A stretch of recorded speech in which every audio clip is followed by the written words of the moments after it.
Good morning, everyone. Welcome to our regular meeting of council here for Tuesday, September the 9th. Would like to start with our land acknowledgement. In the spirit of respect, reciprocity, and truth, we honor and acknowledge the Mokitas and the traditional Treaty 7 territory and oral practices of the Blackfoot Confederacy, Siksika, Kainai, Piikani, Legal Nakota Nations, Chiniki, Bearspaw, Goodstoney, and Tsuut'ina Nation.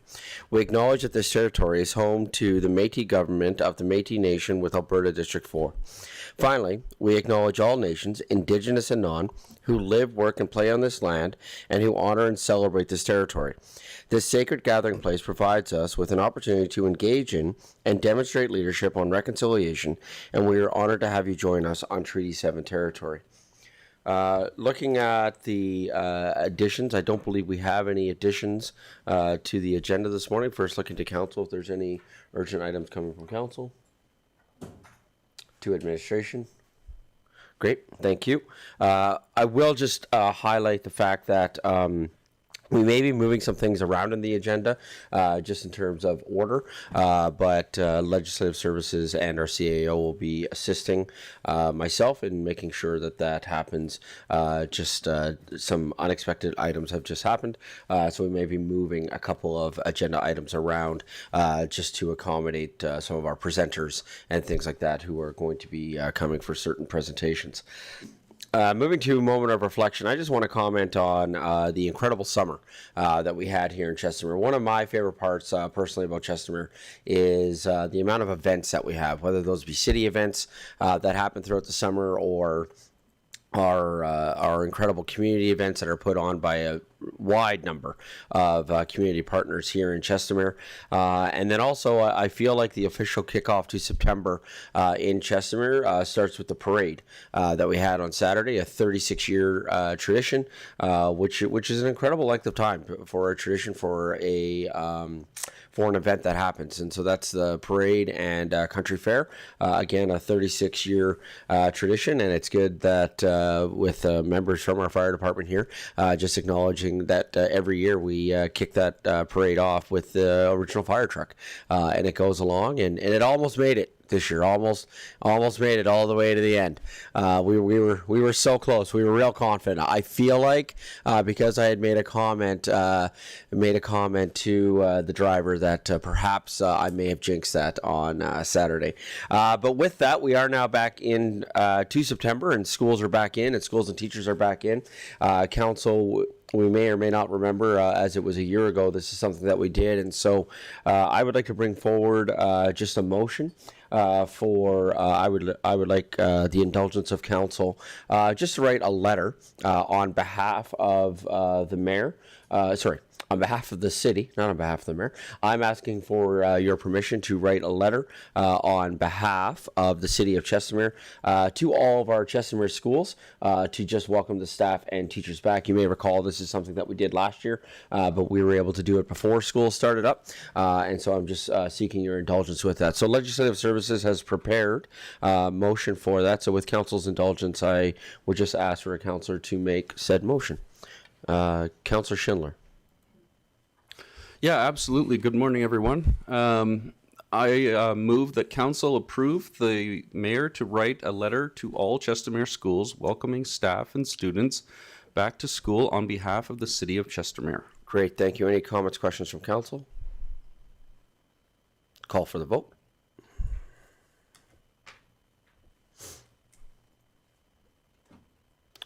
And that's carried unanimously. Thank you, council. I appreciate that. Moving now to public input. I do believe... Oh, sorry. Mr. Edney? Thank you, Mayor Dean. Good morning, council, and welcome back. We just need a motion to approve the agenda. We didn't do that? No. Well, Mayor Dean, what are you, rusty because you had a month off from doing council meetings? All right. Well, thank you. Thank you. Thanks everybody for catching that. Can I have a motion to approve the agenda, please? Are we putting officially on the agenda to move the items since we can move them? I believe we can take those off.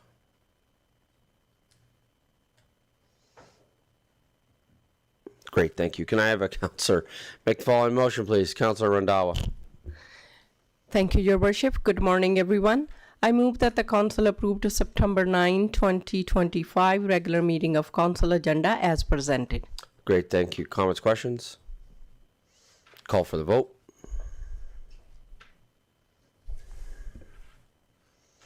That's carried unanimously. Thank you. I do believe then, since it was outside of the agenda, we're going to have to redo that motion. So, Councillor Schindler, can I get you to restate the motion for the schools, please? Of course. I move that council approve the mayor to write a letter to all Chestermere schools welcoming staff and students back to school on behalf of the city of Chestermere. Great, thank you. Call for the vote.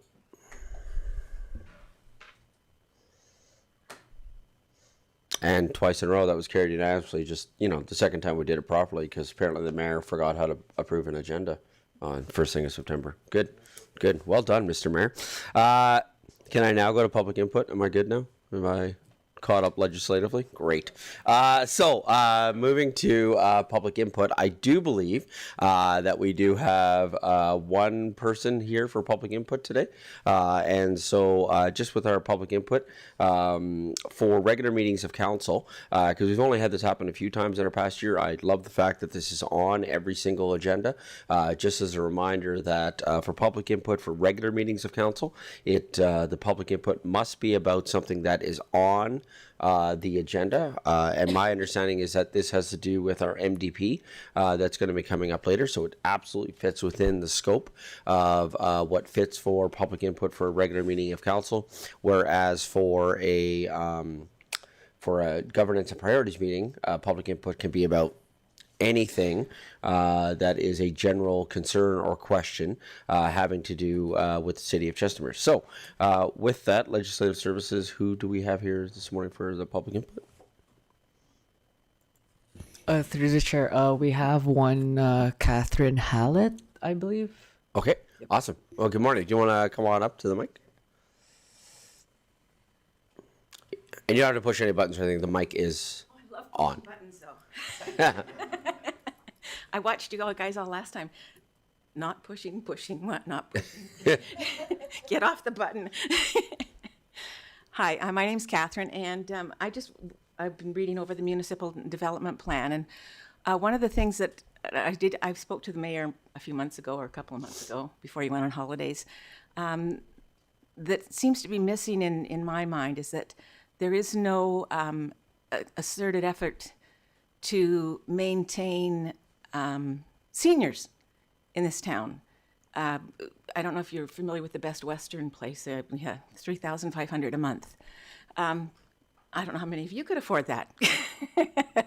But the city of Calgary has for a number of years had a thing that when they take on builders, a certain percentage request is made to make rental units income-based, with the lowest amount you'd pay is $300, but it's a percentage up to a certain amount.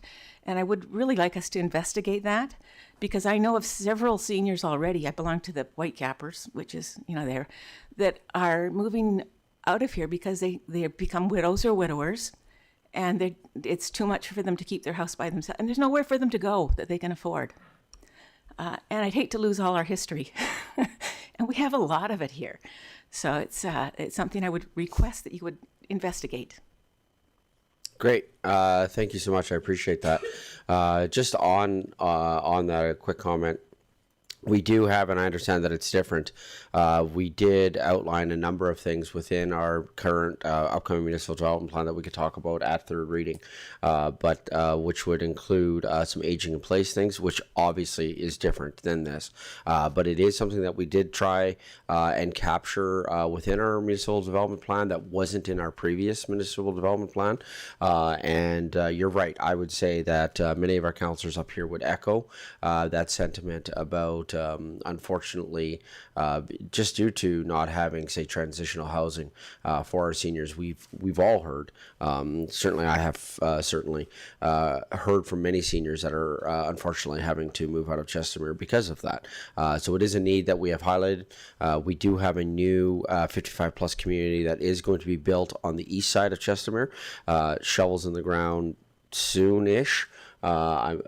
but I'm not sure when. But there was a zoning that had happened for that, but I'm not sure where that is in the stages of it going forward. And then we do have a new aged care facility that is coming. However, your point is not lost on this council, and council, it's something that we could make note of, and even within the break when our MDP comes, just something to remember at third reading. Great, thank you. Moving to, do we accept? We do. Can I have a counselor make the motion, please, to accept for information? Counselor Grant. Thank you, Mayor. I move that council accept the public input for information. Great. Comments, questions from council? Call for the vote. And that's carried unanimously. Thank you very much. Moving to awards and proclamations. It is Rail Safety Week, and so we had received a request from CN Rail just to highlight Rail Safety Week, and I think that this is an important one for us to highlight. Again, we have members from our emergency services here in the room right now, and I think that they would appreciate any safety that we can highlight throughout our community. And so one of the things that we've been asked from CN is a proclamation for Rail Safety Week. So proclamation in support of Rail Safety Week. Whereas Rail Safety Week is to be held across Canada from September 15th to the 21st, 2025, and whereas 261 railway crossing and trespassing incidents occurred in Canada in 2024, resulting in 68 avoidable fatalities and 58 avoidable serious injuries. And whereas educating and informing the public about all rail safety, reminding the public that railway rights of way are private property, enhancing public awareness of the dangers associated with highway rail grade crossings, ensuring pedestrians and motorists are looking and listening while near railways, and obeying established traffic laws will reduce the number of avoidable fatalities and injuries caused by incidents involving trains and citizens. And whereas Operation Lifesaver is a public-private partnership whose aim is to work with the public, rail industry, governments, Indigenous communities, police services, media, and others to raise Rail Safety Week awareness. And whereas CN and Operation Lifesaver have requested City Council to adopt this resolution in support of its ongoing efforts to raise awareness, save lives, and prevent injuries in communities, including our municipality. With that, I believe I need a motion for the proclamation. Can I have a councillor make the following motion, please? Councillor Schindler. With pleasure. I move that council proclaim. I move that council proclaim September 15th to 21st, 2025 as Rail Safety Week in the City of Chestermere and direct the mayor to sign the proclamation. Comments, questions from council? Call for the vote. That's carried unanimously. Thank you. Moving through some business here, we have the approval of the minutes, which is the first one is a special meeting of council held on July 14th, 2025. Can I have a councillor make the motion to accept the minutes from the July 14th meeting, please? Councillor Randhawa. Thank you, Your Worship. I move that the council approve the July 14, 2025 special meeting of council minute as presented. Comments, questions from council? Call for the vote. That's carried unanimously. Thank you. Regular meeting of council minutes from July 22nd, 2025. Can I have a councillor make the following motion, please? Councillor Narayan. Yes, good morning. Move that council approve the July 22nd, 2025 regular meeting of council minutes as presented. Comments, questions from council? Call for the vote.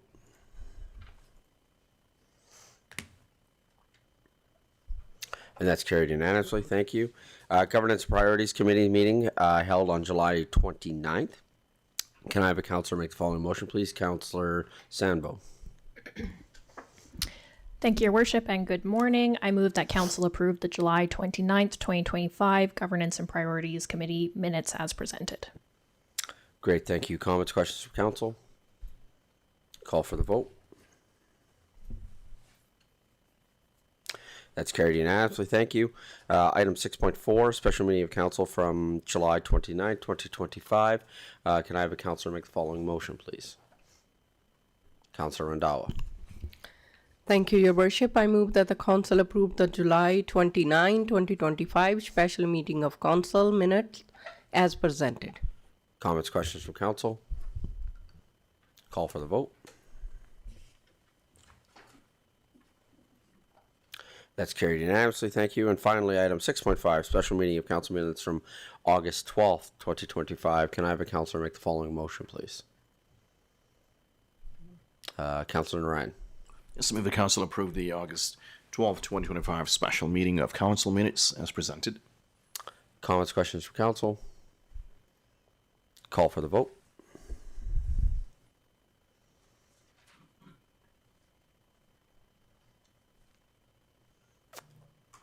And that's carried unanimously.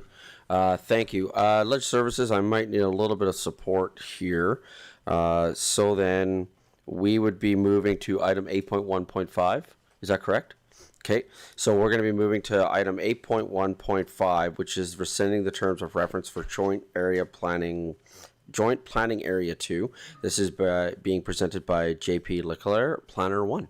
Good morning. Mr. Edney.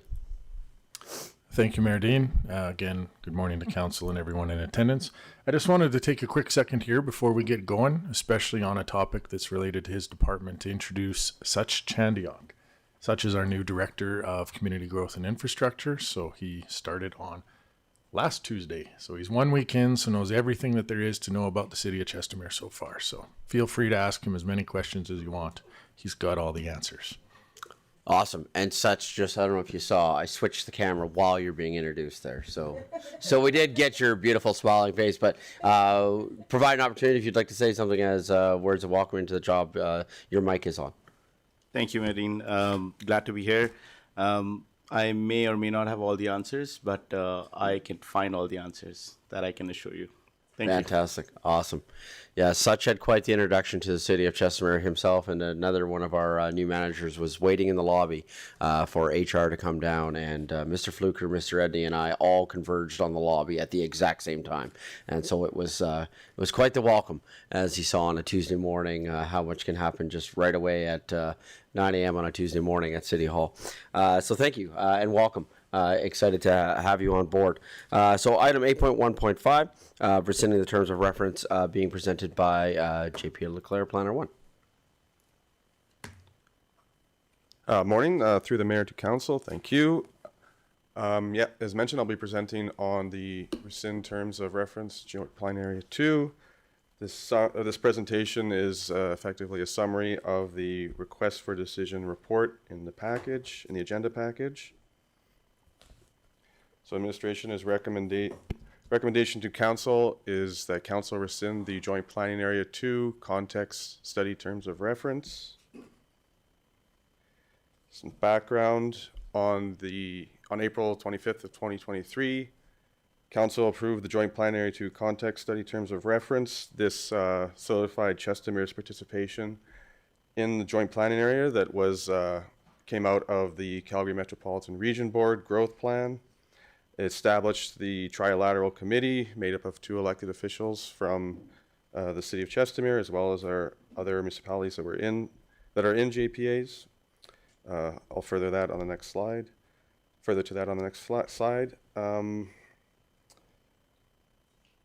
It also, the terms of reference also established funding for the context study that was part of the policy in the growth plan from the CMRB. On the 1st of May 2025, the CMRB was dissolved following an announcement by the government of Alberta. So in that, just some more background, the JPA 2 was made up of Rocky-View County, City of Chestermere, and the City of Calgary. With the dissolving of the CMRB,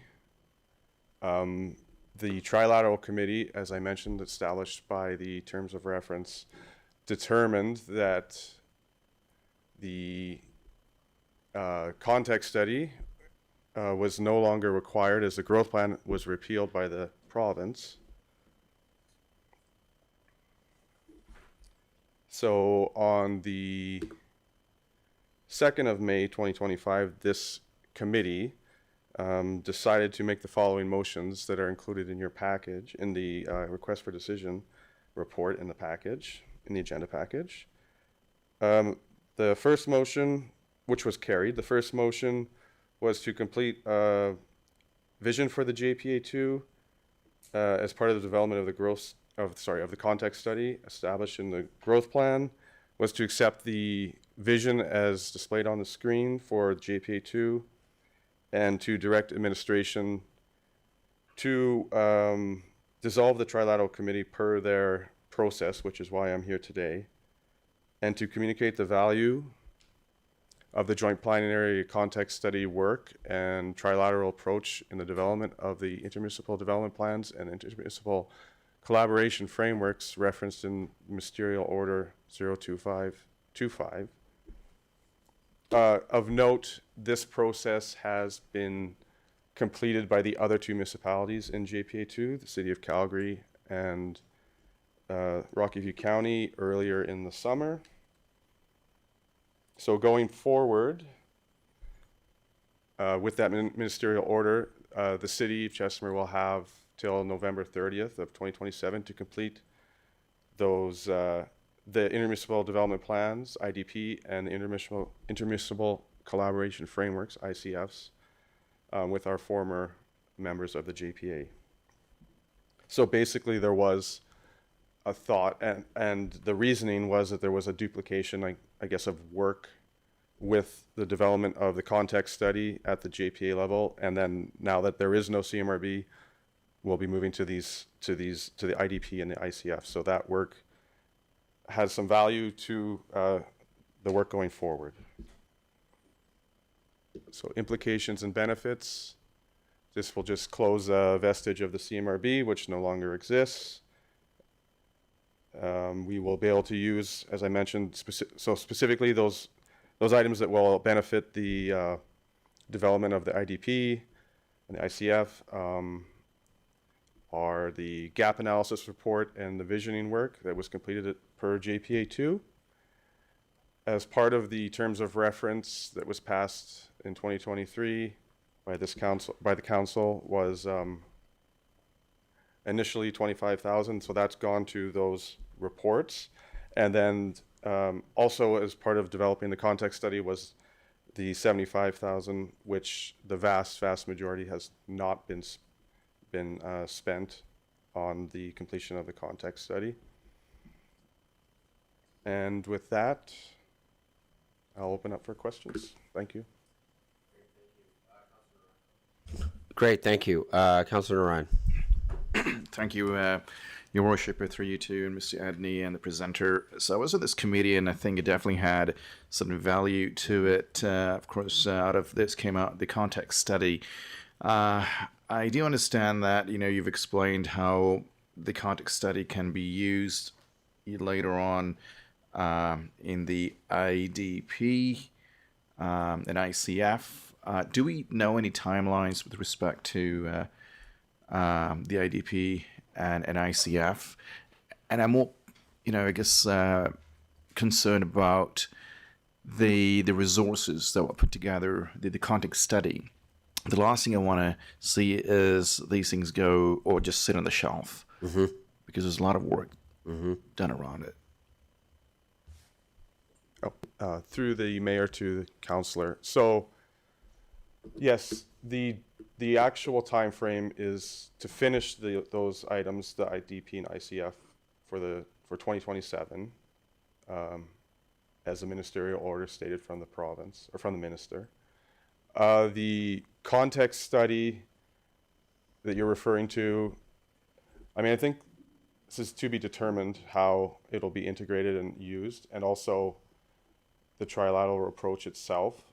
I think that's still to be determined, I guess, is the best answer. And in terms of work being done, we're already getting calls and requests from the other municipalities to get on this and meet. So that's going to be happening quite soon. It's just a matter of, we have a new director as well to kind of provide guidance on that. So yeah, that's the best answer I can come up with right now. If anything there's from the director. Such. Oh, sorry. Mr. Edney. Yeah, thank you, Mayor Dean. No, I think JP did a good job of capturing that. It's end of 2027. We have to have those IDPs and ICFs in place. One of the discussions that's happening, at least at the administrative level, which of course we'll want to have those discussions with our respective councils after the election, is going to be typically your IDPs and ICFs are, bilateral agreements, I guess. Do we want to do that, or do we want to look at still having some sort of mechanism where all three parties in our region are in the same agreement? So that's something we'll have to work out the logistics and what we want to do. But yeah, administration's actively working because 2027 is going to come real quick. Yeah, thank you. Just on that really quick, Councillor Ryan, I fully echo your sentiments on this. There was a lot of good work. This was a committee I sat on as a councillor previously, and there was a lot of work that was happening at the JPA2 level. And I know that it's unfortunate, some of what happened with regards to CMRB needing to be dissolved, and some of the great work that was happening, and some of the projects that were moving forward. And so I would certainly echo your sentiments of not seeing this work just lost or sitting on a shelf somewhere. I also think that the minister was strategic just with regards to politics of elections coming up and things like that. But I would certainly suggest that the ICFs and the IDPs need to be a very, very high priority for council in the future, because these have to get done for these conversations, because there are some major projects, especially between us and Calgary, that need to be moved forward, but also that these will have an impact on recreation and recreational opportunities in our region, and that certainly has an impact with Rocky View. And so this certainly isn't about meeting the timeline of 2027. I almost wish that the timeline had been sooner from the minister. However, that's just a personal opinion of mine. I would say, though, that the priority on this has to be very high for administrations, and I'm glad to hear that the other municipalities have already been reaching out. Councillor Schindler. Yeah. I also sat on this committee as well, and it was an amazing committee. We've got insights into what Calgary's doing, what Rocky View's doing, and how we can work together as a team to develop these corridors that are around us. It was really sad to see this go, because there was so much amazing work that was happening that could really bring our communities together in a holistic way. I had a couple of questions. So through the chair to administration, we budgeted for $75,000 to go to this to the second part of the studies. Did we pay that out? Do we have that money? Do we have to get it back? Mr. Edney? I was just going to add, or through the mayor to the councillor, I was just going to add, or to that 75,000 has not been used because it was to continue the context study when it was halted. There was a slight carryover from the two documents, so that would be the gap analysis and the vision statement that is the context study now, that came out of the JPA2 Trilateral Committee. That was about $950 of that 75. So that is not been used in any way for this context study. So it is still in our pockets, is what I'm getting at. Okay, cool. My second question, and I believe this will, well, maybe it's not more of a statement. I would like us, as a municipality, to take the lead on developing these IDPs and ICFs. I feel like we can be that bridging voice that brings everybody together to the table and show everybody that we're here to we're serious. We want to be at the table and really cement ourselves as a sort of a power in this community or in this region. So I would hope that we really take the initiative here and not wait for Calgary and are contacting them. Mr. Edney? Yeah, thank you, Mayor Dean. Just to follow up on Councillor Schindler's comment there, these are quite intensive processes building these two. So this was expected to be a discussion at budget time around resources and capacity for us to even just work on these. But I do agree that like many other projects that we're working on with our neighbors, we're taking the lead. And we'll try to take the lead on this one with council support. Great, thank you. Any other questions? Any other questions from council? Okay, thank you. With that, then, JP, are you just looking us to move to the motion for the dissolving of this? Great, thank you. Can I have the motion, please? Great, thank you.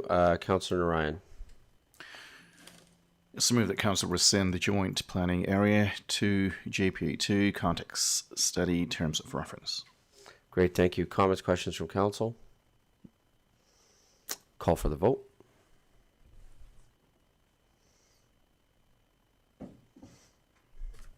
And that's carried unanimously. Thank you, JP. Appreciate it. Thank you.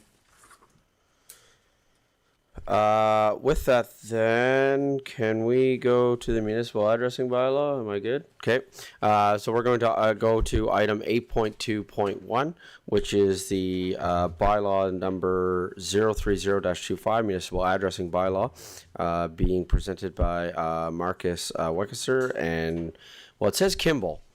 But I don't see his beautiful smiling face in here this morning. So does that mean you have replaced Kimball there, Mr. Paquette? Are you? He's just coming by himself. I got you. You're just here for moral support. I love it. Good morning.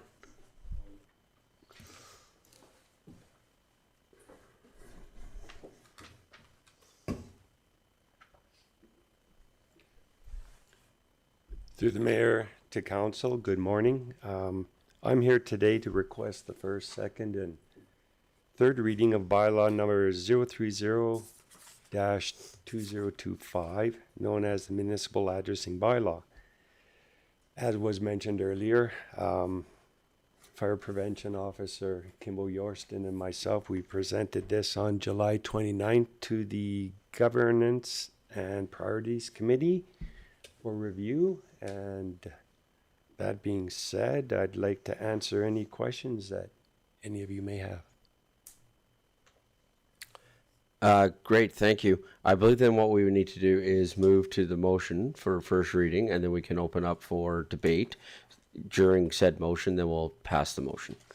Ledge Services nodding at me. Awesome. I forget to approve an agenda, but apparently I remember how to pass bylaws. Can I have a councillor make the following motion, please? Councillor Sambo. Thank you, Your Worship. I'll move that council give first reading to bylaw 030-25, being the municipal addressing bylaw. Great, thank you. Any comments, questions from council with regards to the bylaw? Thank you. Oh, sorry. Deputy Mayor Warzanowski. Thank you, Mayor Dean. Through yourself, I do have a question to our CAO. I know we've been approving a number of bylaws over the number of years, and with this one specifically, while we're only at first reading, in consideration in moving forward with voting on this and future readings, do we have the capacity to enforce such a bylaw? Mr. Edney? Thank you, Mayor Dean. That's again another conversation for budget time. We are in a better position right now to enforce the bylaws than we were earlier this year. With the number of bylaws, we are starting to stretch our capacity a little bit in dealing with some of them. I think the intent on this particular bylaw, given it's more of a safety driven, and we've had the odd confusion that I've talked to council about with the way people have numbers on their houses. I do believe we're going to allow some sort of grace period, probably a fairly significant length, because we do have a large part of our community that will be not in compliance with this bylaw right out of the gate. So I think the intent, I haven't explicitly talked with Marcus and Brent, but will be to allow some time for people to do what they need to under this address, and i.e. put their numbers on their garage if they have a back garage and a lane, those kind of things. So I think we'll be in a much better shape, assuming most people comply and do what they need to do. I think we'll be in a good position when time does come to enforce, to actually be able to go out and enforce where appropriate. Great, thank you. I guess too, just as a follow-up on that, we do have the ability though to focus on the quote-unquote problem spots where we've had some actual safety concerns. I received another email this week about another more serious incident that happened with regards to this, and a physical altercation that started because of the addressing. So I do believe that in speaking with administration that you are going to be able to focus on those problem areas, if you will, to at least get those addressed in a shorter order. Mr. Edney? Yeah, thank you, Mayor Dean. Yeah, you're exactly right. Like with anything we do in the city, we try to focus our efforts to the biggest problems or the highest risk or the most urgent items to deal with, and then kind of work our way down the chain. So that'll be really the intent. There's a couple of properties that need to make some changes in how their addresses are shown, and this gives us a little bit of teeth to go in, and instead of asking nicely, ask them nicely and remind them if they don't, they could be subject to some sort of penalties. So it's unfortunate that with some of these we've had to get to that point, but that's where we are, and this will help us moving forward on that, as well as the safety concerns that the fire department has. Great, thank you. Councillor Sambo. Thank you, Your Worship. A question through you to Mr. Edney. Are we going to be sending out letters to these property owners, or how will we be communicating the change in the bylaw or establishment of the bylaw? Mr. Edney? Oh. You're good. I would almost figured out not to stop push pushing buttons, buttons. but I got you. pressing buttons again. So I can't directly comment, but I think our CPOs or even our fire have had some interactions with some of these. So I would just expect personal visit and perhaps some sort of letter or a municipal tag or something like that, letting them know. But it sounds like Marcus has a definitive answer that's better than mine. Well, definitive might be a question. To the councillor through the chair, to answer the previous question as well as answer this question, we're looking at roughly a 6-month phase-in of this.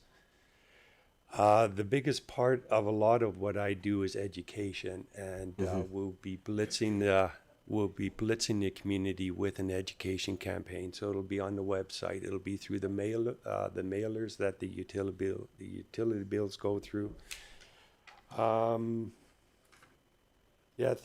Email, social media as well. So that's the education piece, and then the phase in. We find that a lot of the time, mostly we get good compliance. Yeah, there's a few outliers that we'll have to deal with, as the councillor was saying, with enforcement, but that's not the majority of the people. Great, thank you. Ledge Services, I'm going to look to you just for a second. I'm struggling with one thing. How it's going to be enforced and the enforcement thereof moving forward is more an administrative matter after you decide whether or not you're going to have a bylaw. Correct? Right now, our line of questioning should be about what about the bylaw we may or may not want changed. The enforcement thereof, we got to figure out if we're even going to pass this thing first.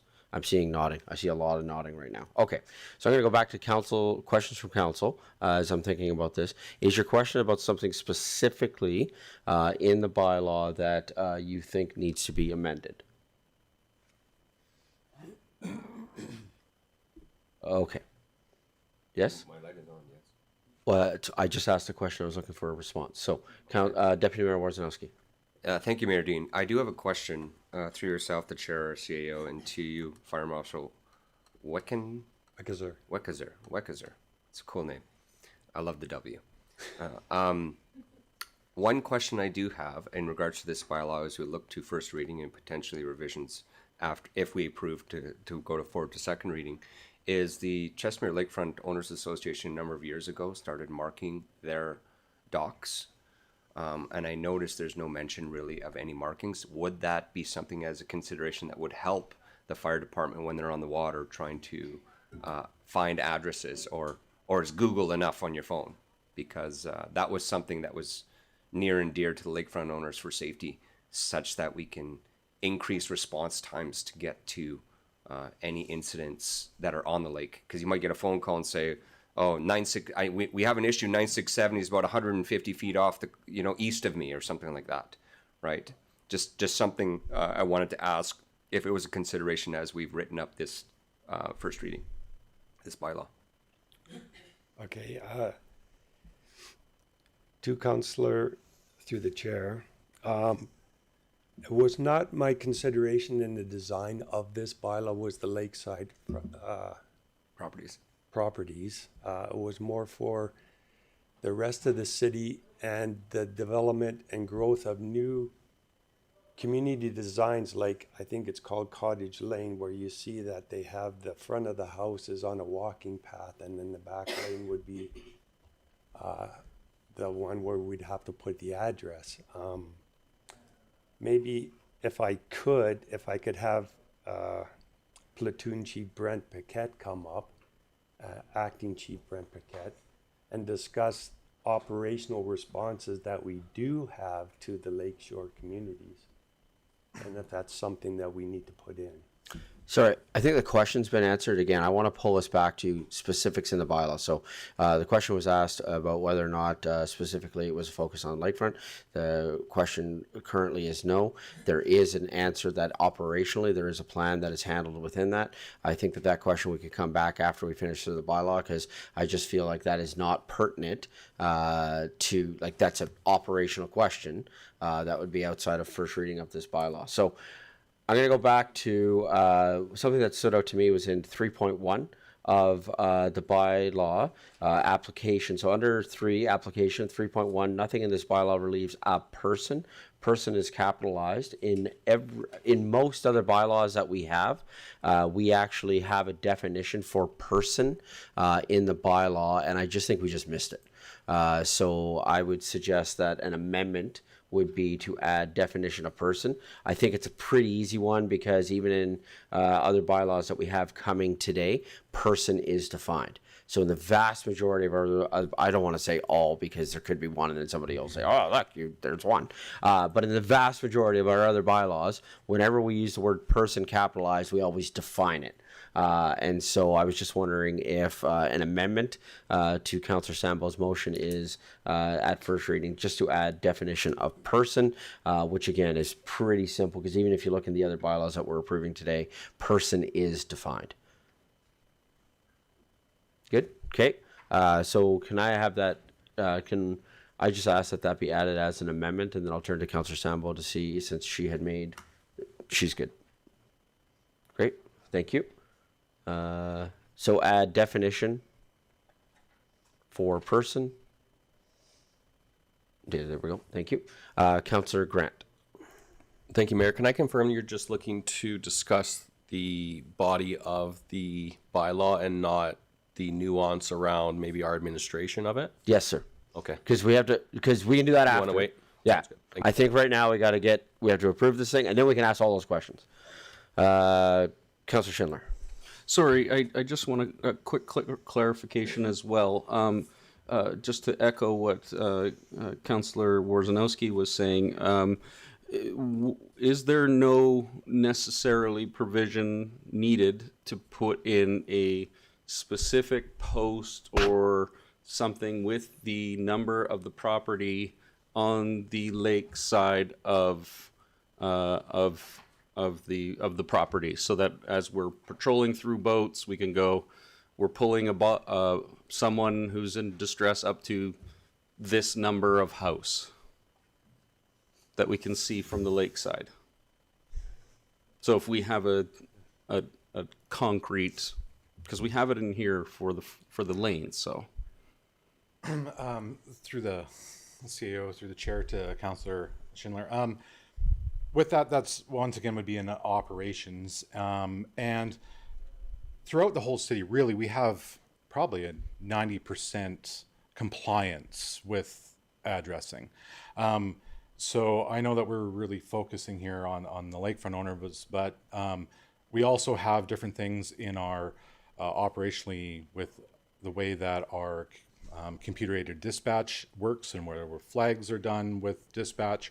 And it's broken into addresses already for us on our screens, which is makes life very easy for us. And like I said, with the lakefront owners and being a past lakefront owner, I know that there's at least 90% compliance already for that. So it's a very small portion of this whole entire bylaw. And with an education being done with our amazing communications department, we believe that we'll get the compliance that we need with that. Great, thank you. Mr. Thank you. Edmund? That's it. Thank you. Yeah, thank you, Mayor Dean. I guess this is a question for the fire department or a question for council in general. Is there any harm to including a clause similar to 4.2C that says a property which has access to the lake shall display their property address on their dock or a spot visible? Because I do think it's not necessarily just for the fire department. What if someone was on the lake, saw someone in distress somewhere, calls 911 and say, where are you? You know, hey, I don't know. I'm somewhere on the east side, south end of the lake. Might be nice to say, hey, I'm at 761 East Chestermere Drive. Just something for consideration, because I think it is a unique thing we have here that most other cities don't. But we're capturing the front street, the lane. Is there any harm in capturing the lake frontage as well? So then we just need a counselor. I mean, I'm comfortable making that. So then 4.2, 4.2H then could be exactly what Mr. Edney has suggested. So add 4.2H. And I don't know, Josh, if you have the ability, basically copy and paste C and take out the word lane and put out lakefront property.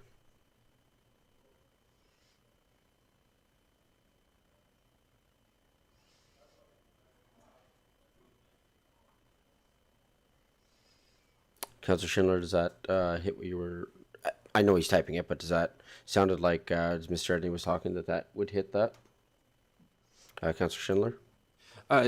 Yeah, I have just a brief concern about putting it on a dock in case people remove their docks and then we need an address in the wintertime. So it's. I think Josh got it. Yep. So as long as we meet the other things, perfect. Great. Yeah. Thank you. Deputy Mayor Warzanowski. Thank you, Mayor Dean. Thank you, Councillor Schindler, for bringing this back. I do think it is relevant in making sure that we have markings primarily from a safety standpoint. Easy to get to. We all have Google. We know we can get to any address, whether it's marked or not. It's more for the safety, and that's why the lakefront owners insisted on putting it on those docks that are visible. And if they're not on the dock, I can assure you, you've been on the lake. For those of you who've been on the lake, you can see the ones that are marked. They'll put them right on their grass if they have to, so you can see that. My question is just to close this up. Maybe it's semantics, but I would put it right after C, not at H. But that really doesn't matter. It just flows better because you talk about the lane, then you talk about the lakefront. But my only other question would be through the mayor, our chair, administration, through our presenters is there anything else that would be unmarked that we're not listing here? Lanes, lakefront, alleys, corners, somebody with tall grass in their house you can't see any signs. I mean, I don't know. Is there any, or do you think this covers us off from primarily a safety standpoint? Yeah. I think the bylaw pretty well covers, to the councillor through the chair. I think the bylaw pretty well covers that on the enforcement side of it. I think most of them will be visible. I don't foresee or anticipate any other properties or circumstances which would need to be included into this. And I thank the councillor for bringing up the lakeshore properties as well, because that was one that I didn't see. Thank you. Great, thank you. Councillor Sambo. Thank you, Your Worship. A question on a point of order. At this point, would you like me to rescind the motion, or does the councillor want to make these two as a friendly? No, because with being as a bylaw, right? I'll get you to restate the motion with the amendments. Okay. The two amendments. Okay. With that, I think we're good for first reading. So, Councillor Sambo, can you restate the motion with the two? Sorry, we're just going to make the small change, taking what Deputy Mayor had mentioned. Can we make we'll make that 4.2D, and then then change all subsequent bullet number. Perfect. There we go. Okay, thank you. Councillor Sambo, can I get you to restate the motion, please? Certainly, Your Worship. I move that council give first reading to bylaw 030-25, being the municipal addressing bylaw as amended. Add definition for person, add 4.2D, the owner of a property which has access to the lake shall display the address number assigned to the property at a location clearly visible from the lake, and change all numbering accordingly. Great, thank you. Any further comments, questions from council? Call for the vote. Great, thank you. That's carried unanimously. Can I have the motion for second reading for bylaw? Can I have the second reading for bylaw 030-25, the municipal addressing bylaw, please? Excuse me, Deputy Mayor Warzanowski. Thank you, Mayor Dean. I motion council give second reading to bylaw number 030-25, being the municipal addressing bylaw. Great, thank you. Any other comments, questions with regards to the body of the bylaw? Councillor Grant. Thank you, Mayor. Through the chair to administration. I asked this question when this item came to GAP, and it had to do with the cost of this and if there was a cost. And from what I've heard today, it sounds like there is a cost to get this bylaw out and to communicate it. I'm just wondering, is that budgeted? Are we going to be asking for a budget allocation to do this? What's the normal process for administration? Thank you. Mr. Edney? Yeah, thank you, Mayor Dean, to Councillor Grant and the rest of council. I think for this particular bylaw, it's something we can handle with our internal resources that we currently have in place with the comms team and with our enforcement division and our firefighters. So I don't see a budget request for our communication of this or enforcement of this at this time. Great, thank you. Any other comments, questions from council with regards to the motion made by Deputy Mayor? Great, thank you. With that, call for the vote.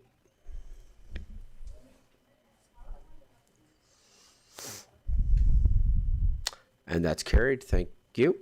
And then finally, need a motion to go to third and final reading. Can I have a councillor make a motion to go to third and final reading for this bylaw, please? Sorry, Councillor Randawa. Thank you, Your Worship. I move that the council give permission to proceed with third and final reading for bylaw number 030-25, being the municipal addressing bylaw. Great, thank you. Just as a reminder for all of council, as the mayor has certainly demonstrated his rustiness here this morning. Just a reminder that proceed to third and final reading, it's not a majority vote, it has a unanimous vote.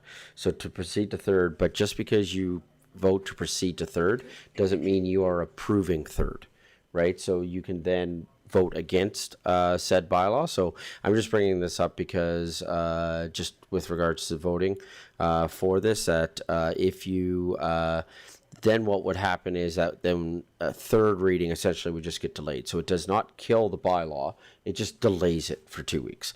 So if this vote does not go unanimously, then it would delay this and then probably come back to the September 23rd meeting for third reading. And then at that time, if majority voted on it, then it would pass. So just as a point of clarity, that right now you are not voting on third reading. You're just voting on whether or not we have the right as a council to vote on third reading today, or we'll end up then doing third reading on September 23rd, should this not be unanimous. So any other comments, questions from council with regards to the vote? Great, thank you. Call for the vote.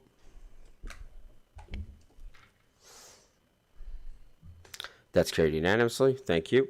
And can I have a counselor make the motion for third and final reading of the bylaw, please? Counselor Narayan.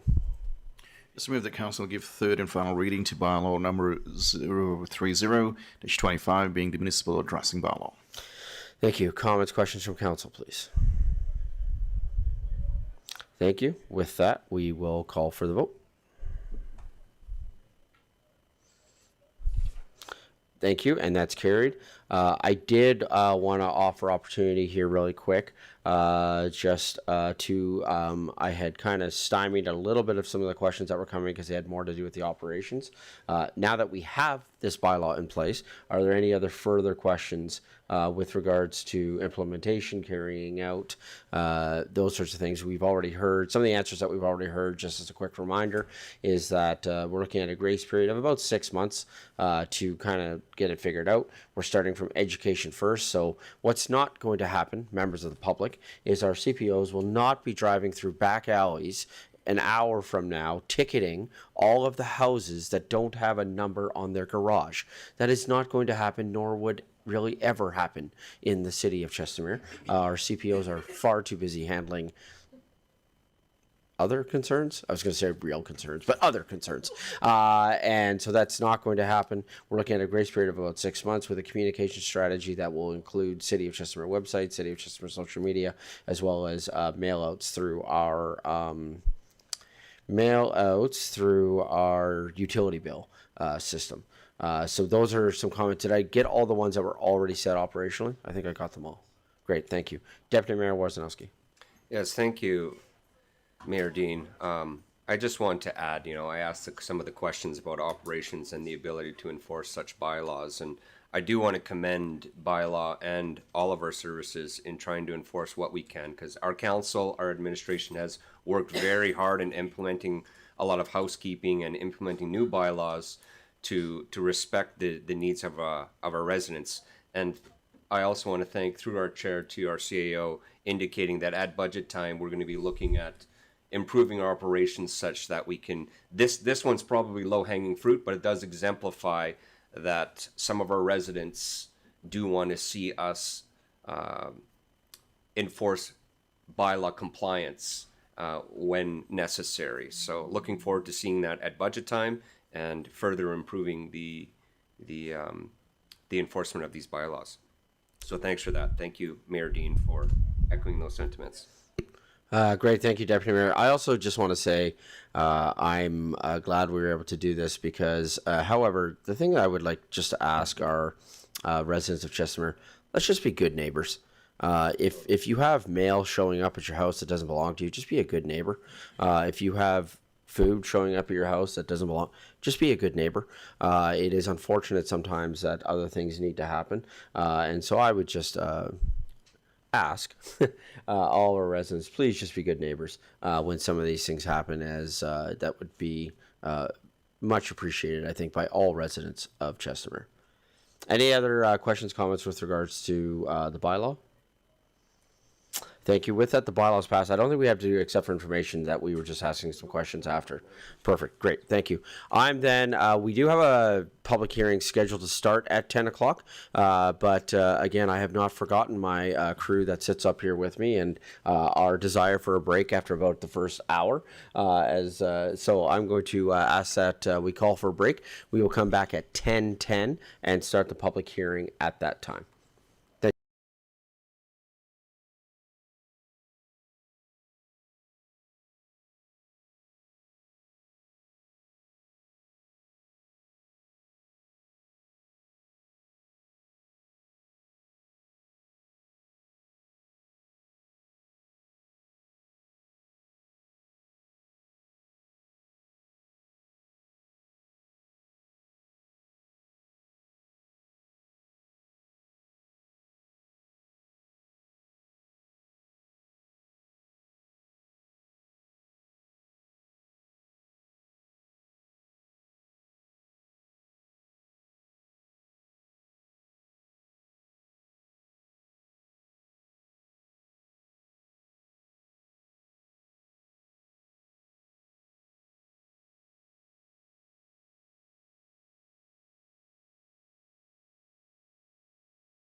Good morning, everyone.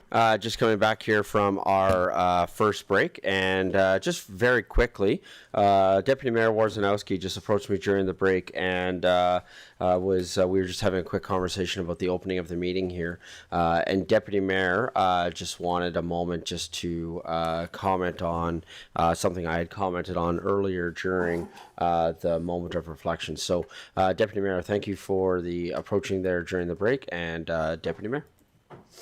Yes, thank you, Mayor Dean. I did want to ask you, because I didn't ask for anything formal before the agenda was set, so I'm glad that we had that conversation during our break.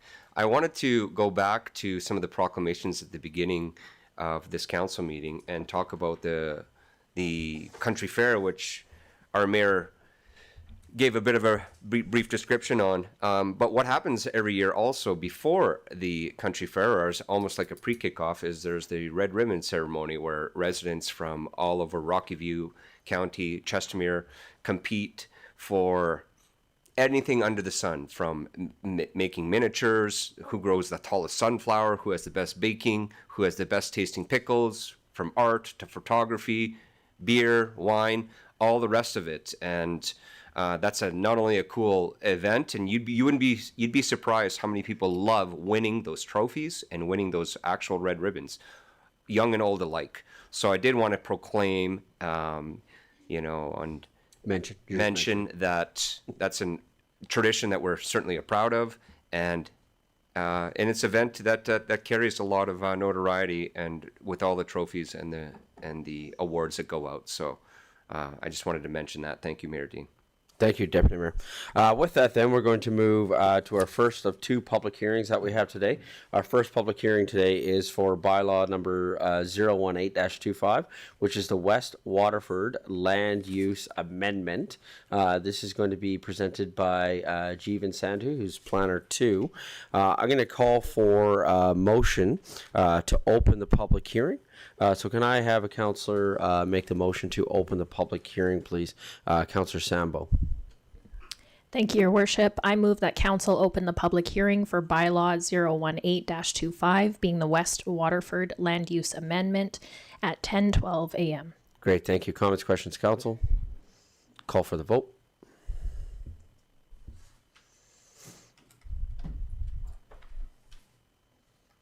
That's carried unanimously. Thank you. Any individual or group that wishes to present at the public hearing must register on the designated sign-in sheet either in support or in opposition of the proposed bylaw. So on the desk that's here in front of me to the right of Jeevan is the are the sheets for in favor or in opposition. The public hearing is being recorded and live streamed and will be available to view on our website. The use of audio or video recording devices and cameras by the public or press is prohibited. The outline for the public hearing process is that we will have a staff report from administration. We'll have a presentation from the applicant as applicable. Then we will have presentations from the public in support of the proposal. We will then have presentations from the public in opposition of the proposal. Then we'll have a rebuttal presentation from the applicant, limited only to the comments received or heard in opposition, and then any final questions that council may have of administration. In addition to the ability to speak in person at a public hearing, following along with recent legislation that was passed, we also have the ability for people to participate via phone. And so if you would like to phone in either in support or in opposition, we will post the number again at both the time for speaking in favor or in opposition. But the phone number to call to participate in the public hearing is 579-3099. Again, that number is displayed on the screen, will be displayed again on the screen at the time for public input, either in support or in opposition. And that number is 587-579-3099. I'm now going to call for the staff report from administration to introduce bylaw 018-25, being the West Waterford Land Use Amendment. Good morning. Good morning, Mayor and Council. My name is Jeevan Sandhu, Planner 2 with the Community Growth and Infrastructure Department. Before moving forward, I would like to acknowledge that all my comments pertaining to this presentation shall be made through the CAO to the mayor and all members of council. Administration is here to present the West Waterford Outline Plan and Land Use Amendment application. This is just a quick overview of what will be discussed during the presentation. Administration will be requesting the following motions after the public hearing, depending on the feedback received and the outcome of the municipal development plan. First, to adopt the West Waterford Outline Plan, and then to give second and third reading for the land use amendment. The two concurrent application approval process will work as follows. So first reading was granted on July 22nd, and the public hearing is today. The outline plan will need to be adopted by resolution prior to second and third reading for the land use amendment. The applicant is B&A Studios on behalf of the landowners listed for approximately 48.57 hectares. The proposal is for the West Waterford Outline Plan and concurrently amend the Land Use Bylaw 020-24. The subject area is shown in red. The proposal is for the final outline plan within the Waterford Area Structure Plan, which is shown with the black outline in the aerial image. This application has been reviewed by all relevant city departments and external agencies. Administration has been working closely with the applicant to address any comments and concerns raised. Currently, administration does not have significant issues or concerns with the application. A public notice sign was posted by the applicant on the subject site, and the applicant facilitated their own engagement session at the rec center on April 2nd.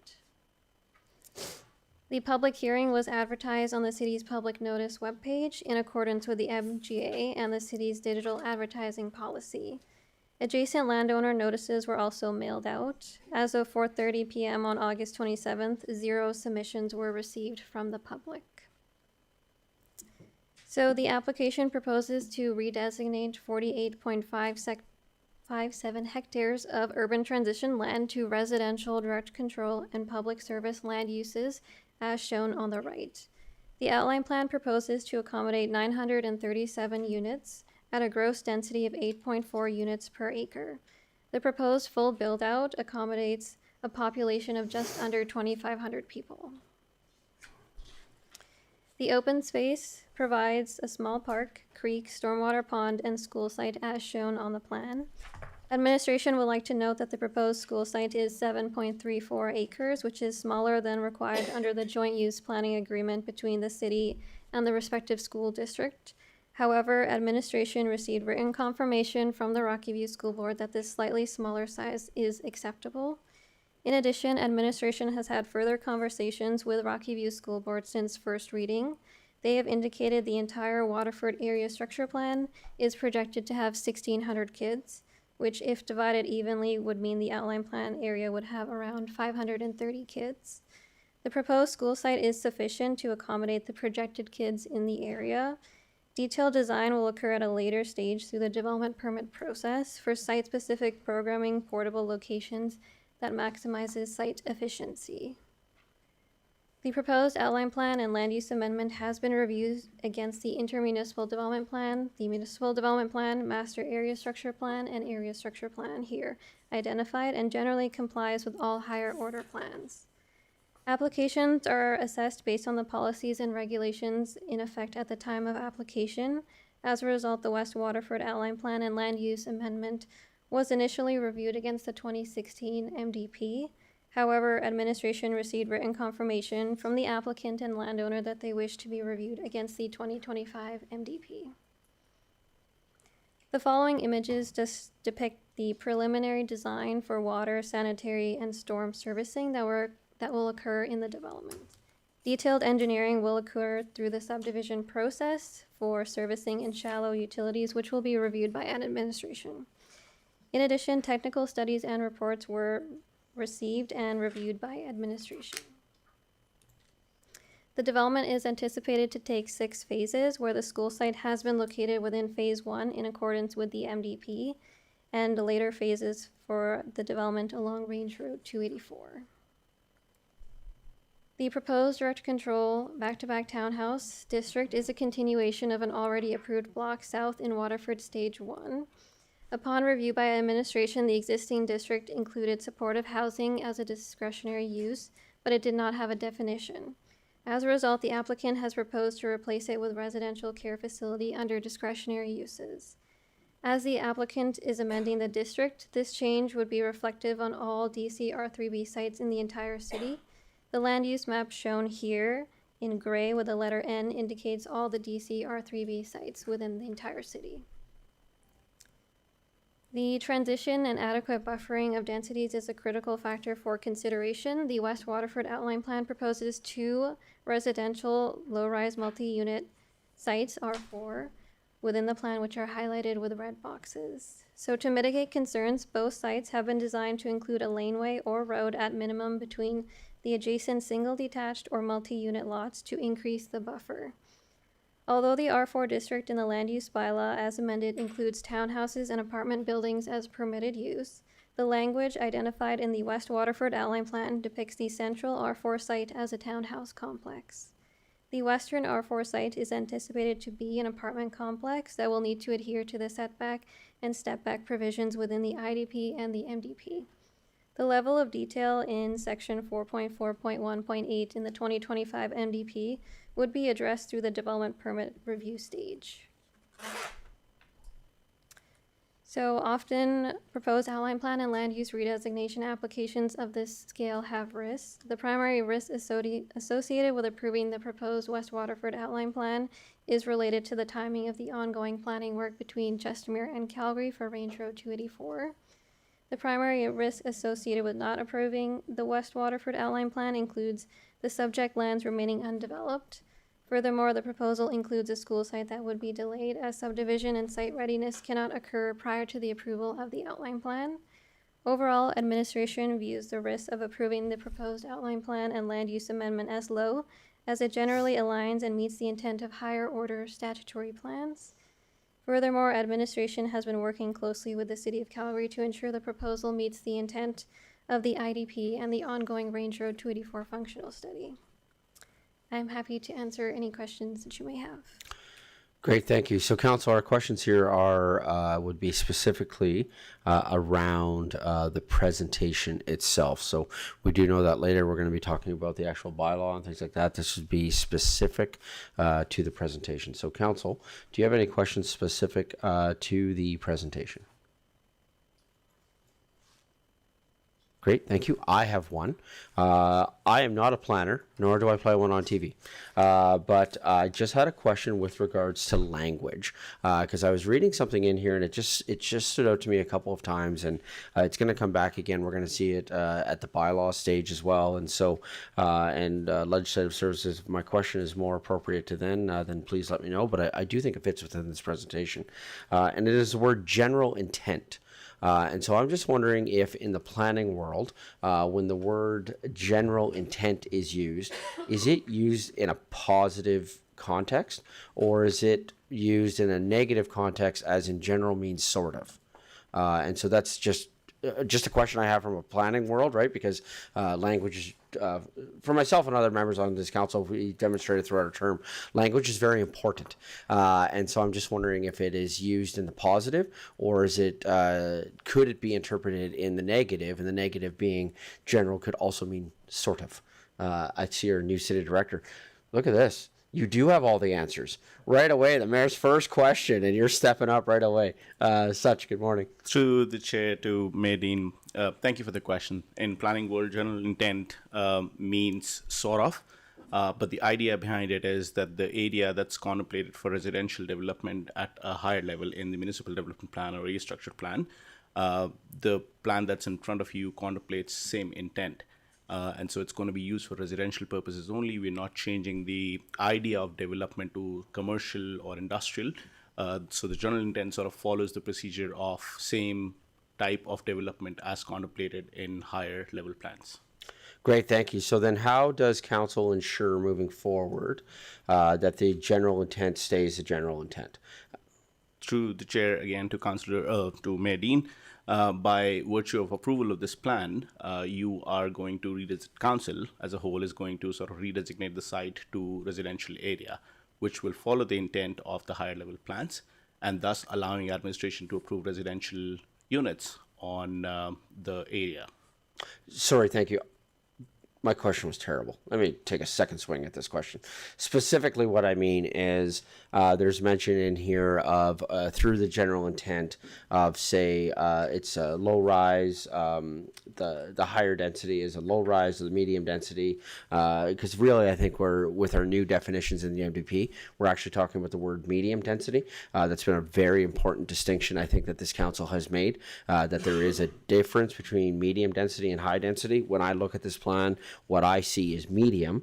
However, what I want, I guess specifically what I'm getting at is moving forward throughout this process, how does council ensure that it stays at that intent of the medium and that there isn't, well, it generally fit it, but now that they've approved it, it could go to the higher. How does the council ensure that that doesn't happen? To the chair, to Mayor Dean, that happens through the land use amendment. Okay. So once the land use amendment is approved, you'll have specific zoning on that parcel of land, which would allow administration to differentiate between medium density parcels and high density parcels. So following this presentation, you'll have the land use amendment, which will allow council to put that zoning in place. Okay, great. Thank you. Any other questions from council with regards to the presentation? Councillor Sandbo. Thank you, Your Worship. A question on that through you to Mr. Edney and through to, remind me your last name, sir. Oh, sorry, I got you. Yep. Through the chair to Councillor Sandbo, it's Chadiok. Chadiok? You can call me such. Well, but we have formality, we have decorum, so I'm gonna have to learn this. You're so new. Okay, that's great. Thank you. I'll just call you Sir for now. I'm wondering on that because we have two, I believe there are R4s, right? We have two R4 areas, and one is designated for 3-story and one is designated for townhouses. Would I be correct in assuming that on the land use bylaw, it would just say R4? So if someone decided, for example, to not put townhouses there and instead to put a 6-story building or whatever, that they would legally be allowed to do that. Mr. Chadiuk? Through the chair to Councillor Sandbo, the land use bylaw has, every zoning would have a variety of uses. So one zoning could contemplate townhouses as well as apartments. Now, contingent on what's identified in the outline plan, in the area structure plan, administration will look at all of those plans before approving any such use on the property. So if the intent in the outline plan is medium density, we would probably be more inclined to approve townhouses. If the intent in the outline plan is high density, then we would be more inclined to approve apartment style development there. Can the applicant apply for an apartment style building on a townhouse complex? Absolutely, it's their right to do so, but it is at the discretion of the development authority, as in the municipality or the city, to be able to sort of take a thoughtful decision on what was approved through the outline plan and then render a decision on the development application. Councillor Sambo? Thank you, Your Worship.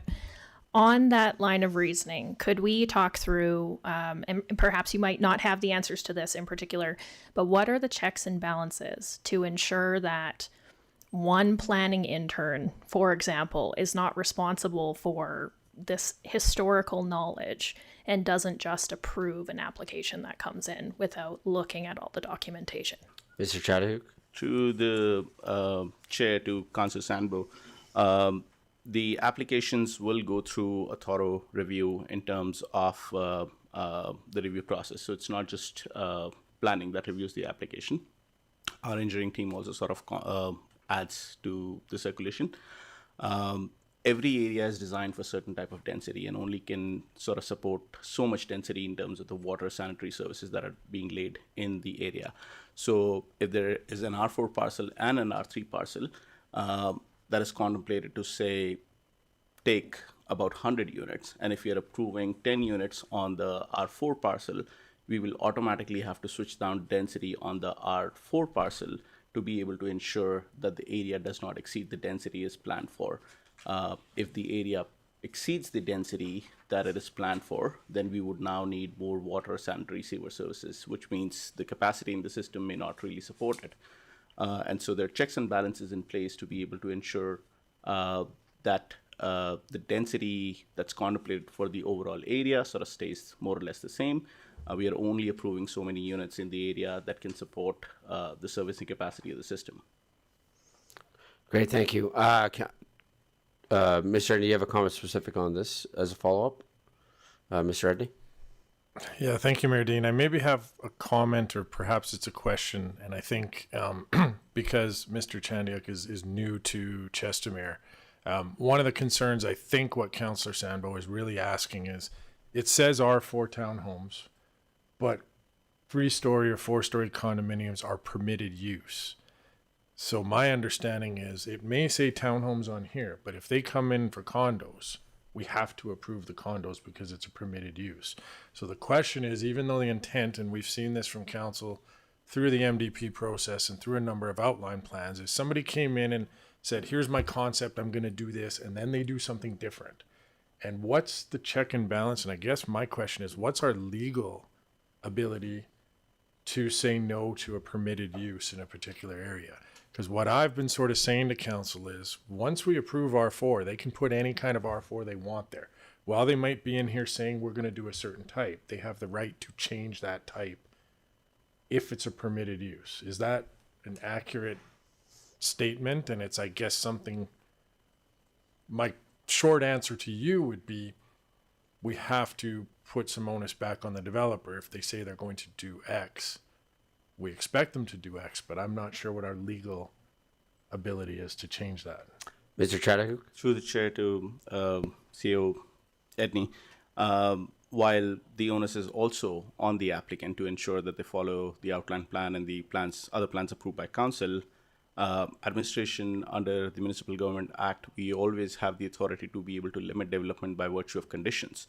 So even if it is a permitted use, we don't necessarily have to grant the same amount of density that the applicant is asking for. Through the conditions of the development permit, we can always control the amount of units or parking or anything that's going on to the property. So the MGA sort of gives us a tool to be able to sort of regulate development despite it being a permitted use. Permitted use only means we cannot say no to it. It is going to be allowed, but we have the ability to control the intensity of the use. Great, thank you. Councillor Grant. Thank you, Mayor. Through the chair to administration, I've noticed in the presentation we've mentioned here that there is an under-dedication of municipal reserve and municipal school reserve. I'm wondering why, with Chestermere being in such a deficit of these land uses or land designations, why should we accept the under-dedication? Thank you for the question. So they are dedicating the minimum 10% that is required. They are dedicating 10.21%, which meets the MGA requirements. I think you're referencing the school site in particular, which is 7.34 acres. Just based on our discussion with the director of Rocky View School Board, they have indicated the size is fine and it can still accommodate the exact build form that they are wanting to have, as well as any portables that they will want to choose to include. They will maximize the site efficiency, so it's just a small discrepancy in meeting the joint use planning area, but there are other kind of considerations. So there is a drainage course that's running along it, so there are some kind of slight variations that had to occur. In addition, previously the school site was kind of an irregular shape, which Rocky View School Board indicated that that was not sufficient for them. So we have worked with the applicant and Rocky View School Board to ensure that the site that is proposed now is rectangular and meets the needs for the school board. Councillor Grant. Thank you for that. That's fantastic. I appreciate your, what's the proper word? Clarity. Clarity. Sorry. Thank you, Mayor. I got you. So my other concern about the MSR is these schools are often over capacity. I mean, I think every school in Chestermere is over capacity right now. And I do hope that that trend would change soon. But I don't have a crystal ball, and our rate of growth is exceptional. I look at these school sites throughout the day, and if you look at the fields, they are packed. There's no room for kids' activities. So we're going to under-dedicate it. I get, there's some concessions made around the appropriate size and drainage and all that, but when I drive around and I look at these schools during lunch hour and at recess, there's no room. There is no room. So to have an undersized site, while the school board does say it's acceptable, I do struggle with that, knowing our current situation and the reality of Chestermere. Yeah, I guess in relation to that too, one of the things that I've appreciated through this is the applicant has adjusted their plans to meet the proposed 2025 MDP. So on your deficit question, there is a bit of a give and take in that that means that the school site has to be site ready in phase one of this, right? And cannot be used for loan piles. And so it would expedite that process for those schools getting built. I think it's also appropriate to point out that it's not part of this application, but there is another school site directly adjacent to this school. It's not part of this application, so we have to be very careful. But I do wonder through the planning process, and I think that this might fit more with the bylaw than the public hearing, but there is another school site directly adjacent to this site. And then the two large fields are to the, I believe, to the north. Am I right? But yeah, I'm not presupposing where I'm feeling on this. I do think it's worth pointing out that the school site has to be ready essentially right away, which then gives us that ability to go after, to turn it back over to Rocky View Schools, that they can go after the funding for construction on this site much faster than has happened in developments throughout Chestermere previously, which is one of the major changes we are proposing in our municipal development plan. Councillor Ryan. Thank you, Worship. Through you to Mr. Adney and to Jeevan. So I'm just looking at your implications page, and of course one of the things that you've mentioned is high density parcel perception. But in relation to that, I don't know if I've heard enough with respect to transportation, because I mean, you've mentioned 2,000, old people moving to this area. So is that a different presentation? Is that with respect to transportation, maybe Glenmore? How will people be moving around? Councillor Ryan, just really quick on that, if I may, is there a presentation coming from the applicant as well on this as part of the public hearing? So I'm seeing some nodding. So Councillor Ryan, I'm just wondering to administration, should we wait until the presentation from the applicant and then have Councillor Ryan's question come as part of that? Because I wonder if that's going to be part of their presentation, or should we answer that right away before? I think it's a great question, and I fully support this question. Just knowing that there's a presentation coming is that's fair. It's the only reason I'm saying what I'm saying. Yeah, no, that's fair. So to administration, should we? What would be your recommendation with regards to not if, when we should answer Councillor Ryan's question? Through the chair, to Councillor Ryan, my recommendation or preference would be to hear what the applicants have to say, and then we can get into questions and answers. We'd be more than happy to answer any questions that the council has. Councillor Ryan, are you good with that? Yes, that's fair. Yeah, sorry, I'm not trying to stymie your question at all. Just knowing that they have a presentation coming. Okay, great, thank you. Okay, any other questions for administration on the initial presentation from administration? Great, thank you. Just making sure that we make note for Councillor Ryan's question. Okay, administration, is there anything else to add with regards to your presentation? Nope, that's everything. Great, thank you.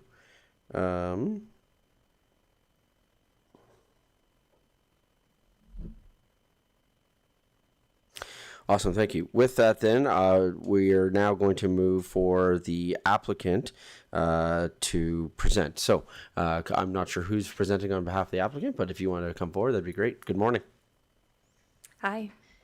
Good morning, Mayor Dean, members of council and administration. Thank you for the opportunity to speak with you today. My name is Rachel Webster, and I'm here on behalf of Anthem to present the West Waterford Land Use Amendment and Outline Plan. This plan represents the next step in implementing the long-term vision for the Waterford Area Structure Plan. West Waterford is a key component of the Western Growth Corridor of Chestermere, and this plan aligns with both the Municipal Development Plan and the city's objectives around responsible growth and complete communities. When we look at our local context, West Waterford is closely connected to the surrounding communities within both the Waterford ASP and the Chestermere Gateway ASP. These areas are working together, and they share housing targets, green space requirements, and commercial planning. Our plan supports that larger vision while bringing its own strong contribution. Our plan of 48 hectares of land in the southwest of the City of Chestermere is the final piece of the Waterford Area Structure Plan to be planned.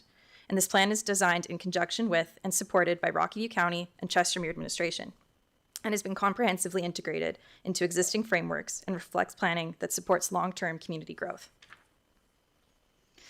West Waterford is located within the approved Waterford Area Structure Plan, which itself forms the larger Waterbridge Master ASP, and this development is aligned with all applicable municipal and intermunicipal policies, including the MDP and the IDP. Our team has worked closely with city administration throughout the process to ensure policy and technical compliance at every stage, and the site fits seamlessly within the broader Waterford ASP. As the key puzzle piece in the overall plan, the school site straddles the community of Waterford and is directly adjacent to the planned commercial area, supporting the walkability and accessibility for residents.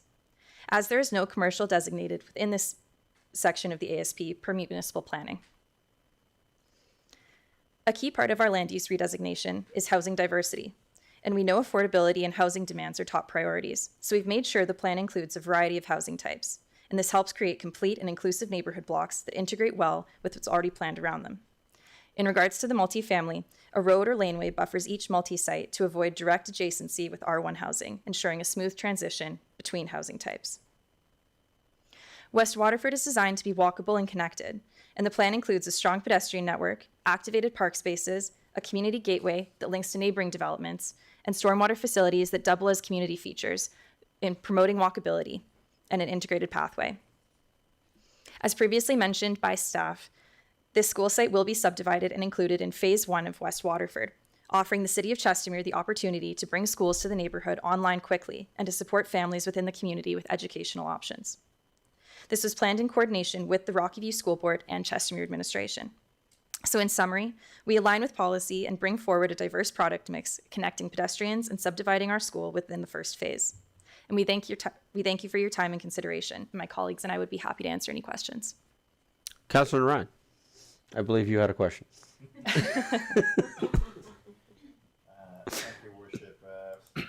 Thank you, Worship, through you to the presenter, and thanks for presenting. Yeah, so I guess one of the themes, for the last half an hour has been that high density. As councillors, we do hear quite a bit about the challenges that it brings in. So, as a developer, the question that I'd pose to you is, how do you are planning to mitigate transportation, people moving around, without being all chaotic? Yeah, definitely. We have planned for that high-use site or high-density site to be along Range Road 284 to allow for connectivity and not to increase congestion within the community itself and to keep that traffic to the side. As well with Phase 1, it will bring along those connector roads into Chelsea and Waterford. And so that should help within the first few years of development also create connectivity throughout the community. Councilor Ryan. Thank you. Just as a follow-up, and just given where Waterford is and it's close to Glenmore, and I don't know if it's the developer, it's the municipality, that again engages into conversation with the province about the twinning of that. Is that something that you participate in? Is that do you know? You know what? I would like to call on my colleague who's been working more on the interconnectivity of Range Road 284, who can just speak more to context. Yeah, thank you. Yeah, it's 284, not Glenmore, I guess.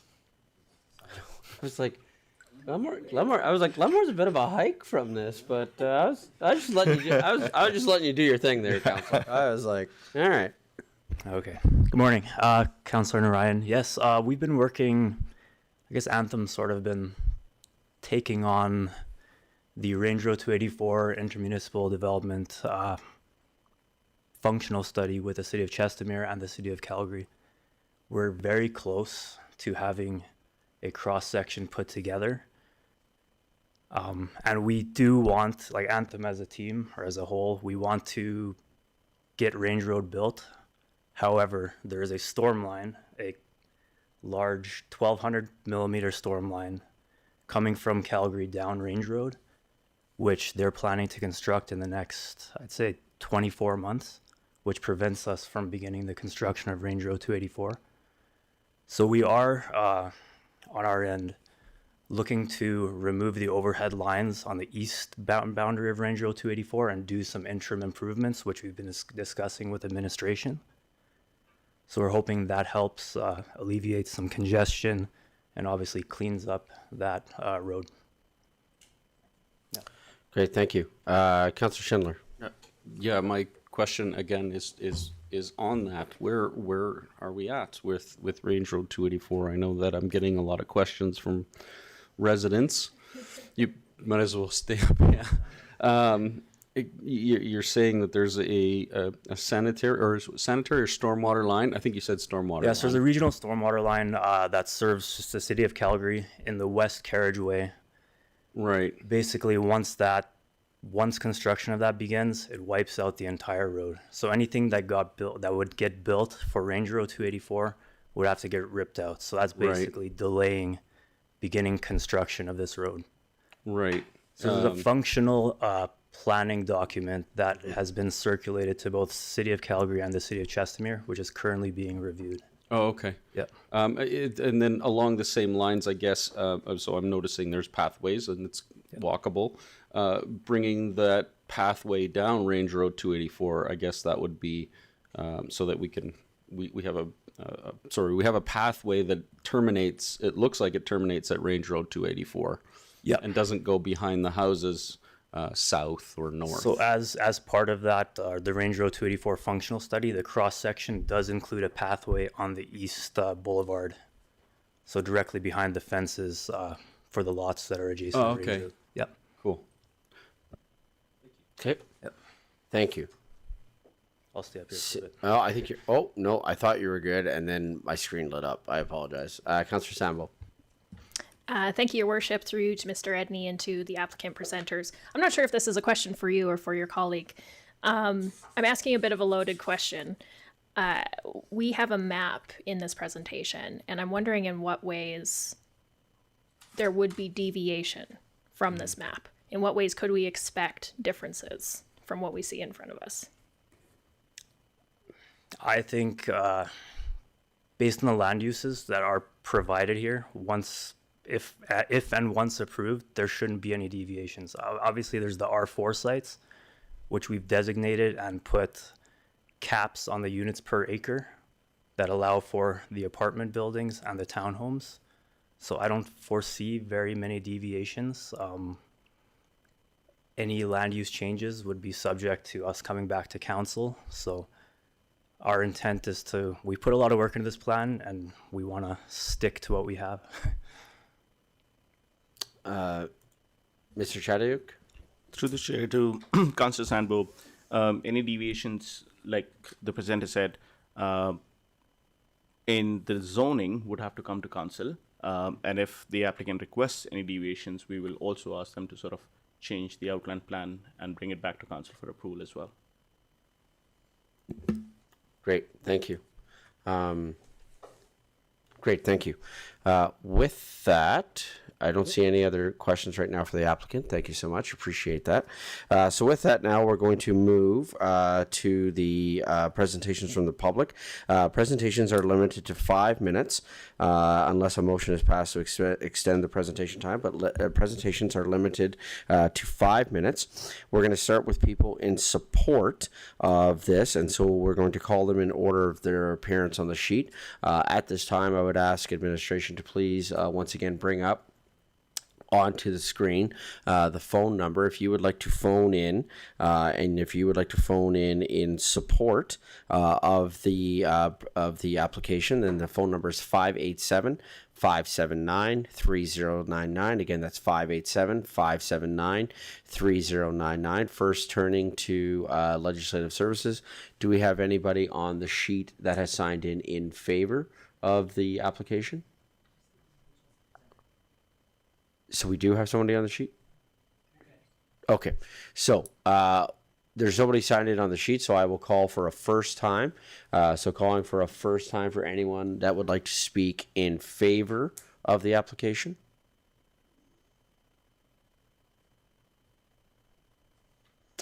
Calling a second time for anyone that would like to speak in favor of the application.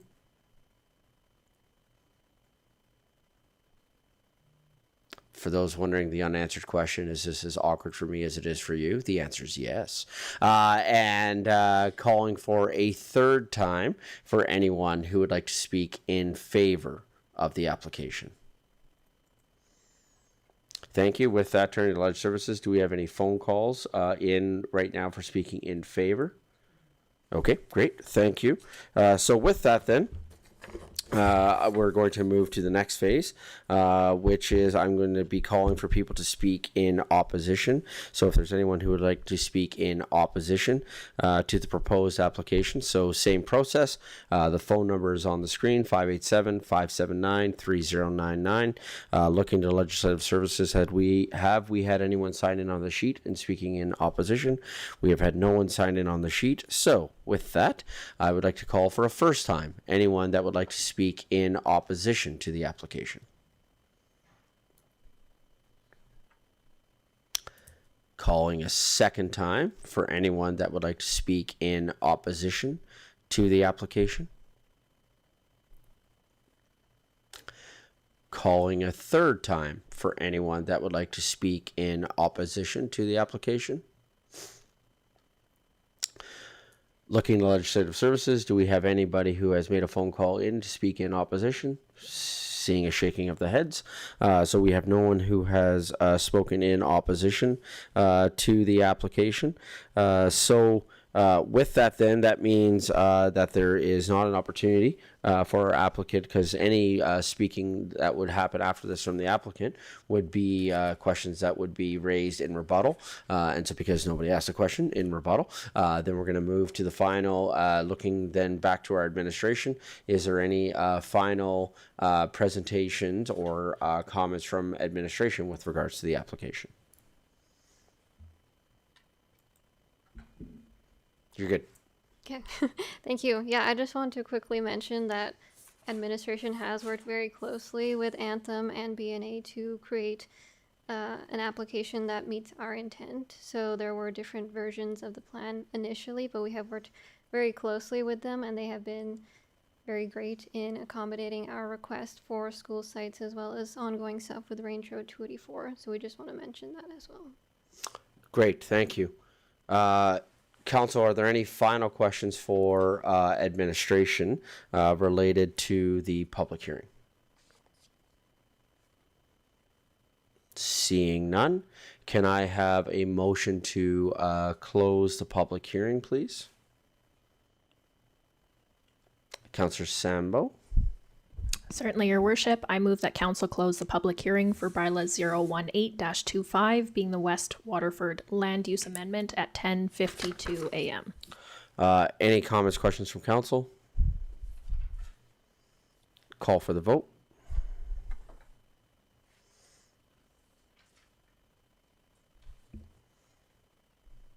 And that's carried unanimously. Thank you.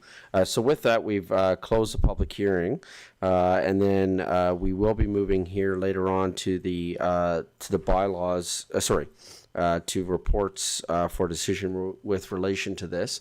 I'm just wondering, as a matter of process here, seeing now that our presenter is here for the municipal development plan, is the next thing that we should tackle 8.1.1 being the municipal development plan? Should we do that first before the other items? I'm seeing some nods. So knowing that that could take a little bit of time, I'm going to suggest we take a quick 7-minute break, if you will, and we will come back at 11 o'clock, where we will have the presentation for the municipal development plan. So a quick recess. Thanks, everybody.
Good morning, everyone.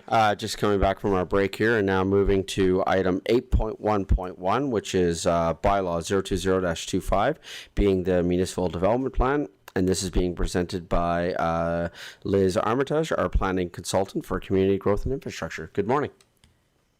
Good morning, Mayor and Council. Before I start my presentation, I'd like to acknowledge that my presentation and my comments today are all through the Mayor to all. And I, as you know, will likely forget to state that again. So thank you very much. I'm here today to present third reading of the Municipal Development Plan. As per the last presentations, I'm not going through a formal presentation as we have done that now many times on this project.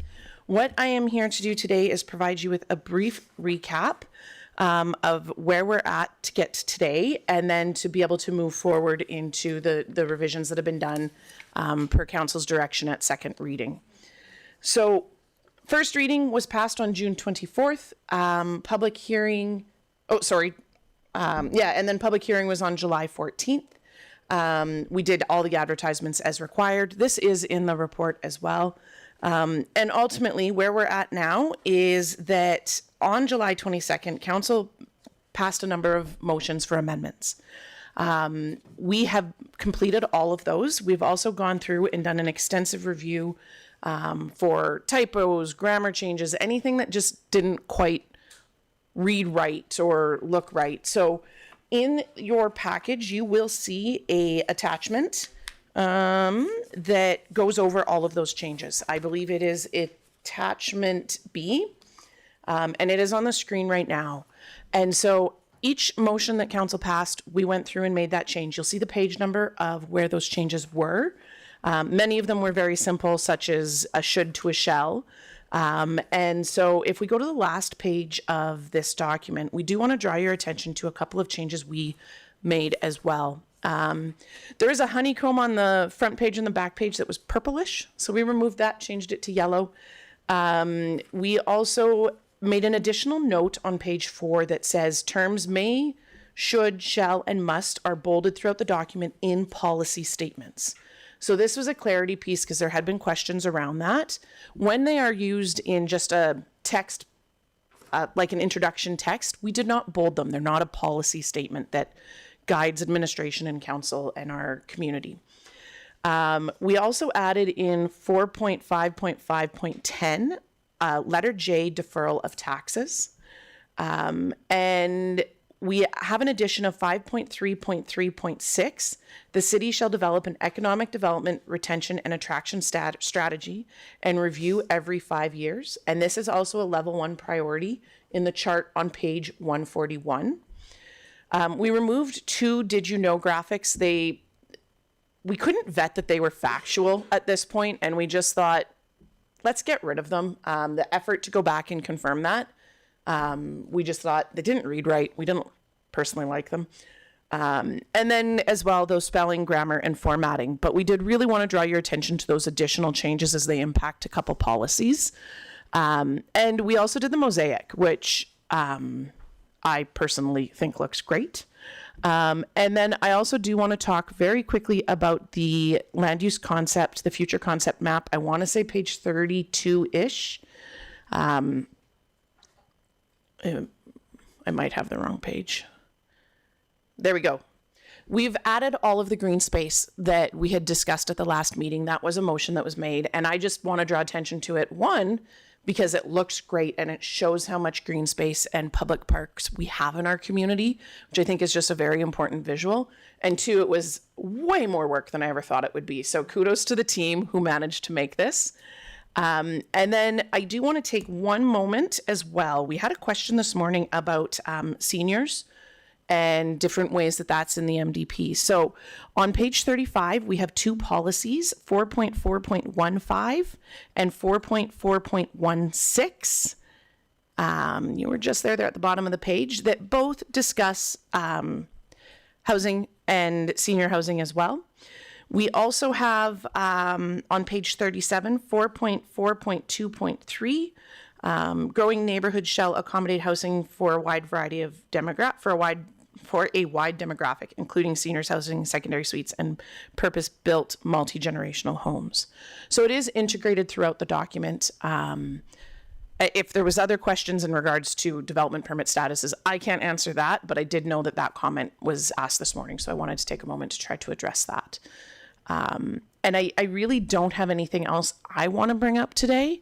I guess professionally, I can say that I think this is a fantastic document. It is a great improvement on where we were with an outdated document. And so while the reason this project was started no longer exists and that the CMRB is gone, I think this is a fantastic foundation for the upcoming years for the city of Chestermere.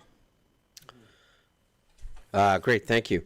Are you looking for questions specifically at this time, or with regards to the document? Whatever you want. I'm looking for third reading. Okay, thank you. With that, then,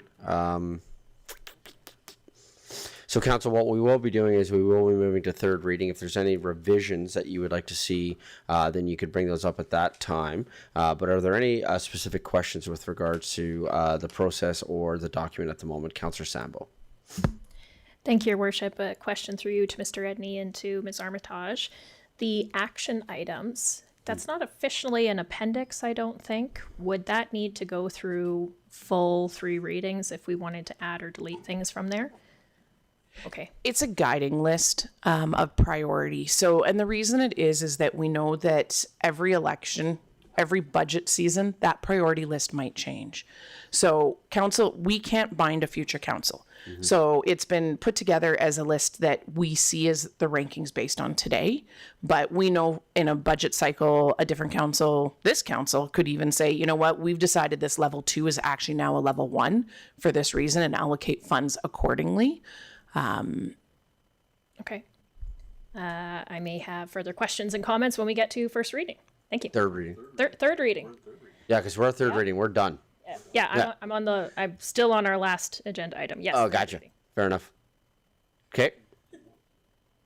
So with that, then, I'm going to call for the motion for, Deputy Mayor Warzanowski. Oh, you wanted to make the motion. I got you. Deputy Mayor Warzanowski, can you make the motion, please, for third reading? Stop pushing your button. There we go. Gladly, Mayor Dean. I motion that council give a third and final reading to bylaw 020-25 as shown in the municipal development plan. Any comments, questions from council before calling for the vote? Councillor Sambo. Thank you, Your Worship. This may be a question for you, Mayor Dean, or maybe other members of council. I did notice that under the action items, there are no action items related to recreation. So there's library and social programs and a social plan, but there aren't items on there related to recreation. I was wondering whether it would be worthwhile adding some items on there or maybe taking the action items out as an appendix so it could be updated easier. Ms. Armitage? I believe as an appendix to the document, you would still have to go through third reading because it's still attached to this document. Public hearing. So I don't believe separating it out as an appendix would change that process. I'm just going to that page right now. I might have another comment, but for now, that's my comment. Councillor Grant? Thank you, Mayor. Are we debating? Yep, because we have a motion on the floor. Perfect. Councillor Sambo pointed out that those action items were missing from recreation to me yesterday, and she is right. And then, in review of the document, there are a large amount of action items within the document, and I wonder, does that suffice? Do we find that acceptable that those action items are identified, but they weren't carried forward into a formal list? At the end of the day, I think I was okay with it, but I'm happy to hear more. Yeah, I'll speak to it. I'm okay with where it sits right now with the document, knowing that, again, there could be changes made council-wise, and again, hoping that that we are sitting here in the future here, moving forward into November. And I think that those are going to be outlined within there. And then I think that some of that's going to come through committee work as well. And I do think that this document, maybe not from an action item list, but there's certainly lots that's captured with regards to recreation throughout this document. So I guess I'm saying, oh, sorry, Ms. Armitage? I will note on the priority table, which is table 3, page 141, there is the master recreation plan, social services, and recreation needs assessment listed in that list as well. Which is going to be a big piece of guiding future work. Yeah. Thank you. Councillor Sambo. Thank you, Your Worship. Hearing the comments, I'm okay with that as well. The one item, possibly two items in particular that I want to make sure that doesn't get missed is that item, the master recreation plan and the recreation needs assessment. The other one is talking about CRRC sustainability, which is not, I believe, on that page for the priorities table. So if council and administration is thinking that it is fully captured in this, I'm okay with it, but I really want to make sure that we don't lose track of those items. Yeah, I think that that's something we've talked about throughout this process, and I think that's going to be incumbent upon councils moving forward. I think one of the unfortunate things that we pointed out throughout this process is the number of items that we discovered throughout this process that were left on the shelf, so to speak, from the 2016 plan. And I think that one of the things that our council has demonstrated is, A, we read everything, and B, we're a bit of a hawk on all of that stuff. And so I think that that's going to be incumbent upon future councils to ensure that they're staying on top of those things. I do like the fact that we have that action plan. I do like the fact that the recreation needs assessment is outlined within there. And I would encourage any future council, this is a 25-year document, so who knows if any of the 7 of us are sitting here in 25 years. But this is a 25-year document, but I do think it is incumbent upon any future council to ensure that they are really paying attention, but also for current and future administrations to ensure that we are referencing back throughout not just our planning and development department. I think that this is something else that has been important, that there are things that we should be doing throughout our administrative processes, not to get into the weeds, or direct administration, but to our CAO, I would say that this is something that would be a desire for councils moving forward, would be to ensure that as we're making policy decisions within administration, that we are referencing back to the things that are outlined within our 25-year plan for the municipal development plan. Any other comments, questions from council with regards to the document? Great, thank you. I just wanted to highlight 2 things. One, I want to say thank you for that inclusion of the economic development, retention, and attraction strategy, as well as adding an option for deferral of taxes. We're going to see this upcoming here later in the meeting with regards to the resolution tracker that that a desire of this council and work of this council has been working on economic development. And that work moving forward for future councils is essential for our community. I think that finding ways to attract and retain businesses, both small and large in Chestermere, is going to be really, really important. And so I'm glad to see those things now captured within our municipal development plan, because I think that that's going to be very, very important. And I also wanted to say thank you for outlining the should, shalls, and musts and where they get bolded and where they don't. Because I know for myself that was a lot of highlighting and going through. And so I think that explanation now that we have on page 4 of when we bold and when we don't, I think is helpful for those of us that go through with that fine-tooth comb. So with that, I believe we are going to call for the vote.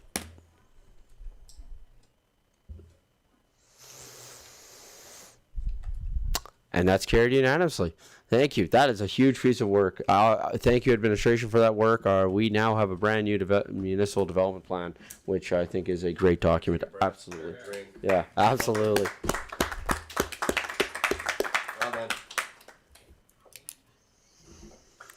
Well, good. We're done for the day. And no, She's trying not to show it. I know. We're getting smiles out of Miss Armitage here. Look at this. I like it. Your cold heart. Dead. Dead heart. Just saw a little spark in hell there. Yeah. I like it. Okay, moving then now, getting ourselves back on track. Yeah, well done, everybody. That's been a lot of work over the last number of months, and just another accomplishment of this council, really working in close collaboration with our administration, but also with our development community. I think it's not lost. It should not be lost in our community that the development of this came through incredible conversation with administration, with council, but with our building and development community as well. There was changes that we made that were in response to questions that we were getting, but there was also things that, for example, school sites that this council held the line on, and we weren't moving.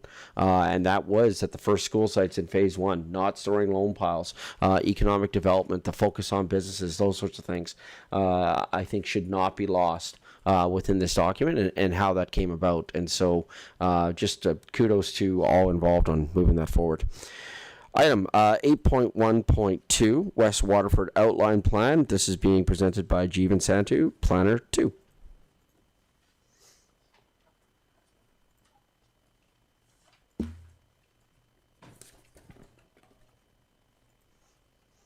Oh, sorry. Morning again. Morning again. My name is Jeevan, Planner 2 with CGI. So just want to acknowledge that all my comments made during the presentation shall be made through the CEO to the mayor and all members of council. Now that the MDP has been approved, our recommendation is that council approve the West Waterford Outline Plan dated June 2025 as shown in Attachment A with the following amendment. References to the 2016 Municipal Development Plan shall be updated to the 2025 Municipal Development Plan. The content of the report is essentially the same as what was presented during the public hearing, so in the interest of time, administration is not going to represent that information, but I'm happy to answer any questions regarding the report. Great, thank you. Council, are there any questions with regards to the West Waterford Outline Plan? Okay, while council may be, oh, sorry, I apologize, Councillor Sambo. Councillor Sambo. Thank you, Your Worship. Just locating this here. Thank you. Through you to Mr. Edney and to the presenter. I have two questions. The first one is a little bit lighter. I'm wondering if there is a way for the Municipal Heritage Advisory Committee to make some recommendations about naming for anything in this development. Is that something we could do?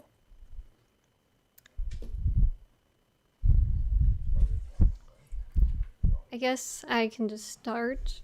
Just in terms of road names, those have already been reviewed by administration and the GIS team. The intent is to have water theme to go with the Waterford Area Structure Plan, but if there are any other features, I think it would just be a conversation with the developer. All right. So if we wanted to do something like that, obviously this is a very new committee that we have. Is that something that we could bring to the committee and make some recommendations? Or is that not an option? To be determined? Yeah.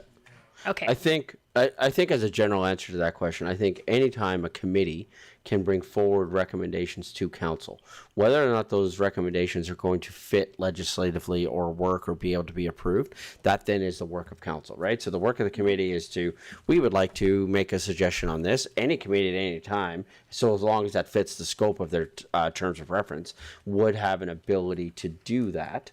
But then it would be up to council, legislative services, the mayor. It would be up to the mayor. First of all, I think the first hurdle's probably the first process is probably a better word. I think the first process of that would be at the agenda prep stage. So the committee would be following the committee process. They would submit their paperwork on time to legislative services. Legislative services would then probably bring that to agenda prep, where the mayor, CAO, and as is public, all of council is invited to every agenda prep meeting. But really, the mayor, CAO, and legislative services set the agenda. And if it didn't work from a legislative point of view, then either legislative services or the mayor or the CAO could let that committee know that that can't go forward, and here's why, because it doesn't fit legislatively, da da da da da. If it did fit legislatively, then it could go on to an agenda, be presented to council, and then council could make a vote at that time. So that's how I would see that process play out, whether it's our heritage authority or not. Gotcha. Very helpful. Thank you, Mr. Mayor. I do have one other question, completely different world, about stormwater. On page 51 of the report, there is a reference to an interim zero discharge condition. I was wondering if you could explain that, because it's talking about using MR for stormwater. And what does that mean? Thank you for the question. Right now, I don't have the engineering team with me to answer the specific technical questions. So I can get more information on that for you, but essentially zero discharge just means that the entire outline plan area will need to ensure that stormwater isn't discharged to other areas. This also could be a question for the applicant if you wish to ask them the question. No, because we're not at public hearing, so the applicant really doesn't speak during this part of the process. Councillor Sambo? Thank you, Your Worship. Following up with that, I don't need the real technical details. What I'm trying to confirm is that the MR is not going to be flooded to deal with this situation. That's just what I'm reading as a layperson from this. So I'm looking for confirmation on that. Mr. Chadwick? Through the chair to Councillor Sandwood, that's what my understanding as well is from reading this particular paragraph. Municipal reserve lands are supposed to stay developable. They're not supposed to be turning into wetlands. And so the idea probably would be to sort of irrigate the municipal reserve lands in the interim with the stormwater, pending construction of the finalized, stormwater discharge facility. And so it's probably just an interim solution to be able to sort of take care of the stormwater in the area. Okay. Deputy Mayor Warzanowski. Thank you, Mayor Dean. Also, shout out to Councillor Sandbo. I like where you're going with the naming rights. Just a side note, I was in Edmonton not long ago, and I hadn't been there for so many years. It's like a Mark Messier Drive that I didn't even know about. Mm-hmm. And they added that to a road that long existed. So I like where you're going with this. I'd love to see the committee work come back with that. But my question through our mayor to our CAO, or maybe anybody who can answer, is, and also this goes out to our council. I'm curious about we just proved the MDP, and I'm looking at the development plan here, and there's R1 PLs right across the street from R4, which seems to be consistent with our recently approved MDP. It just still seems awfully close to some of those zonings. Just curious what council feels about that, or if there's any commentary from the administration to confirm that it is consistent with the MDP. It seems like it is, but basically, instead of having it previously where developers had the ability to put R4s right beside R1s, now they're just putting a roadway in between them to ease the transition.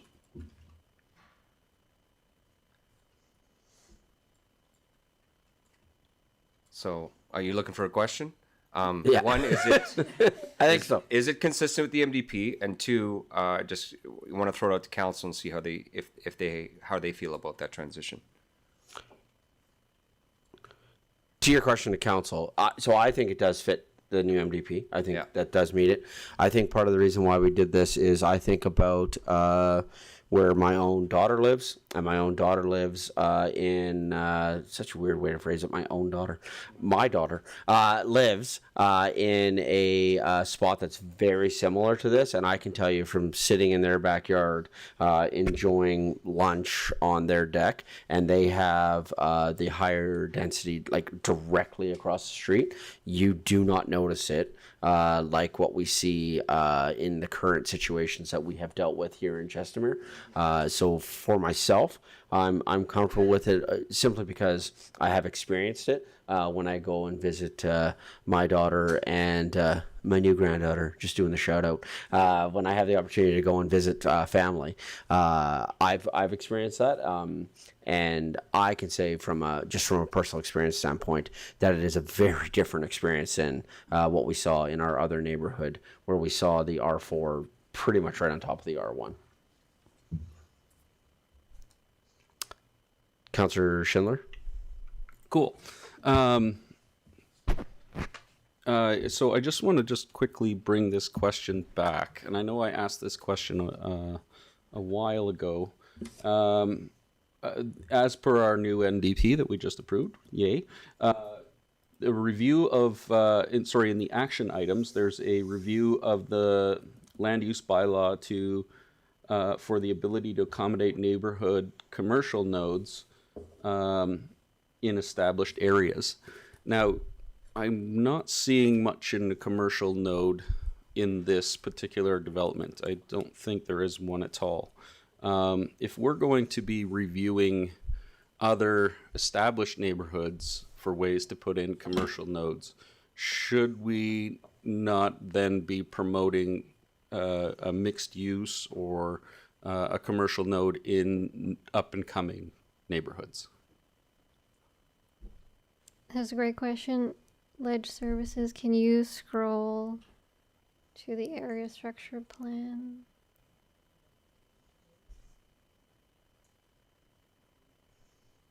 It should be towards the top.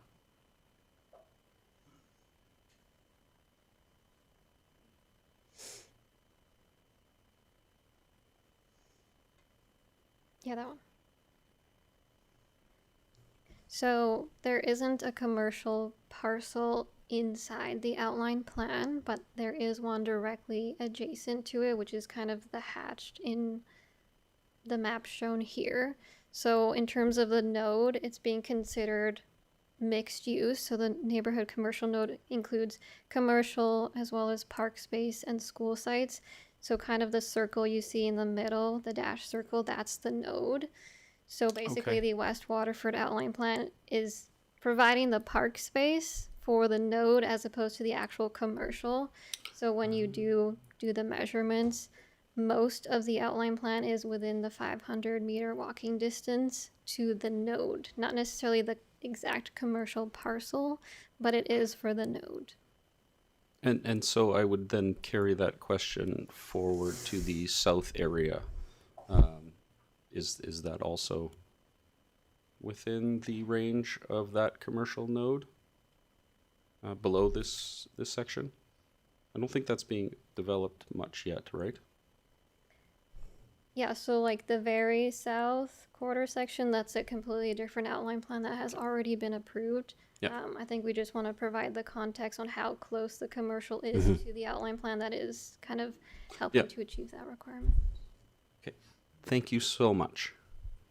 I actually had one more. So the school site, I'm considering like we now have in place a rule that we don't put loam on school sites in phase 1. Is this West Waterford considered a phase 1 project now, and we're not going to put loam on the new school site? Is that a thing, or is this like phase 2 of the entire Waterford project? Yeah, so West Waterford is its own outline plan, so it has its own development phasing, which has 6 phases. The first phase will include the school site. Because the MDP is approved, they will not be able to store any loam on that parcel. Cool, thank you. That's all. Okay, Councillor Grant. Thank you, Mayor. Through the chair to administration. I have a question about some of the differences between these concept plans and area structure plans. My question centers around one of the drawings shows a traffic circle on Chelsea Drive, and then in the the outline plan or the concept plan, it's gone. So I'm not sure if this is an appropriate time to be talking about whether traffic circles should be here or not, but I think Traffic circles are a great traffic control method and that we should be trying to encourage them on our major roadways. And I would like to ensure that this one actually has one. So I don't know if that's within the purview of our conversation today. Maybe you can explain. Yeah, so the area structure plan that's shown here is just a concept, and detailed design happens at the outline plan stage. So in their proposal, there is not a traffic circle, but they had provided a transportation impact analysis that was reviewed by administration and our transportation team, which includes all the intersections. So there's likely no change to a traffic circle at this time, but everything was reviewed by administration. Okay, thank you. Just you have R4 parcels here on a major thoroughway, and I foresee a large amount of traffic on this road in the future. So I think it is something important that we should be looking at. Thank you, Councillor Sambo. Thank you, Your Worship, and through you, I'm still looking at this MR and stormwater thing, and I'm trying to think of questions I can ask that are not super engineering-y. So in here it says the interim zero discharge condition will involve the irrigation of absorbent landscaping and municipal reserve MR. So it does specifically say MR. I'm looking for confirmation that it's MR and not MSR, that there's not going to be something on the school site. My best guess is that it's probably just the land around the pond, right? But what I'm really trying to suss out is whether this will have any impact on the school site or the ability for that to get funded or for kids to start going to school or anything like that. Mr. Edney. Thank you, Mayor Dean. So in my spare time, I'm a stormwater engineer. No, I'm not, but I can take a stab at this because it's a big issue in the community. So I think the key wording there is irrigate. So right now, without our CSRO and our long-term discharge solution on stormwater, we have the zero discharge, regulation or criteria. So essentially what that means is every developer has to store their stormwater on site. And one of the ways of lowering their ponds and moving that stormwater on is to irrigate. So if you looked at the map behind me, there's that nice big green circle up in Bridgeport where the stormwater from Dawson's, etc., is pumped into there and it irrigates the land. And that's an acceptable use of the stormwater. So I believe, without knowing this intimately, that's what the intent of that is going to be, is if they need to lower their ponds or deal with stormwater, they will irrigate the municipal reserve, i.e. spread water on it to water the grass, that kind of thing. I don't know if they would do that at the school site, but I could see that being beneficial if the grass, etc., gets planted to irrigate. So it's not physically taking up a park space and putting a storm pond there. It's irrigating that park space with the storm water until that longer term solution is determined. Did I capture that right? I'm getting some thumbs up from our applicant in the crowd. So yeah, I think the concern is we have a school right now in Chestermere that essentially becomes a floodplain, and that if there's too much rain, then that's what happens. It is also utilized by one of our sports clubs as their practice field, and that then if that happens, then their practices are impacted. And so I think that's part of also what Councillor Sambo is getting at, is to ensure that not just the recreation space for school children while they're attending school is going to be impacted, but should that be utilized by a sports team, that it's not, because we have that in Chestermere right now with one of our schools. And I think that that's what we're getting at, is that we're looking for confirmation that that is not what's going to happen with this comment that's outlined in the stormwater plan. So my question is what I just said true? And also within that, because this is more of an engineering question, do we at all need to either table or take a moment and allow administration to get confirmation from the engineering team? So just how should we handle this line of questioning? So I will open up both mics for both Mr. Edney and Mr. Chattahoock, and then whoever wants to. Both of your mics are open. So okay, thank you, Mayor Dean. Which school is experiencing this and what is causing that problem? So there's going to be troubles with this kind of rain no matter what happens. So is it a specific issue that's occurring because the developer is over irrigating that particular playfield, or it's just a drainage issue on the playfield? Those are two totally different things, and I would expect that the developer would be responsible with their irrigation, and we as administration would be overseeing this to ensure they're not just flooding out parks and playfields to get rid of their stormwater. But this is more drainage on this one than irrigation. okay. Yeah.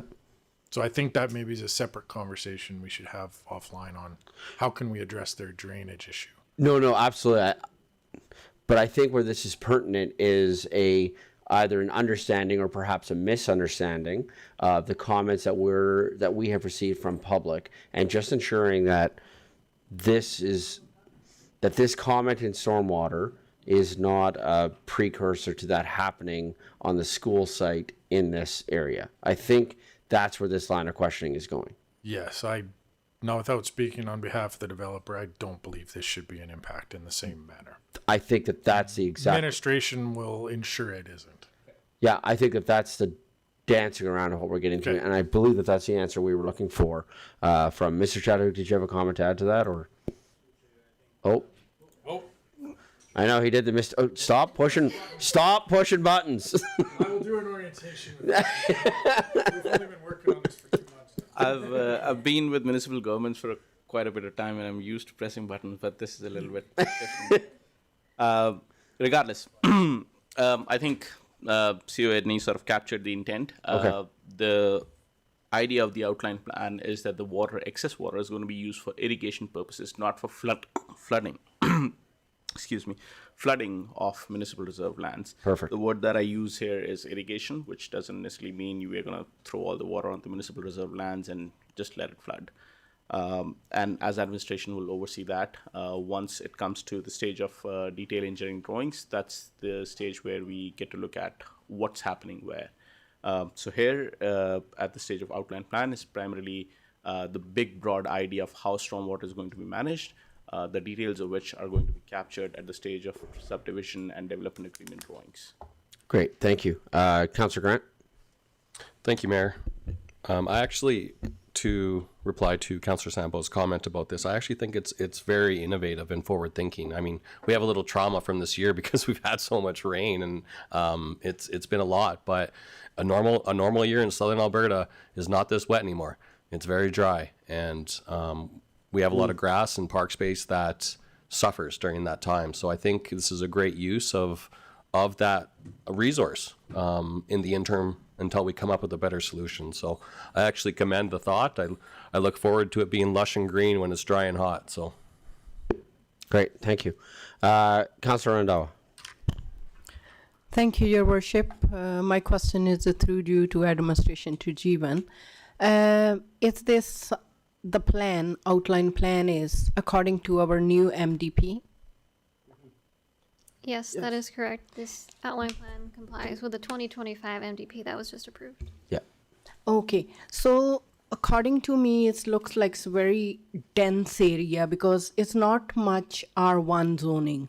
Majority is R3, R4, or R1, and I'm still have echo with the council, Deputy Mayor Warsnowski from R4 to R1 PRL, because not every residents have garage at the back, right? So some they don't. So normally we sit at the backyard and stuff. So how is this? Isn't that a privacy issue for the residents? Sorry, just really quick on the R4 to R1. Sorry, Councillor Randhawa, not to cut you off or correct you. 53% of this development is R1. Mm-hmm. So it's actually majority. It's outlined in the actual outline plan that there are the variations of the R1. There are different variations of the R1, but within their outline plan, it's actually 53% is R1, 47% is other. I apologize. I don't remember off the top of my head because I don't think it was broken down like what is R3 and what is R4. I don't think it was broken down at that level of detail. But just administration, I'll handle that first part of that question in that it's actually the opposite. It is actually 53% is R1. So the majority of it, it's not a large majority, but 53%. So the majority is actually R1, 47% is the other. With regards to the transitional question, it does meet the MDP, but I guess maybe if how are the privacy concerns and addressed if somebody is backing onto a higher level, and is that addressed in through I believe there are height restrictions that have been put on both the R3 and the R4. I believe it does have height restrictions listed in the outline plan. Yeah, ledge services. Can you go to page 34?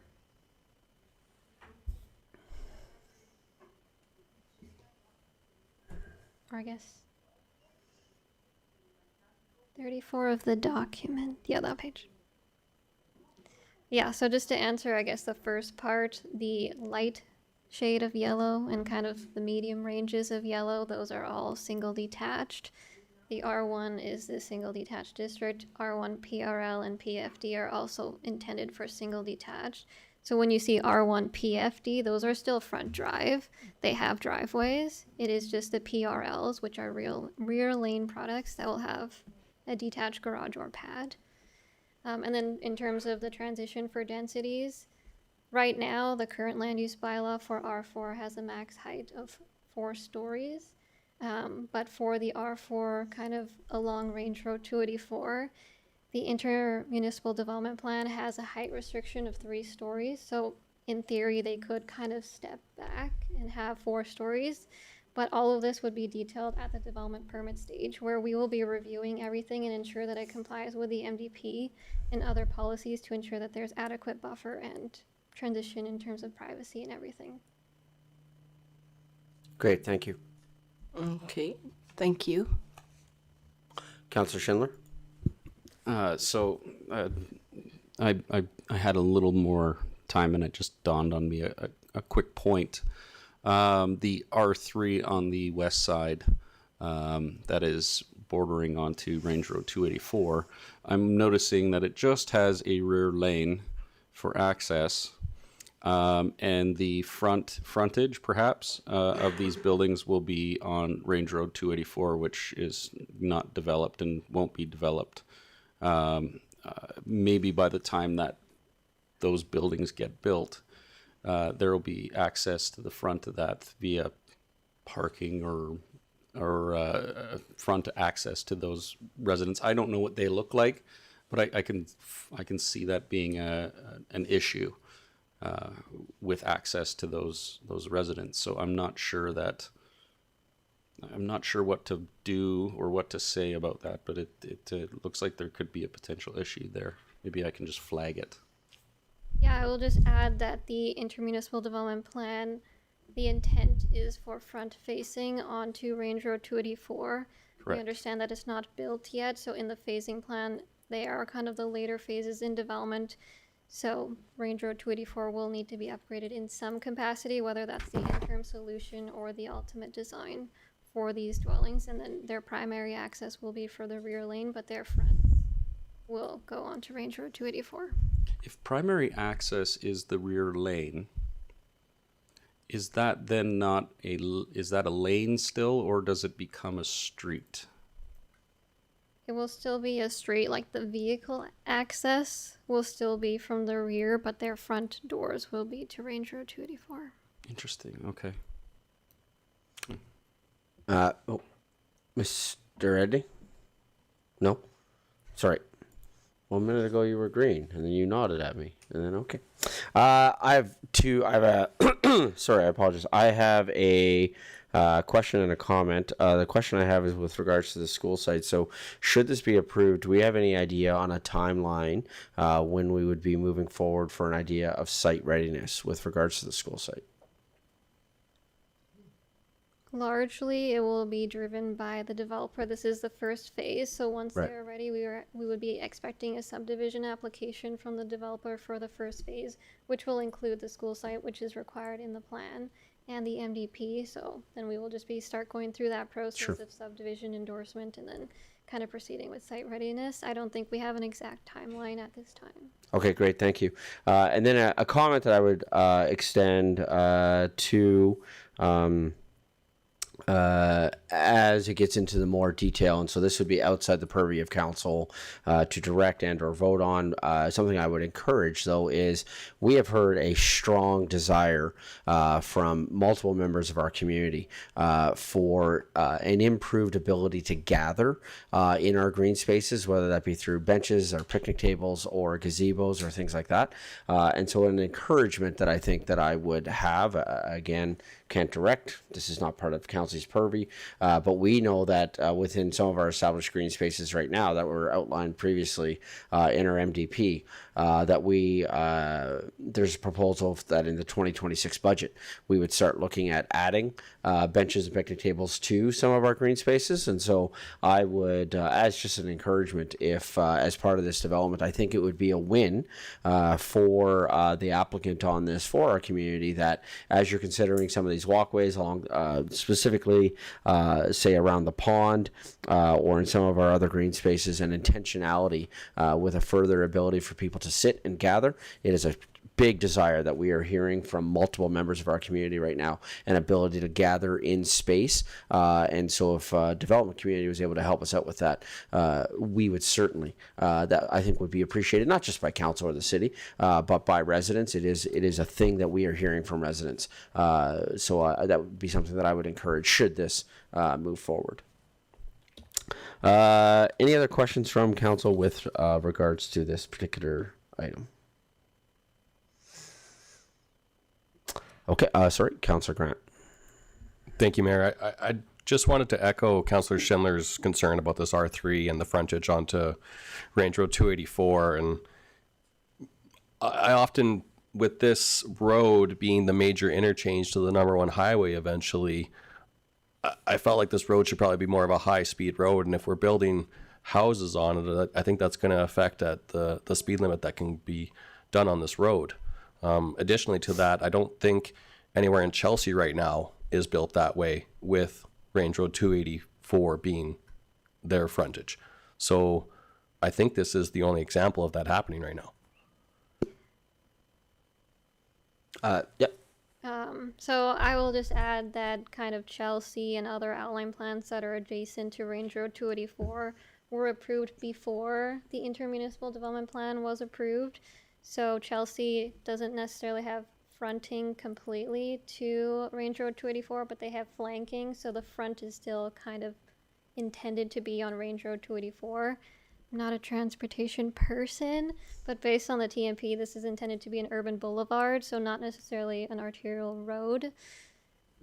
Obviously, the cross-section is still being worked on between the different cities on what that exactly is going to look like, but although the interchange is happening, the intent is not for Range Road 284 to be a goods movement road. That's intended more for kind of Rainbow, and then kind of at the intersections, those kind of changes would happen. So then, I don't know if you're going to be able to answer this. Are we saying then that this would be 284, the ultimate build out once Calgary starts doing what they're going to be doing too on their side of the road, that we're looking at more of what our current Rainbow Road looks like as opposed to a higher speed road that's going to the Highway 1? Are we talking that it's going to be more like our current, what Rainbow Road, say right in front of No Frills, looks like right now? Is that, do we know that level of detail yet? Or Mr. Edney's nodding at me, so I'll go to Mr. Edney. Yeah, thank you, Mayor Dean. I think this is a good opportunity where one of the things we should talk about with council as part of orientation is what this IDP looks like. Because to your point, it's Rainbow Road, but with the houses facing Rainbow Road, with the commercial facing Rainbow Road, not back fences. As Jeevan mentioned, Chelsea got built before the IDP was finalized. So the intent of that road all up and down 284 on Calgary side and our side would be like if you ever go to cities in the US and one side of the street happens to be one city and the other side happens to be another, but if you were a visitor you wouldn't know. That's the intent of this road. So I anticipate it's 50 kilometers an hour with lights and access to commercial, access to residences. It's not going to be a main like fast or high speed limit north-south connecting road. It's not going to be like your Anderson Road or something where it's 2 lanes on both sides with sound walls on either side, and you can kind of go at it. It's going to be 2 lanes on both sides, but with front-facing residences and commercial. Well, we have an example, Edmonton, St. Albert, right? Yeah. Like there, you literally leave Edmonton and drive into St. or vice versa, and you on Mark Messier Drive, and you and you almost don't know that you did it, right? So that's we not just in the U.S., but I mean we have an example of that 3 hours north of us. Councillor Grant. Thank you, Mayor. It was mentioned that we have an IDP approved. Is that just specific to this road, or is there a larger IDP approved with Calgary that I'm not aware of? And within that question, what direction are we using for that agreement? Like, whose direction was given? Was council's direction given to their desires of what this road should be? Because I don't remember that conversation. Mr. Edney? Yeah, so through the mayor to Councillor Grant, this was approved before this council's time. And yes, the IDP is only related to this particular interface. So there's nothing else in it other than the Range Road 284. And the council at the time would have approved this IDP. It is something that at this point, nothing's really been done. There's a proposal here to see some of the first homes built according to that IDP. If it's something council would like to look at, we can absolutely look at that. And I suggest we do look at it as part of our review of the IDPs and ICFs as we get through that process. Would it be fair, though, as a cautionary tale, if nothing's really been done, that means that a physical house hasn't been done yet. However, if we go back to the public hearing that we had earlier, and the applicant was talking about the storm pipe that's going to be going, work that's being done, while a physical thing does not yet exist, there's a lot of planning that is being done with relation to this document. So it would not be a simple process of a council just decides, we're not going to do that anymore, because there has been an incredible amount of work that has been done. Would that be a fair assessment as to where that work actually sits right now, Mr. Edney? Yeah, thank you, Mayor Dean. Yeah, that's a correct assessment. As someone mentioned, there's a main storm sewer trunk going in there. I think it's like 14 meters deep. So this is a big trench that's going to have to be dug to do that. So to that point, that is always the challenge of a council is, what council decides today is something that's going to impact the community, for a long time going forward. So perhaps my comments were a little misguided in I wasn't trying to imply that we could up and change everything, but it is something that I think is important for council to review and understand. Not to get off topic, but it's the same comment around Chestermere Boulevard, 17th Avenue that I deal with. I can't wait till that is twinned. I can go 80 again. No, when it's twinned, you'll go 50 because now there's more traffic in intersections. So often these larger roads end up actually being a lower speed limit because there is more traffic, more intersections from a safety perspective. So I think it'd be good for council to understand what that looks like, so there's no confusion with the residents. Yeah, no, Mr. Edney, I don't think your comments were misguided at all. I think it's just sometimes we can hear something, and I think it's just a cautionary tale of let's just be aware that you may not see a building sitting there, so in terms of what's happening, but the amount of work that I think is happening at the administrative level, at the development level, at the intermunicipal level on that right now is fairly significant. Councillor Schindler. I'm sticking on this because those R3s are really bugging me. I just further down on Waterbury Way, we have a buffer of a street to the 284 with R3s there. Does there need to be a lane? If we approve this, is there the ability to make those changes? I can see needing a sound wall there along that road, pathways with the further construction, having no access. I can see that being a problem both for us or for the people there, but for us in the future, should maintenance ever be a thing. I'm thinking specifically of a road at 68th between 17th and Memorial Drive is a buffer there with roads, or with a wall that was just recently installed due to the amount of noise going down that road, which is a 60-kilometer-an-hour zone. But they also have brand new housing that's a high density, or not high density. Basically, it's an R3 that frontages right onto there, and people are parking on this on 68th to deliver food. Like it's a disaster. So I'm trying to really emphasize that I think that would be a mistake going forward. Yeah, so I'll just add that the intermunicipal development plan is a statutory document that has been approved by the City of Calgary and the City of Chestermere. So the intent of Range Road 284 is front-facing to really enhance the pedestrian experience. The IDP says that lots should be fronting onto Range Road 284, and that kind of window streets is kind of what you see at Waterbury Way are kind of discouraged. The reason that this is still there is because it's a continuation of a block that was already approved prior to the IDP. The IDP also prohibits backyards. We really don't want sound fences at all kind of on this road. We really want an enhanced pedestrian experience. So right now, because it's gravel, this might not make sense, but this is a long-term vision. Just because we approve this today does not mean that these houses will be built today. Right. These take years, right, Yes. for development to occur. That's also why kind of in terms of phasing, these are in the later phases when Range Road 284 Hopefully makes it's more done. sense. But if we change the intent now, I think we will never achieve the vision of the IDP. So that's just a note to add. Great, thank you. Any other comments, questions from council with regards to the presentation? Okay. So with that, then, I believe you are looking for a motion for approval for the West Waterford Outline Plan. Awesome, thank you. Can I have a councillor make the following motion, please?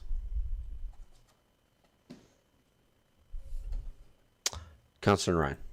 Let's move that council approve the West Waterford Outline Plan dated June 2025 as shown in attachment A with the following amendment. References to 2016 Municipal Development Plan shall be updated to the 2025 Municipal Development Plan.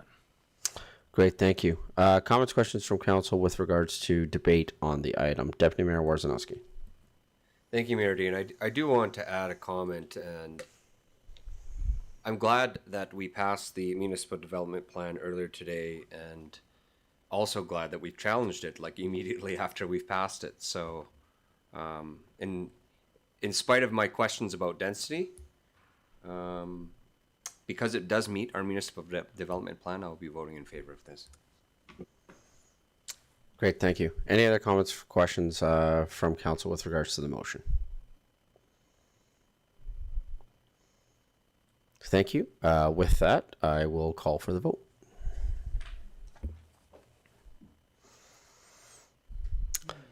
Thank you. And that motion is carried. I just want to say a thank you to, I wanted to wait until the motion passed before making this comment. I just want to say thank you to the applicant for taking the initiative on this in having their outline plan meet the 2025 MDP. There could have been a process where they could have had it stay with the 2016 municipal development plan throughout this process. And they took the initiative, which has influenced the school site. And I also comment that I would make about the applicant. One of the things that our council has done with our door-to-door process is we've talked about building Chestermere together. And so I wonder if there's opportunity for us and our communications team through to administration.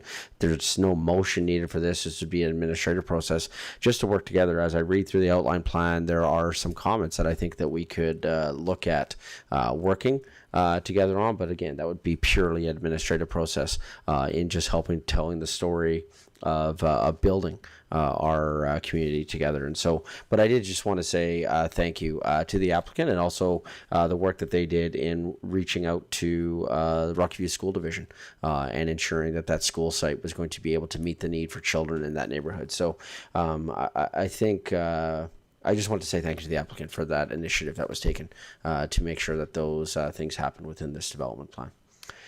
With that, I believe we're going to take our lunch break, and we will come back with and start our next public hearing, which is scheduled. Oh, sorry, what am I missing?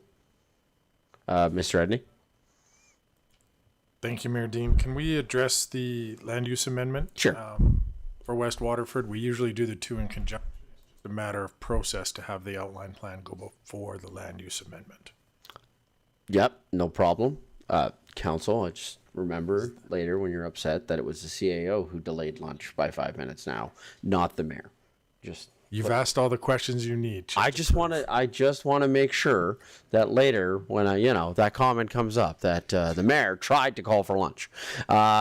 Councillor, with that, then we'll move to item bylaw 018-25, being the West Waterford land use amendment. And this would go to going back to Planner 2, Jeevan Sandhu.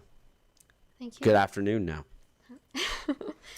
Yeah, so now that the outline plan has been approved, we are just recommending that council give second reading to bylaw 018-25, being amendments to bylaw 020-24, being the land use bylaw as amended as shown in Schedule A of bylaw 018-25, as well as giving third and final reading. I'm happy to answer any questions. Great, thank you. Are there any questions with regards to this before asking for the motion? Great, thank you. Can I have a councillor make the following motion, please? Councillor Sambo. Thank you, Your Worship. I'll move that council give second reading to bylaw 018-25, being amendments to bylaw 020-24, being the land use bylaw as amended as shown on Schedule A of bylaw 018-25. Great, thank you. Any comments, questions from council? Thank you. Call for the vote. And that's carried. Thank you. And then can I have the third reading motion, please? Can I have a councillor make the motion for third reading, please?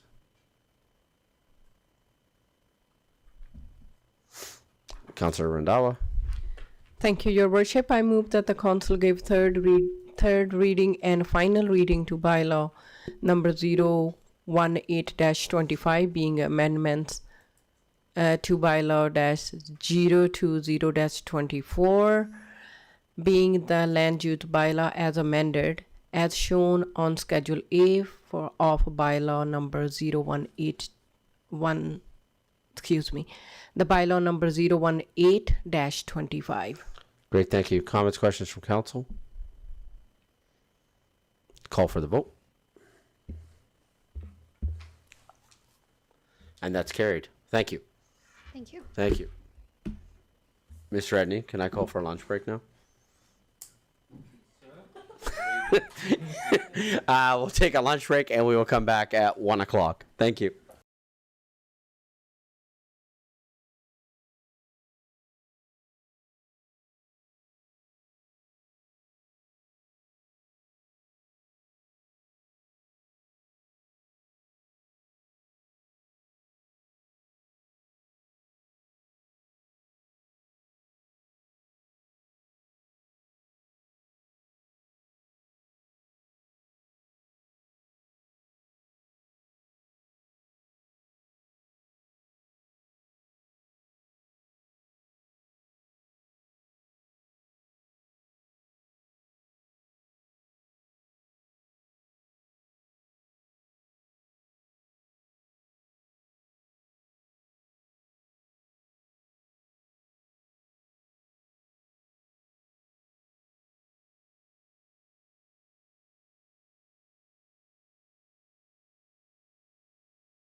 Good afternoon, everyone. Welcome back. Just coming out of our lunch break here, and now we are going to be moving into our public hearing for our election election signs amendment to bylaw 02024 land use bylaw.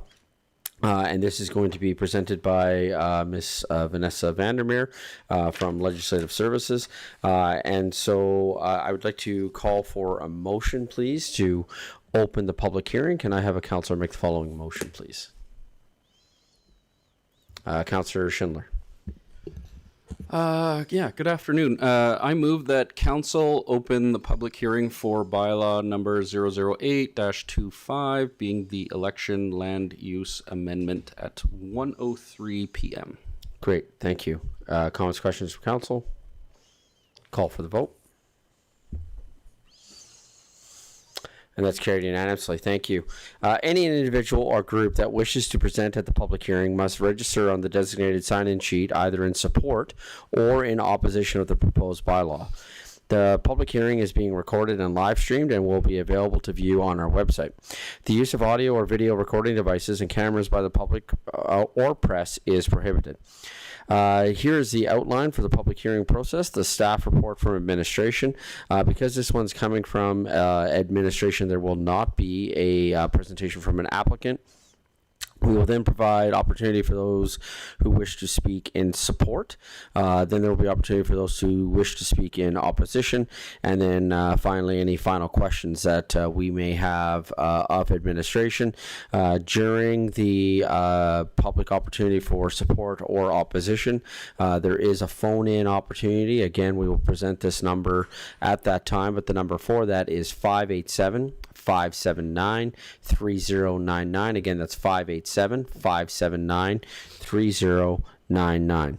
So going for our report from administration to introduce proposed bylaw 008-25, being the election signs amendment bylaw. And I'll turn it over to Ms. Vanessa Vandermeer, Manager of Legislative Services. Good afternoon. Good afternoon, Mayor and Council. I'm speaking to you today on behalf of administration. We've brought this forward as the land use bylaw is needing some changes regarding election signage. We wanted to remove the election signage basically from the land use bylaw in the election signage section under section 9 of the land use bylaw 020-24 so that we had a more robust and a better explanation within the temporary signs on highway bylaw. The only thing that's staying in the land use bylaw currently is the definition for election signage. We are removing the signs not required for permits, taking that out of there. And then for section 9.3, an addition of election signs in compliance with the new temporary bylaw. So the public hearing was allowing everyone to review it for council as well as the residents. And so far we haven't had a lot of feedback on it. It's pretty basic. The temporary signs on highway bylaw is the one that has all the teeth and explanation. For the land use bylaw for election signage, it still refers to signage on private properties, but that is any type of signage, which you have to stay within. Great, thank you. Are there any questions, initial questions from council with regards to the amendment to the bylaw? Okay, seeing none, then I will open up the opportunity for anyone who wishes to speak in support of the bylaw. First of all, looking to Legislative Services, is there anyone signed in on the sheet to speak in support? There is not. Okay, thank you. Again, if you would like to speak in support of the bylaw, the phone number for that is 587-579-3099. Again, that's 587-579-3099. Currently, that is for if you wish to speak in favor of the proposed to the bylaw. So I will call for a first time for anyone that wishes to speak in favor. Calling a second time for anyone who wishes to speak in favor. And calling a third time for anyone who wishes to speak in favor. Looking to Ledge Services, have we had any phone calls come in? No phone calls have come in.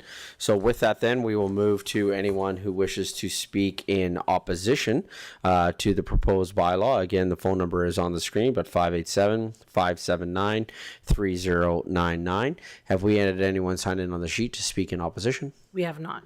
Thank you. So I will call for a first time for anyone that wishes to speak in opposition to the proposed amendment to the bylaw. I will ask a second time for anyone who wishes to speak in opposition.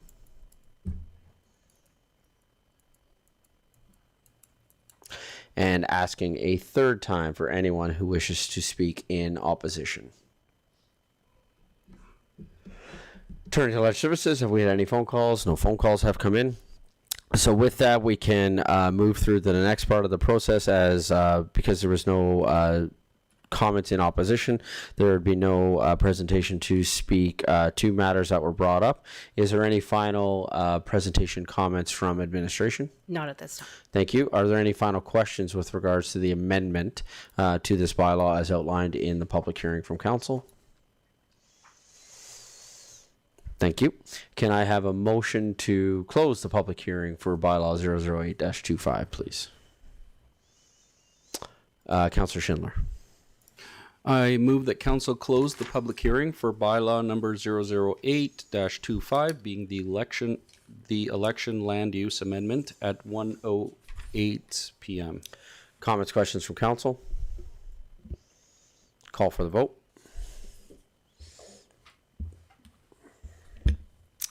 And that's carried unanimously. Thank you. We'll now move to item 8.1.4, which is bylaw 008-25, the election signs amendment to land use bylaw 020-24, being presented by Ms. Vanessa Vandermeer from Manager of Legislative Services. Good afternoon again to Mayor and Council. I am standing before you today seeking second and third reading of bylaw 008-25, being an amendment to the bylaw 020-24, being the land use bylaw as amended. Great, thank you. Any comments, questions with regards to the presentation from council? Thank you. Can I have the motion for second reading, please? Can I have a councillor make the motion for second reading of bylaw 008-25, please? Councillor Randhawa. Thank you, Your Worship. I move that the council give second reading to bylaw number 008-25, being the amendment to bylaw -020-24, being the land use bylaw as amended. Great, thank you. Comments, questions from council? Councillor Schindler. Yeah, so I just had one big question. I mentioned this previously that I would like to see in this bylaw, having a dedicated map or locations in the bylaw where signage can go. While might be covered in another bylaw. Sorry, Councillor Schindler. This is not for the election signs bylaw. This is the amendment currently to the land use bylaw. So the election signs bylaw is coming up here in a minute. I am sorry. I was on the election use page. So Thank hold you. that question Thank you. and bring it then, and then we're good. So this is specifically just the removal from the, as proposed in the public hearing, to remove the election signs bylaw section out of the land use bylaw, and then we will be discussing the actual temporary highway signs bylaw that will include the election signs bylaw piece of it. So any other questions specifically to the 008-25 as the amendment to bylaw 020-24? Great, thank you. Call for the vote.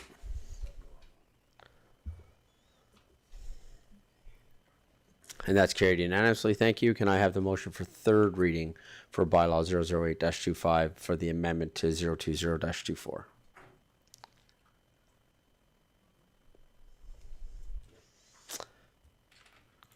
Councillor Randhawa.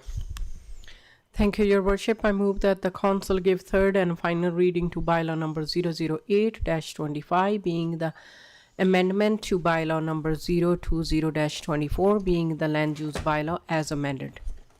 Great, thank you. Any comments, questions from council with regards to third and final reading? Thank you. Call for the vote.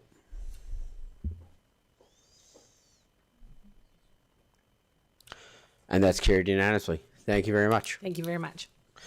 Okay, we're now going to move to item 8.3, Office of the CAO Resolution Tracker 2024 and 2025.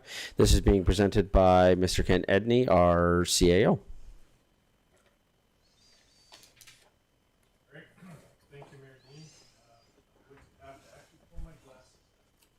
So I apologize for the size of the font in your agenda package. We didn't get the larger printout for you in the package like usual. We'll make sure we do that next time. It does also look like this may be a slightly out-to-date resolution tracker from the updates the executive team has made over the summer months, so I do apologize for that. I will hit on a couple of items that I'm sure council has questions on, and that may have information in the update that isn't accurate at this point anymore. The first thing would be the first item at the top, back from earlier this year on the report regarding strategies for incentives and retaining business. I've been working with our manager of economic development on that. Mr. Chandiok is now going to have oversight of the economic development department. So I want to bring him in on what that report looks like, but I'm hoping that can come back to council here very shortly because it has been outstanding for quite some time now at this point. The Merganser Drive, so number 4, down where we approved the increase to the budget. We've left that on here more to be able to keep up an update on timing. The last timing I had was September 15th. Because of all the rain and everything that we've had over the summer months. I drove by there last week. They're making good progress. We're putting curb installation in at that point. I haven't been this week yet to see where they're at, but if they're not on target for later next week, it should be imminent to have that work on that road done. The next one being the coming to July 29th GAP meeting right below that. Obviously that already happened. I apologize for not an update there. I believe there is an update to this coming in one of the upcoming council meetings before election here. If we turn to the second page, we'll now remove all of these motions related to the MDP now that council has approved the MDP. We can take these off as completed. If I jump up a couple from the original MDPs, just on Rainbow Road North, we have in there it's out for tender. The tender actually closed yesterday, so I do anticipate we'll start working through the adjudication of those tenders and award that project to somebody to get started soon. One of the main criteria in the tender is the successful proponent's ability to actually complete this project before winter season comes. So that'll be a big consideration in that project. One other one that is outstanding is on the third page from July 22nd. There was direction to share the updated anti-bullying and harassment bylaw with the schools. The intent had been to hopefully get that to them before school started. That's my apologies. I had those sitting in my inbox. I want to make a few updates to them here, so we're working on that today. We're also going to include the information on the raised crosswalks and hit kind of both at the exact same time rather than sending 2 letters. So those should go out, if not later today, tomorrow morning. Again, verbally, the school boards have been made aware of what we're doing and understand. We just haven't sent the formal letter yet at this point. And other than that, I think we'll continue to work on the direction of council. One of the things that was pointed out to me earlier today by one of the particular councillors is there's a lot of green in the back. So I guess congratulations to council. We've been doing a lot of work this year so far. Are there any questions specifically related to anything on this action item list? Yeah, just below the last one that you had mentioned, I believe that there's a comment that's in the wrong box. So the July 29th, the Governance Party's Direct Administration to bring back a report on options for seasonal summer bylaw. It says that was coming to today's meeting. That's obviously not on today's agenda. I believe that comment is supposed to be in the box below where it says the Governance and Priorities Committee direct administration to bring back bylaw 030-25 being the municipal addressing bylaw, which is what we did today. So I just think that that comment is just supposed to be one box down. That is correct. And now we can cross it off from in progress to complete. Right. Yeah, good catch. Thank you. Great, thank you. Any other comments, questions from council with regards to the resolution tracker? Councillor Schindler. Sure. I just I have a little bit of feedback, if I may, about the raised crosswalks from my local schools that I frequent every day, and they're very happy with them. So kudos to our administration for getting those set up before the school year started, and I guess we'll have to see how they go for the next year. But thank you. Councillor Sambo. Thank you, Your Worship. Through you, on June 17th, there was an item about Hillgartner Learning. Mr. Edney, Carrie Hillgartner asked whether we could request an email for next steps on that project and just communicating that to him. Mr. Edney. Okay, thank you, Councillor Sandbo. I do believe the community services team has been working with him, so I'll follow up on that. That was my last communication, was they had been in contact with him. So I'll just follow up and see where that project is at. Great, thank you. One final question I had with regards to the revision of the library business plan. That business plan that was currently created was utilized simply to have the library added to offsite levies. It is not currently a budgeted project at the moment in terms of like, this is on the 2026 budget and this is when it's going to get built. That business plan, because you need a business plan to add something to an offsite levy, that business plan was utilized to add it to an offsite levy. There is not an actual library approved project that is what we are building in 2026, and that's on the budget for 2026. Is that correct? Yes, Mayor Dean, that is correct. There is no budget for that. That motion is actually being led by Catherine Doherty as she continues to work with us remotely. My understanding is we now do have somebody on the library side filling in that director role, so we can start to work on what that business plan looks like. Great, thank you. Any other comments, questions with regards to the resolution tracker? Great, thank you. Can I have a motion from council to, I believe we'll be accepting this one for information. Can I have a motion from council to accept for information? Councillor Grant. Thank you, Mayor. I move that council accept the 2024-2025 resolution tracker for information. Comments, questions from council? Call for the vote.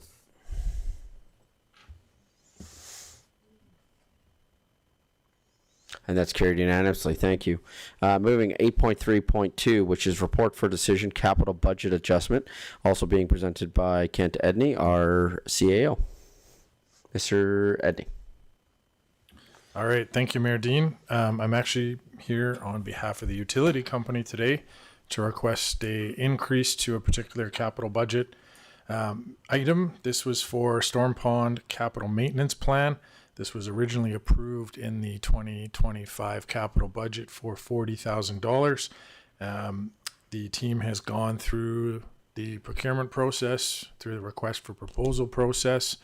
Unfortunately, the lowest bidder qualified, I guess, proposal came in at just under 50% more than the original budget request. We had some that were in the order of 8 times the original budget request. So it was a very varied group of proposals that we did receive. At this point, we are asking to increase the budget from $40,000 to $60,000. We do have excess funds available in the utility capital budget right now on some projects that have come in underspent. We do it a little bit different on the utility side in that because it's a capital project, they all sort of come from the same bucket of money. They're all offsite levy, or they're all utility rate funded projects for these ones. So there's not a particular GL code to bring the money from. It's just simply saying, hey, we've underspent on a couple of other projects, so we're gonna increase the budget on this particular item if council would like to move forward. So the intent of this project was going to be to complete a maintenance plan, again, to look at what's the status of our stormwater ponds. What do we need to do to get them functioning properly? What do we need to do for maintenance? We don't have a comprehensive data list on stormwater pond requirements, and we don't therefore have an accurate budget understanding of what we need to do on these items going forward. So that was sort of that first step in looking at our stormwater, is to assess what the state of our ponds are, what needs to be done for maintenance, and come up with a plan that we can include in the budget in future years going forward. So on behalf, I guess, of the utilities engineering team, just asking for council to approve this increase to the budget. Quick question on that. This is a motion that is coming from council and not the utility board, and that would be because Mr. Edney? There was, yeah, so one of our practices we've been doing is from the utility board, going through some of the old council motions, etc. There's actually a motion on the books that says any motion made by council is considered a motion of the board of directors if it's being used. So for semantics, I think while I was, frankly, to be honest with you, copy and pasting from my next report, I just put the councils in there. So it can be a council motion. Okay. Or for clarity, we could say the board of directors if we just want to keep that distinction. Great, thank you. Any other comments, questions from council before moving to the motion? Councilor Grant. Thank you, Mayor. I have some information on this item I would like to discuss in camera, if we can do so. Okay, to do that then, Councilor Grant, or just need a motion from you to go to in camera and just a reason why. It looks like we have a motion prepared. Perfect. Thank you. I'll go ahead. I move that council moves into closed session at 1:24 p.m. to discuss the following: capital budget adjustment, ATIA, Section 29, advice from officials. Call for the vote. And that's carried unanimously. Thank you.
Great, thank you. Just coming back from our quick in-camera session, can I have a counselor make a motion to come out of in-camera, please?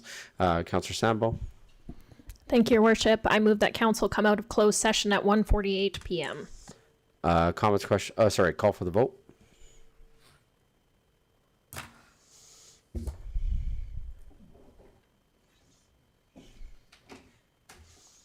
And that's carried unanimously. Thank you. With that, just to allow public time to rejoin us, we'll take a quick break and we will come back at 1:55. Thanks, everybody.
Good afternoon, everyone. Just coming out of our quick break there, hopefully welcoming everybody back from our quick in-camera session that we had.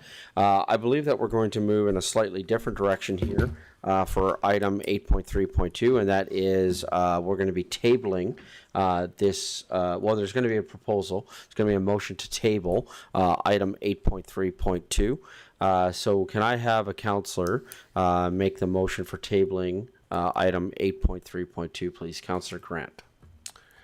Thank you, Mayor. I'll just give them a minute to finish typing the motion. Good? No. Yeah, because I don't think we're going to timeline on this one because I think there's some work that needs to be done. Yes, thank you. Okay. We're happy? Yep. I move that council table agenda item 8.3.2, capital budget adjustment. Thank you. Call for the vote. And that's carried unanimously. Thank you. With that, then we're going to move to item 8.3.3, report for decision, operating budget adjustment. This is also being presented by Mr. Kent Edney, CAO. All right. Thank you, Mayor Dean. Through yourself to council. I have a request here today from council to make 2 increases to the operating budget adjustment, or to the operating budget. One is in the Legislative Services Department, and the other one is in the Office of the CAO legal budget. Just for reference, if you remember a couple meetings ago, the CGI team came in and council canceled the project to investigate rejoining the CSMI because we were going to do that through a different project under the utility budget. So that freed up $235,000 of space in the operating budget to potentially allow for these 2 increases to these 2 particular budget items. The first item is in the Legislative Services Department. Originally, when we drafted this budget, we were contemplating completing the census and the election out of this particular budget line item. I know when we were going through administration and council, we had some back and forth on what this number should be, and we ultimately decided on $125,000. After going through the actual planning process for the election, we've come to realize that with the changes to the Local Authorities Election Act and our requirement to count manually, we just need a few more resources to make that process efficiently or run efficiently. One of the other things we are doing this year is we are changing to 3 locations for voting on voting day. In the last election, there was a little bit of confusion having everybody go to the rec center. So we're hoping on election day that this will help things move a little more freely. That doesn't really add to the cost of anything. I just wanted to make council aware that we're doing that. So really the request out of Legislative Services is to add $50,000 to the other fee for services budget to increase that to $175,000. Again, just production cost for election related material, wages for staff, and some additional costs related to municipal or to counting ballots by hand. This time have led to that anticipated budget overrun as we go through the election. The other one, and I wanted to capture both of these items in the same report just because the funding source will come from that same $235,000 that was removed from the budget. The other one is related to the legal budget under the Office of the CAO. So again, the legal budget we use for a variety of different regular day-to-day business items. When we do bylaw updates, we get a legal review. When we have lawsuits or complaints or things that come through, again, we go to legal, we get that done. When we have, significant contracts that aren't our standard form template, again, we go to legal. So we always have a little bit of a budget for that. Coming into this year, we anticipated that we may go ahead with purchasing the rec center. So we had updated the budget to include some of that. But at the time we did budget, we hadn't anticipated purchasing the golf course. Again, we know we discussed this as part of the costs that are going to have to come with making these 2 acquisitions. So at the end of the day, we have nearly spent our budget allocation. We're at about $323,000 of the $350,000 budget. I'm requesting just an increase to that of about $100,000. Again, I think that should leave us some safety, but it's those unanticipated things that keep popping up from the past. We continue to have wrongful dismissal claims and things like that popping out of the woodwork. I hope we're nearly over all of those, but this will allow us to complete the transaction with the golf course, get through all the closing adjustments, get all of the leases and all the assignments transferred into us, and hopefully leave us a little bit of room to get through to the end of the year and not have to come back for a request. I do have some detailed information if council was interested on where we've spent our legal budget. I would suggest that that's probably a closed session item, just for some privacy of some of those items in there. We do have the ongoing expense recovery lawsuit, and again, we're getting close to finishing up the rec center and the golf course. So this is just, again, being proactive with what's ahead of us. I could use an increase to that legal budget. So asking for two motions for council, one to add $50,000 to lead services, another to add $100,000 to the legal budget, with both of those to come from that unallocated now $235,000 that was canceled a couple council meetings ago. Sorry, Mr. Edney, can I ask a quick question of clarity, please? Yes.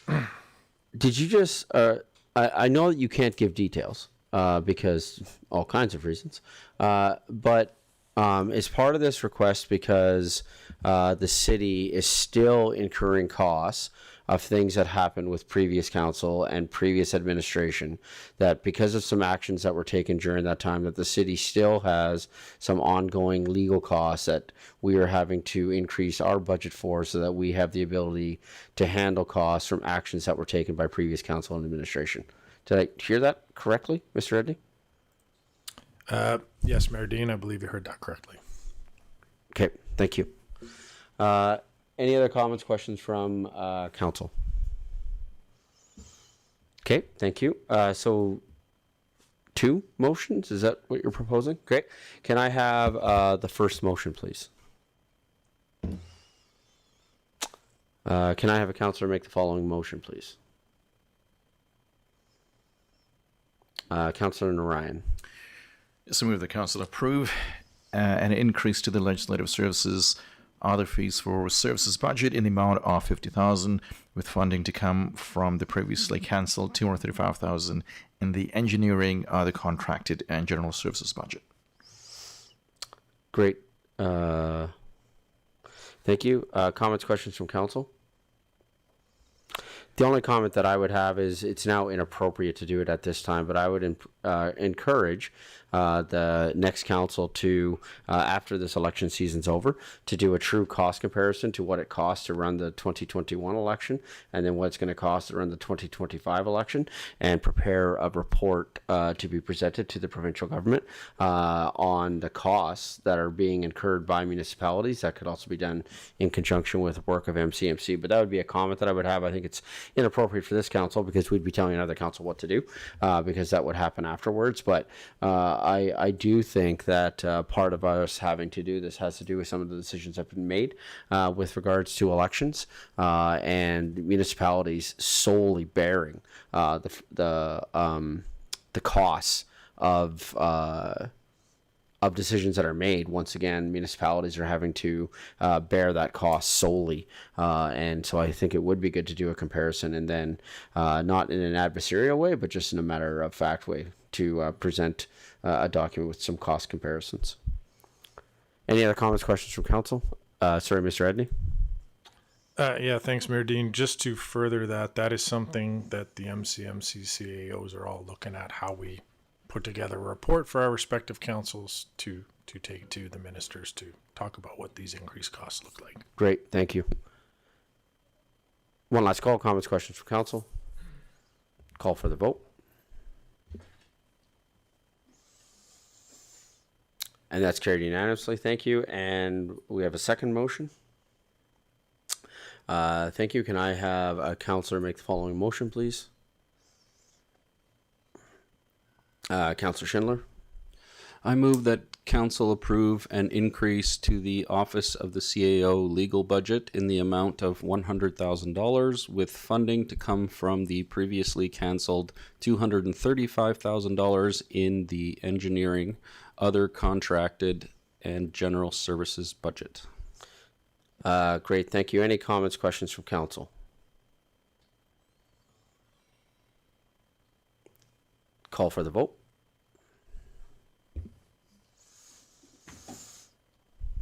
And that's carried unanimously. Thank you. I believe that closes off the Office of the CAO items. So now moving to Community Operations, Request for Decision Bylaw 034-25, being the temporary signage on highways bylaw, being presented by Blair Zinkan, Community Peace Officer 1. Good afternoon. Good afternoon, Council and Mayor. I am before you today to present the temporary signs on highways bylaw and the changes that were requested at first reading.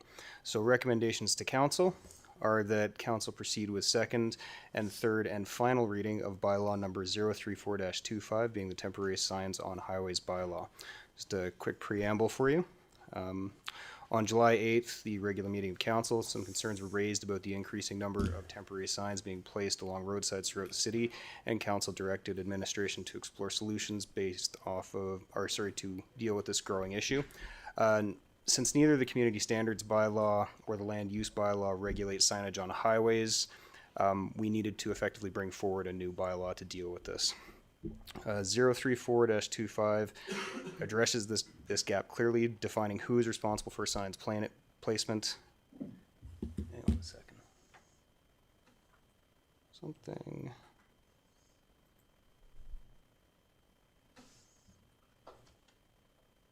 If I may have one moment, please.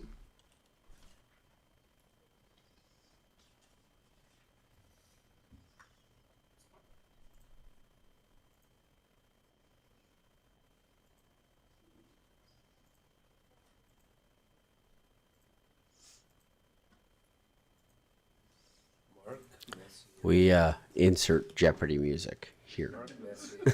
I beg your pardon, Mr. No, Mayor. it's all good. If I may ask for just a brief recess, there's a little bit of an error with this paperwork. This is a different RFD than I was planning on presenting today. Just really quickly, though, the RFD is just for second and third reading of the bylaw, correct? This RFD was last time. This is the No, I'm with you. But even though there might be things in the report, really what this council is concerned about Yes. Is the content of the bylaw. Yes. Right? So if the content of the bylaw has been fixed, the presentation, really my suggestion would be, if I may, instead of doing a break, just is there any concerns that you have with the content of the bylaw? And if there is not, then we could simply move to second reading and the debate on the bylaw. Because I believe everything in the bylaw is correct. Everything in the bylaw has been corrected. I actually have the RFD that I was going to present here. I can give you a quick high level, and then we can go through it if you want.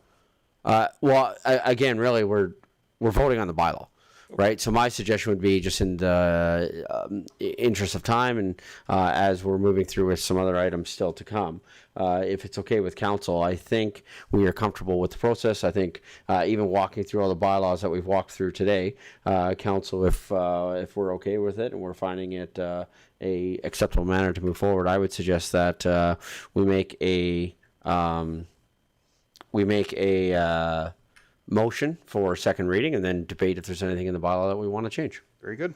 Okay. Can I have the motion for second reading of the bylaw for temporary signs on highways bylaw, please? Can I have a councillor make the following motion, please? Councillor Schindler. I move that council give second reading to bylaw number 034-25, being the temporary signs on highways bylaw. Great, thank you. Any comments, questions from council? We are discussing the content of the bylaw. One thing that I will bring forward, since I had cut him off earlier, was Councillor Schindler had asked a question about a map. So in previous iterations, when we were looking specifically at only having an election signs bylaw, there was a talk about a map attachment. Councillor Schindler, I'll turn it back to you since you had asked this question previously, and since this was your question, I'll fire it back over to you.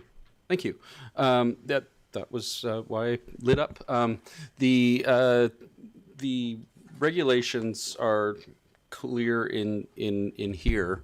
I believe though that people would respond better to having a map that shows where we can put election signs specifically highlighted and given out to candidates so that there's no ambiguity. Yeah, so I would like to see that as an attachment on here. If you could, through the chair to administration, is that something that we can have? I can grab it if you want. Through the chair, that is within the capabilities of the administration. However, in the context of the bylaw, a map like that, if we were to do it on a single page, would be basically illegible. And if we were to attach it to the bylaw as a schedule or an appendix, it would be essentially a map book that is about 30 pages long. If you kind of understand what I'm getting at. Yeah. Mr. Edney? So, yeah, thank you, Mayor Dean, to Councillor Schindler. So, administration attempted to do this, and the problem is they're allowed in so many places that it's literally the entire city that we had to start going through and circling corners and lanes and blocks, and like it became a very, very cumbersome process. Yeah. So I think the map we sort of gave up on because to CPO Zinkin's comment, like it just became such a huge project in every community to go through and circle where things are allowed. So if we I could may. look at doing something potentially not necessarily in the bylaw, to his point, but I can talk with Vanessa about could we have something that we send out to the candidates. If I may, I know that we're trying to be open in that, but at the same time, one big complaint from the last election was there were signs everywhere, and people felt it made our city look messy. If administration can pick 6 spots and say this is where we can put signs in these 6 spots on public roads for municipal elections, I think that would go a long way. Through the chair to Councillor Schindler, it may be something where we take something out of provincial legislation. For example, the Traffic Safety Act. The Traffic Safety Act has the act and regulations that are associated with it. That's the law. Okay, so it outlines everything in law in word form. What we could do is similar to the Traffic Safety Act, they have a signage on highways guidelines that guides us when we're erecting road signs, so speed limits, no parking zones, stuff like that. Instead of putting it into the bylaw and making it something that we have to amend as we grow each election cycle, what we could do is take that away and look at it more broadly as an explainer guide or a guideline appendice to the bylaw that we just have available for election season. We wouldn't necessarily be able to have it available. I think the project is likely too big for this election, but we could certainly look at that for the next election. I don't know what our GIS department's capability is to generate this in such a short period of time.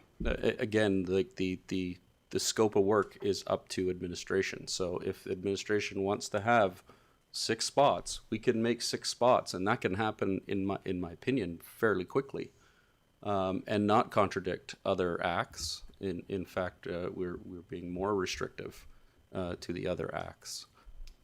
Through the chair, I would also question whether restricting it that heavily does impose upon the guaranteed freedom of expression that a candidate would have through the Alberta Bill of Rights as well as the Charter of Rights and Freedoms.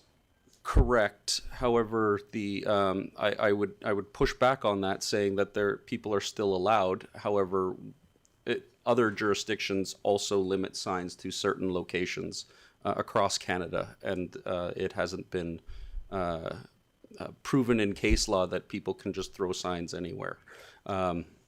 If I may then move on unless someone else has a quick question or a quick addition to that. I did notice that the election signs are under 4.3.A may not exceed 1.5 meters squared, where generally it's considered a 1 meter squared sign is permitted. I'm wondering about the discrepancy there. Are we changing it to now we're allowing bigger signs, or? Ms. Vandermeer? Thank you through the chair to Councillor Schindler. The reason behind the differences is in the land use bylaw for private properties, they have a sign size. Correct. But through the provincial guidelines is which we went with, their guideline is 1.5 because it goes on the larger scale. So it'll be on your side hills and stuff because it can't go on your boulevards or around your corners or anything like that. We already have those guidelines.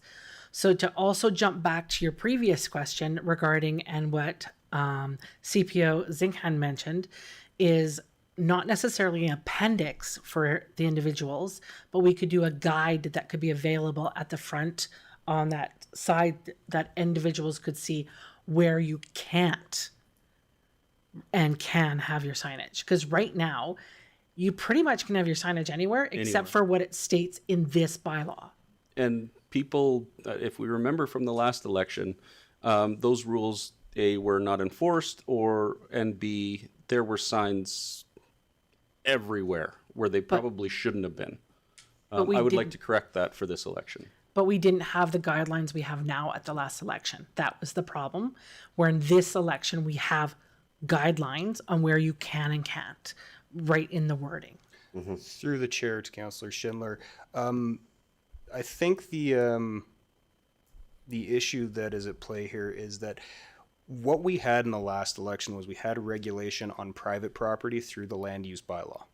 We had no regulation on road rights of way whatsoever. We didn't actually create something to deal with the city highway system and roads network. So because of that, it was a runaway problem whereby the only enforcement that could be undertaken was for an officer to go out and basically, the city being the common law owner of the property, we remove it effectively as garbage and we just throw them out. This bylaw will specifically address that, and it makes it very onerous on a candidate to ensure that they're complying, as we'll see as we move through the bylaw. Councillor Sample? Thank you, Your Worship, and through to Mr. Edney, through to the presenter. I'm wondering if this is actually going to be more restrictive than maybe you're proposing it will be, because so no city property, no parks, no pathways. You have to be 50 feet or 15 meters from an intersection. Can't be beside a fire hydrant. You have to be 2 meters from the pavement. No medians, no construction zones. So I'm actually very much in favor of limiting signs. So this works very well for me. That's what this is designed to do. Yeah. I just wonder if this really leaves very many spots. I think it might be easier to have a map that says, let's put it in these 3 spots instead of making people have to read all of this, you know? We did, but we never came to a conclusion on where this was going to go. So I don't necessarily have a problem with the way this is laid out. I think it makes sense. But for example, 15 meters from an intersection is going to be a significant difference from how signs are typically placed. That will eliminate most of the high traffic areas, like most of them. So for myself personally, I'm thinking I'm going to need like a quarter of the signs as I would have last year, right? So it just seems a little bit complex. I'm not sure if anybody else is feeling that way, you know? No, I think that this bylaw hits what we wanted, right? And it was to have really clear. To me, it's very clear. It's outlined. Follow what it says. You have a responsibility as a candidate. I mean, if the biggest thing that they think that they have to read as a candidate is the election sign bylaw, every single candidate should read the local elections act. That thing's way more complicated than this. Every single candidate, back to front, should read the MGA. This is before you file your paperwork. Before you file your paperwork, if you have not read the MGA and the LEA, I'm sorry, what are you doing? This bylaw is all of, 7-8 pages long? The MGA is 500 and something long. The LEA is 100 and something, right? Like to me, this is not too complicated for a candidate, and I think it hits what we had gone after. And I think what it does encourage more so is it encourages the use of private residences as opposed to public, which is exactly what I think our intent was previously. Councillor Grant. Thank you, Mayor. I'm actually the opposite. I think this is too onerous and too restrictive to what people should be able to do. I'm going to ask the question of where can you put signs? In essence, between intersections, at a certain distance between intersections, along the side of the road. But isn't that open space? It would not be an open space area. An open space area is more like a city park. So we have public places, which is partially what this bylaw is regulating, being the highway. The open space area is like if we have a kids park, or we have John Peak, or we have Anniversary, or we have any other open space where the city is maintaining that area. The idea is to keep out of the open spaces, out of places where in some cases they're not going to be removed, or we're going to have to go remove them at a city expense on behalf of a candidate, whether successful or not successful, and put them on the highway where people are going to see them and where they can be the most easily removed and limited. That's the goal of this. So wouldn't that be in the right of way? That would be in the right of way, yes. But that's a banned place. It says right in here that it's not allowed within a road right of way. I don't believe it prohibits right of way. It says placed on any city-owned premise, structure, or erection, including those found within. So is it on? It doesn't ban the right of way itself. It bans our infrastructure within the right of way. So if you were to, but it's premises. So premises is a place. Yes. So is a place just open area? No, a place would be Physical a building. private premises. It'd be, so the road right of way restrictions are designed to limit the physical infrastructure within the road right of way. Yeah. Right? So that you're not posting things to a traffic control device or a post or something like that. But I think it says that elsewhere as well.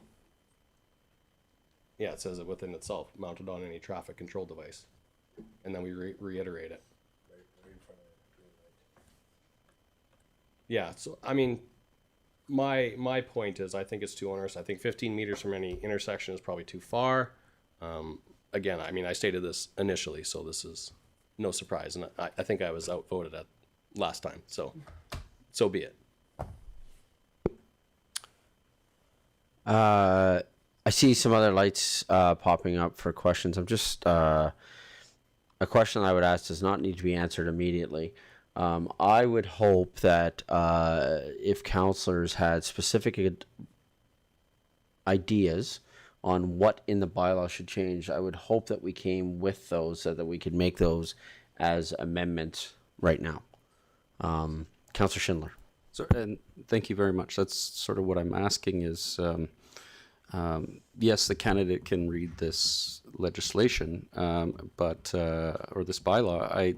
I just have a concern about the cost of having our crews go out and remove signs because things weren't, properly or not clear. Like keeping it simple is one of my mantras. So 15 meters from an intersection, I hardly expect anyone's going to come out with a measuring tape to measure 15 meters. And it's up to the discretion of our crews whether or not they want to enforce that, within a couple of centimeters or a meter or something like that. But at the same time, this is restrictive enough to be able to put the spots on a map that we can actually put things. And yes, it's a very arduous process because now it's on the city to go out and go, where can you put these based on these measurements and these details that we have, and then put it on a map. I think it's almost easier to put 6 spots in the city to go, yep, right here in John Peak Park, for example, is where we can put signs, and that's where they go. And on this street corner here, that's where they go. And then amend that every election cycle for municipal elections only. Through the chair to Councillor Schindler, I think I understand what you're getting at. You're getting at you want to have the guidelines for those people that are more visual as opposed to learning through the wording. The And- visual learners that might have difficulty putting this together in their head. Is that kind of what you're getting at? Sort of, yes. I'm a visual learner. I would love a map. I live by maps. At the same time, it's not only the candidate that's going to be putting out signs. So having, I'm going to give this bylaw to my layperson who hasn't read this, and they're going to go out with a tape measure. And no, what's going to happen is somebody puts out a sign, and then 10 other people come out and put a sign right next to theirs. And then we have a crew going out constantly for the next 40 days to pull up signs and then fines or whatever else we're going to do for enforcement. So I just feel like it's going to make work if we don't give clear instructions. Like there's no ambiguity. Here's where you can put a sign. Through the chair, the enforcement of this particular bylaw will be at the discretion of the investigating peace officer. Of course. Crews have to go out there. I can tell you unequivocally, we're not going to get out there into nickel and diming candidates.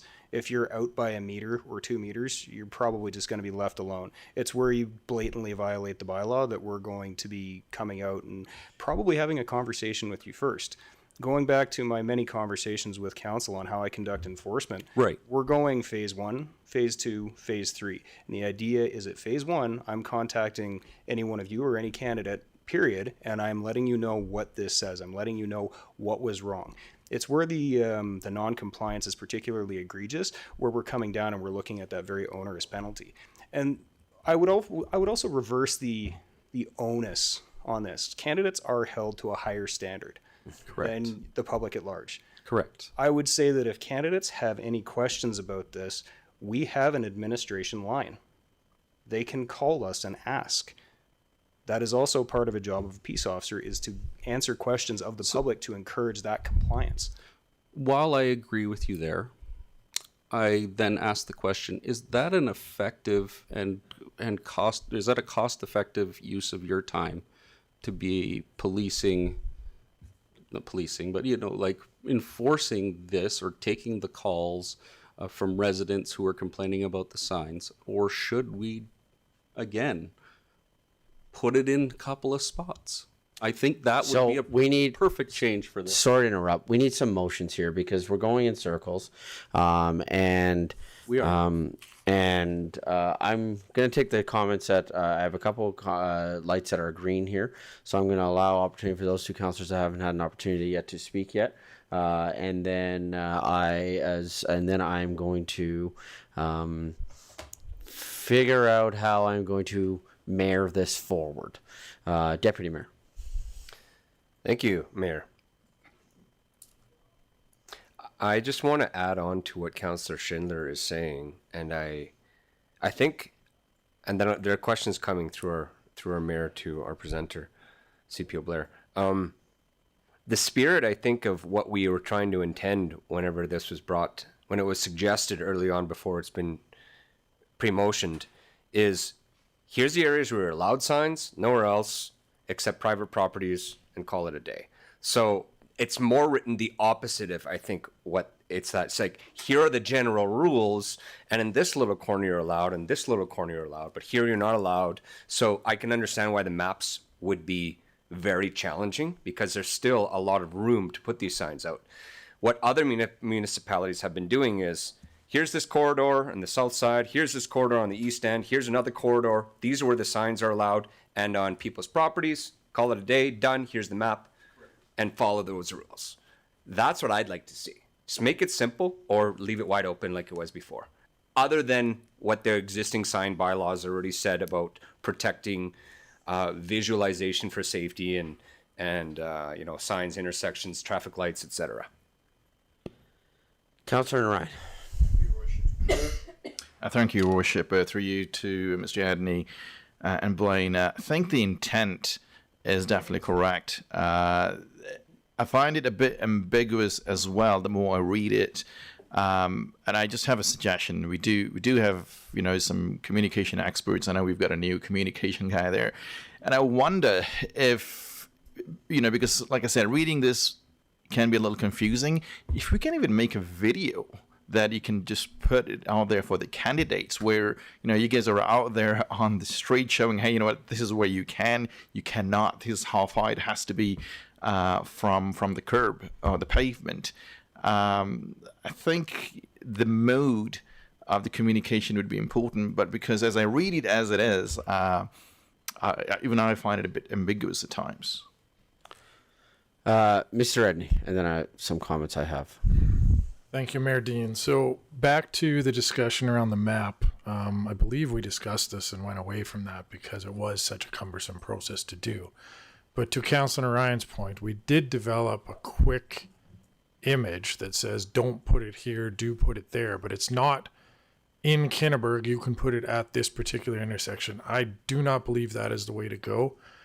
This may be a career limiting move, but if you're running for council and you can't figure out where to put your signs based on these 6 bullet points, I have concerns. That was probably a career limiting move, but I'll live with that one. This isn't complicated. Put them on the streets. What we saw in the last election was people putting them on light poles, putting them on street signs, literally putting a 2x2 sign half on the road, half in the ditch at the corner of West Chestermere Drive and Chestermere Boulevard. Don't do dumb stuff and you'll be okay. As to CPO's comment, we're going to go out and all we're going to do is find the culprits, call them, inform them, you can't do this, here's a copy of the bylaw. It's really just not this group up here, but new councillors thinking about running. Just use some common sense. Put them on Chestermere Boulevard, put them away from the road, in the ditch, you're good to go. Don't put them up on the signs. Don't put them on the pavement. Don't put them at the corner.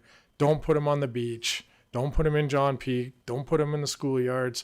Don't put them in the playgrounds. You're fairly safe to go. So we could build a map. That's why I'd request some council motion and some money for resources to do that. But I think our best approach would be to do, as you pointed out, a little educational pamphlet or video just saying, hey, here's some general rules to follow. Through the chair to council, to play off of CAO Edney's comments, this bylaw is essentially written as the embodiment of what he just said. This is the way that what he just said is reflected in regulation. Now, in understanding that some people are visual learners or might have time interpreting regulatory law and applying it to a map, I can sympathize with that. I have that difficulty sometimes too. And I would come back around and very strongly maintain that we could develop something similar to what the province has as a guideline to help candidates. I'm not opposed to that. However, this is the regulatory reflection of CAO Edney's comments. This is how it reads in order to get us from where we are now with no regulation to that. And then the enforcement of that becomes our discretion. And I don't expect that anybody in this group is going to have problems, but I would put it out there that they can contact us. And to respond to your earlier comment, unequivocally, yes. It is worth my 5 minutes to talk to somebody so that I am not wasting 2 hours in court 6 months down the road for a massive ticket. So I'm going to jump in. Because there's a couple things with this that I want to talk about from a timeline perspective. I also want to acknowledge that brainstorming / externally processing to an audience of over 32,000 people, because I think that that's something really important to remember, is that whenever we're sitting on the other side of these mics, we are talking to 32,000 people. And so I'm going to navigate this as carefully as I can, just thinking about timelines and some things that have been done, and would like a little bit of support from administration as I walk through this.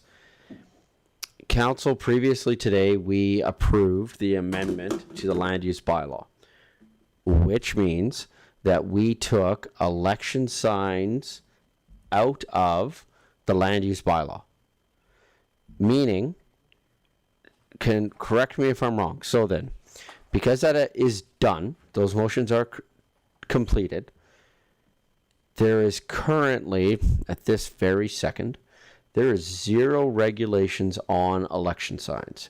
Correct? Thank you. Through the chair, that is correct. Thank you. Further to that, because there was an anticipation of that happening, and because legislatively there's a certain process that has to be followed, this is why administration had asked for lots of feedback previous to this council meeting.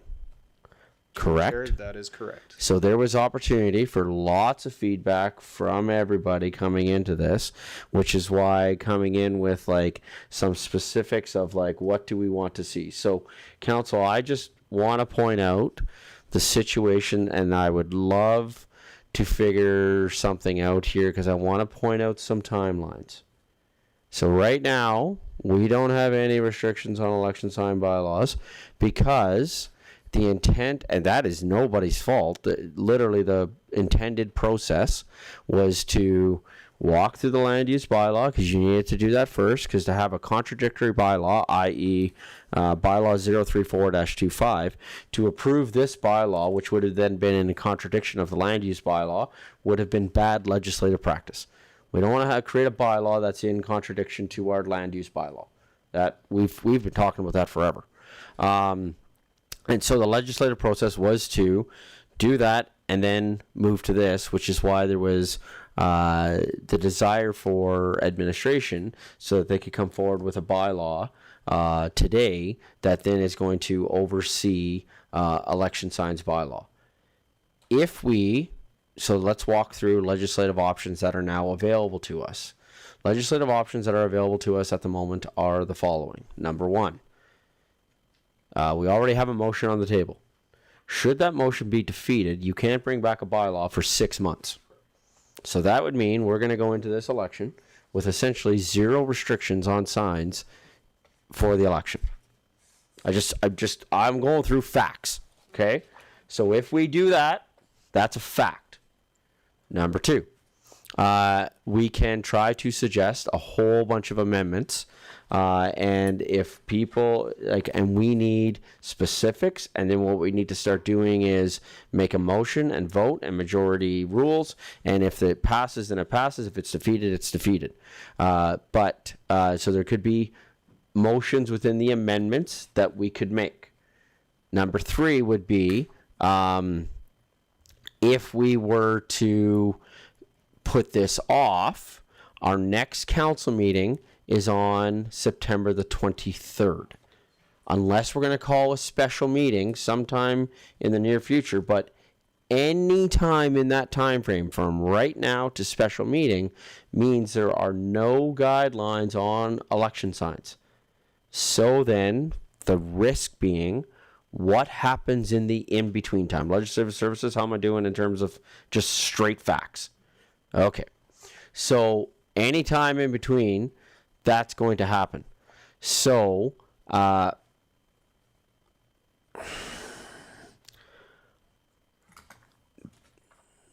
think I've hit first before calling on counselors, looking to CAO and legislative services. Is there anything that I have missed from a legislative point of view that would be pertinent to point out? I think I hit everything. Okay. So then, before I offer my suggestions on how to move forward, I see a couple of lights that have lit up. I think it's important to point out where we are currently sitting with this, because we need to move forward quicker. Councillor Schindler. Just a point of question, or a point of clarification. If we don't have this specific election signage, we still have the provincial regulations and regulations beyond that, do we not? Through the chair, no, we don't. We don't have the ability to enforce those provincial regulations as municipal enforcement. Nope. We have no signage rules whatsoever. We have signage rules, but not for election signs. Wouldn't election signs then still fall under signage rules?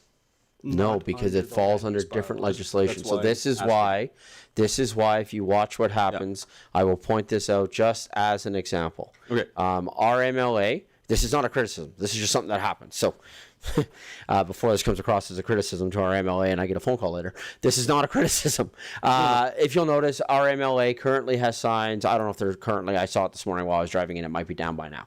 Our MLA has at least 4 signs up around our community right now wishing Happy Alberta Day. This happens on an often basis that our provincial elected official and our federal elected official to a lesser extent will set up signs in our community. We don't have any regulation over any of that because that is provincial, right? So where our MLA chooses to set up those signs falls under provincial legislation, not under this. Right. Municipal, the municipal election all falls under the municipal side of things. So, and again, what we did, and this goes back to what was desired by council previously, was we removed it out of the land use bylaw. Right? So now, and because the idea was is that we were going to have another bylaw that dictates this stuff. Because this bylaw doesn't just cover election signs. This bylaw also covers all of those other signs that have been a thorn in the side of our community, where we see companies setting up signs all over our community. Correct. And so this bylaw covers both. What was done by administration was they broke it into 2 so that it was clear.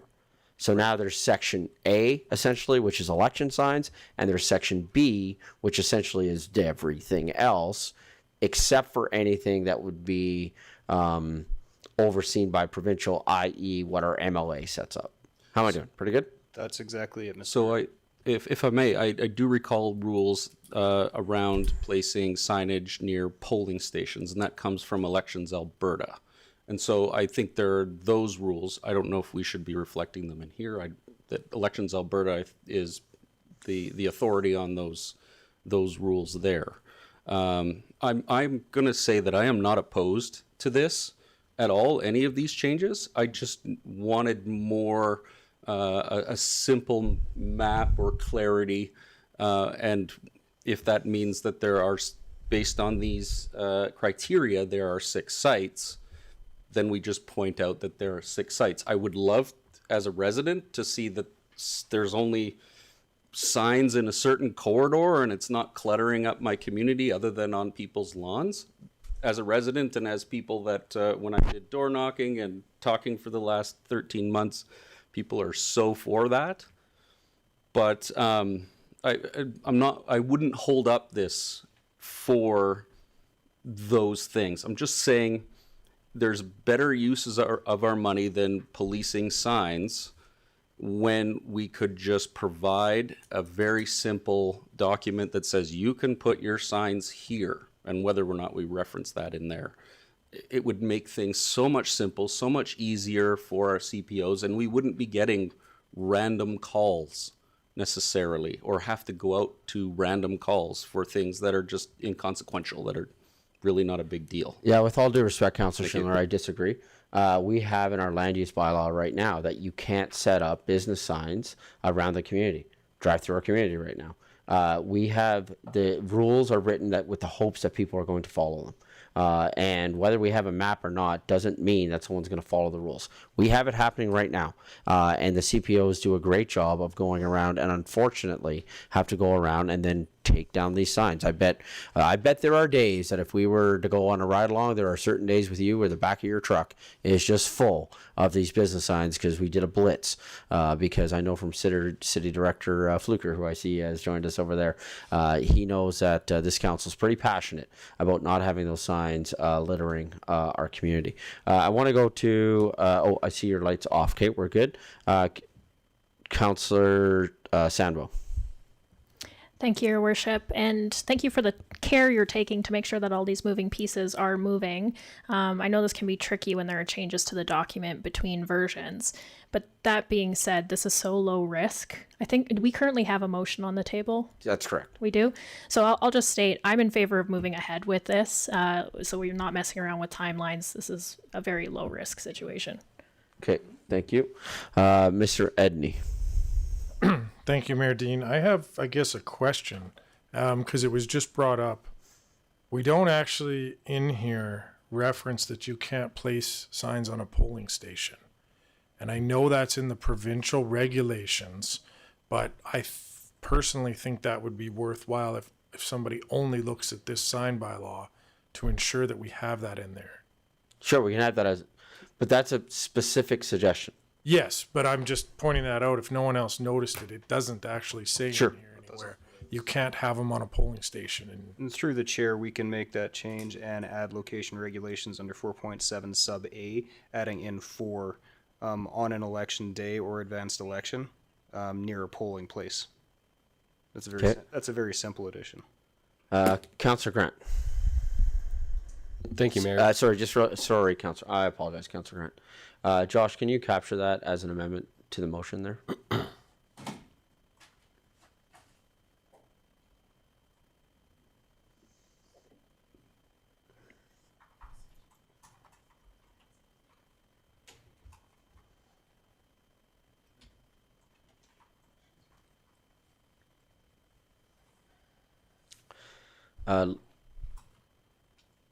Ledge Services, I apologize, I didn't write it down in my book as I normally do. Can you just remind me who made the motion, please? Ledge Services? Was it, who made this motion for second reading? Was it Councillor Sambo? Sorry? Okay. It was? Yeah, okay. No worries. Okay. Okay, thank you. Sorry, Councillor Grant. Councillor Grant. Thank you, Mayor. To your suggestion, I think there's two edits that I would like to see that would then make it comfortable for me to move forward. Sure. I would like to propose them. One would be the removal of 4.7B, 5, 6, 7, 8, item 8. So this is the 15-meter one. So I think that item VII really covers the intent of what you're looking for about safety at intersections. So I think that, I agree, 15 meters on Chestnut Boulevard, that's probably a good idea. But 15 meters at some intersection within the middle of town, that's a little bit too far in my opinion. So I would like to leave it at not a distance there, but that it's not in a manner to obstruct a driver's view in an intersection. Really, that's what's important. Sorry? So what you're suggesting then is deleting sub 8 altogether, Yes. and just leaving the entire purpose with sub 7. Yes. Okay. I would like that. So really quickly, I'm going to go down the line. Anybody opposed to Councillor Grant's suggestion? Anyone opposed? Perfect. So can we add that as an amendment then, please?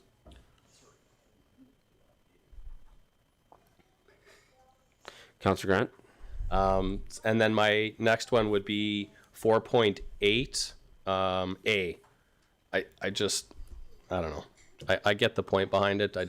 There's people walking the road without safety vests every day, and it's not required. I don't know ever requiring it for people to put signage out. So I would like to remove that, a reflective vest is required, unless it's legislatively or law required, and I'm not aware. Through the chair, I will defer back to Ledge Services, but if the volunteer is considered an employee, this would come back to OH&S law and protecting the candidate. When I'm out on a traffic stop, I have engineered controls with me that don't require me to wear a safety vest. So the safety light. If I walk away from my vehicle and from my engineered control, I require a safety vest if I'm alongside the highway. I would caution against removing that just from an OH&S perspective, unless Ledge Services has more information that specifically exempts a candidate's volunteer as being not an employee for the purposes of OH&S legislation. Councillor Grant? So if you want to add that a volunteer working near the highway shall do that, or like a paid employee shall do that, then I'm fine with that. But if it's just a random person, that's running their own campaign. To the chair, do you all use volunteers as a piece of information for me? No. Yes. Okay, so split, some do, some don't. We could reword that to a candidate or volunteer of a candidate. I have not heard anybody paying their political staffers from municipal level at this size. Is that correct? No, that's not correct. I have a paid. I mean, it's in my disclosures. This is no secret. Okay. I have a paid campaign manager. It's in my disclosures. We could just break it down to a candidate, employee of a candidate, or volunteer for a candidate shall wear reflective vests. Would that capture the intent of your requirement, Councillor Grant? I think that'd be fine. It's not restrictive on an individual person as they can walk a right of way without it anyways, right? So I think it makes more sense to comply with OH&S the way you're saying then. My concern is I don't want to leave anybody open to liability. Yep. God forbid something does happen. I mean, we see collisions all the time. I would also caution to any candidate, just as a reminder, that donated services are also a contracted service, right? So if someone says to you that they're going to be your campaign manager, right, and is donating their time, that is technically a contracted service, just as an awareness piece. Okay, going to ledge services. Thank you, Mayor and Council. If we could get CPO Zinkham to repeat what he was saying, and then going back to the removal of 4.7B. Can we go back to that? 8. Where you have a green intersection, we should be leaving on the railway crossing, I'm okay with that. but just remove the word intersection. Okay. Okay, thank you. Reword maybe. Josh, yeah. Okay, so to the chair to lead services to repeat what I was saying with respect to 4.8 sub A, the wording would remove, bear with me here, remove anyone working near the highway to, I have it here to send over, a candidate, the employee of a candidate, or a volunteer for a candidate working near the highway. Not candidate. You don't want the candidate to have to wear a vest. I don't think the candidate should have to wear a vest. They're not an employee. They're within their own. And they're taking fruition. their life in their own hands. They are absolutely every day. No, absolutely. sorry. Absolutely every day. Every day. Get you.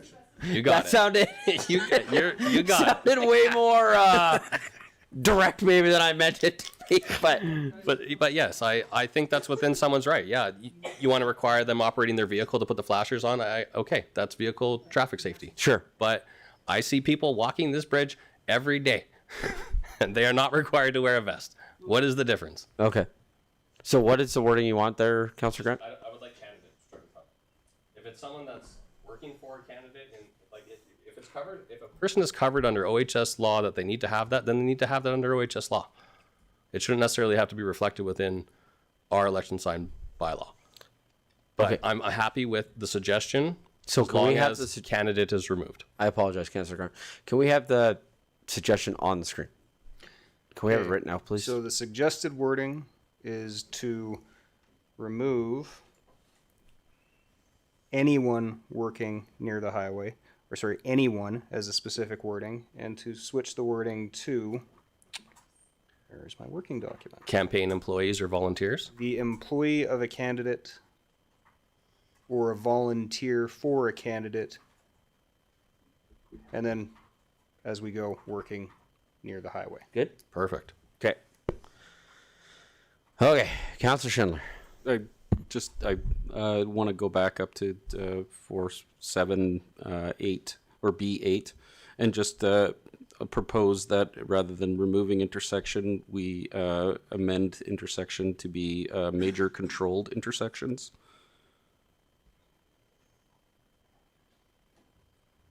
Sure. Which would allow for major controlled intersections to have that. Councillor Grant. I agree. I just wonder if we're going down the road of now we need to define major intersections. Through the chair, we could define it as intersection controlled by signal. Signal. I like that. Signal is referenced specifically in the Traffic Safety Act as something different than a normal intersection. Okay. For example, you can't make a U-turn at an intersection controlled by a signal. Correct. So if And we've only got like 5 of them. I like it. That And would be it is a major considered our intersection. major intersections, Yep. with one exception. Is the Rainbow Falls Drive and Rainbow Road. That That's is right. the only major intersection that would not be captured by that definition. Correct. Okay. Okay. So where are we putting that? That was B 4.7 B8. So, Josh, if you just go back up Yeah. Instead of no. On this screen, go up to yes. There you go. So we're not removing the word intersection. We are just changing. It should read placed within 15 meters of a major intersection. To the chair, Signaled. I would counter that perhaps we could put placed within 15 meters of an intersection controlled by signal. Yeah. Or railway crossing. Or railway crossing. Yeah. Intersection controlled by signal. And we could define signal if we needed to, meaning I think everybody traffic control device. I think we're good. I think it's pretty self-explanatory. Yeah. I think with a comma behind signal so that you're separating those two. No, because it's going to be then or. Controlled by signal or. So you don't need a comma then. Controlled by signal, right? And then the next one is or railway crossing. I don't think we need a comma there. Okay. Right. 2. Okay. Good. Any other suggestions, specific suggestions for the changing so that we can move forward with second reading? Okay, I have one, and I would like to see us change under 4.3b. I would like it to change from 4 weeks to 30 days because that's what it said before. So I would just like to see 4.3b change from 4 weeks to 30 days. And to the chair, that is a change that I was made aware of. We are doing just before we came in here. That's going to happen. Yeah, but we have to do it now, right now. Yeah. Okay. Is there any other specific suggestions to the changing of the bylaw? Fantastic. Okay. From what I understand, Councillor Schindler, you are the one who made this motion for second reading. Can you restate the motion, please, with the amendments?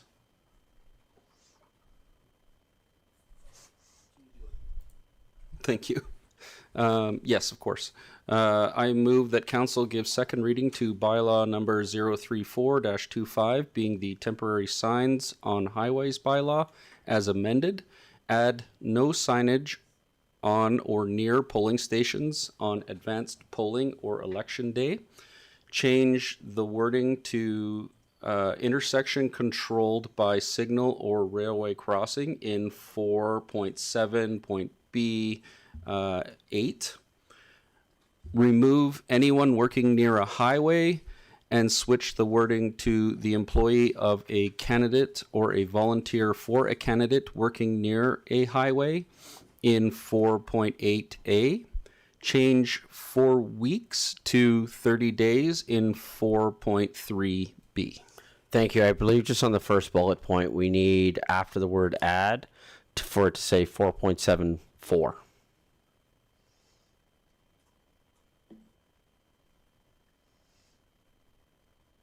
Thank you. Okay. Comments, questions from council?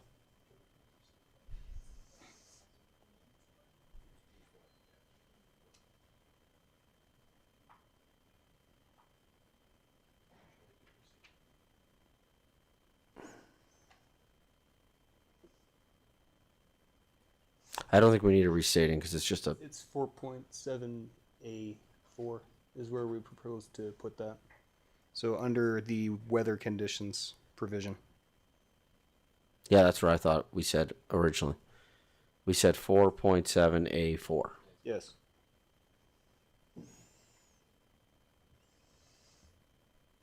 Good? Everybody's good with the wording on all the... Okay. Any other comments, questions with regards to the bylaw? Call for the vote.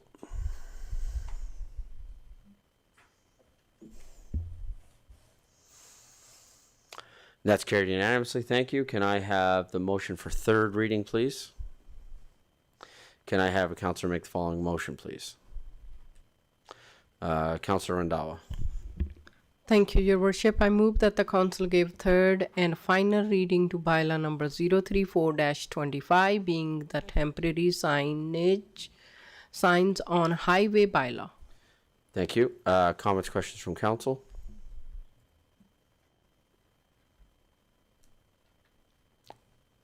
Call for the vote.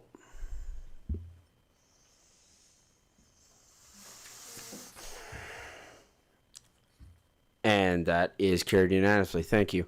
With that, I'm going to suggest that we take a short break and we will come back at 3:05. Thanks, everyone.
Good afternoon, everyone. Just coming back from our break, and it looks like we just have two more items left on our agenda here for this afternoon. The first being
Good afternoon, everyone. Just coming back from our break. I believe we just have two final items here to cover off for our meeting here this afternoon. The first being 8.4.2, which is Report for Information Bylaw 036-25, being the busking regulation bylaw, being presented by Blair Zinkan, Community Peace Officer 1. Good afternoon again. Good afternoon, Mayor and Council. So we are back before you with bylaw 036-25 being the draft busking regulation bylaw, and our recommendation to council is that we proceed with first reading of bylaw 036-25 being that same bylaw. Just a quick background, because it has been a while. On the July 22nd general meeting of council, while debating bylaw 003-25, the community standards bylaw that we passed, some concerns were raised about how to regulate busking within the city, and council directed administration to explore a separate busking bylaw in order to manage that specific issue with respect to public places and in open spaces. Sorry, open space areas. What you have in bylaw 036-25 is we generally prohibit busking within the city without a permit. We create several offenses for non-compliance with the permit, delegate an awful lot of authority to the chief administrative officer or anybody that he chooses as designate to administer the content of the permit.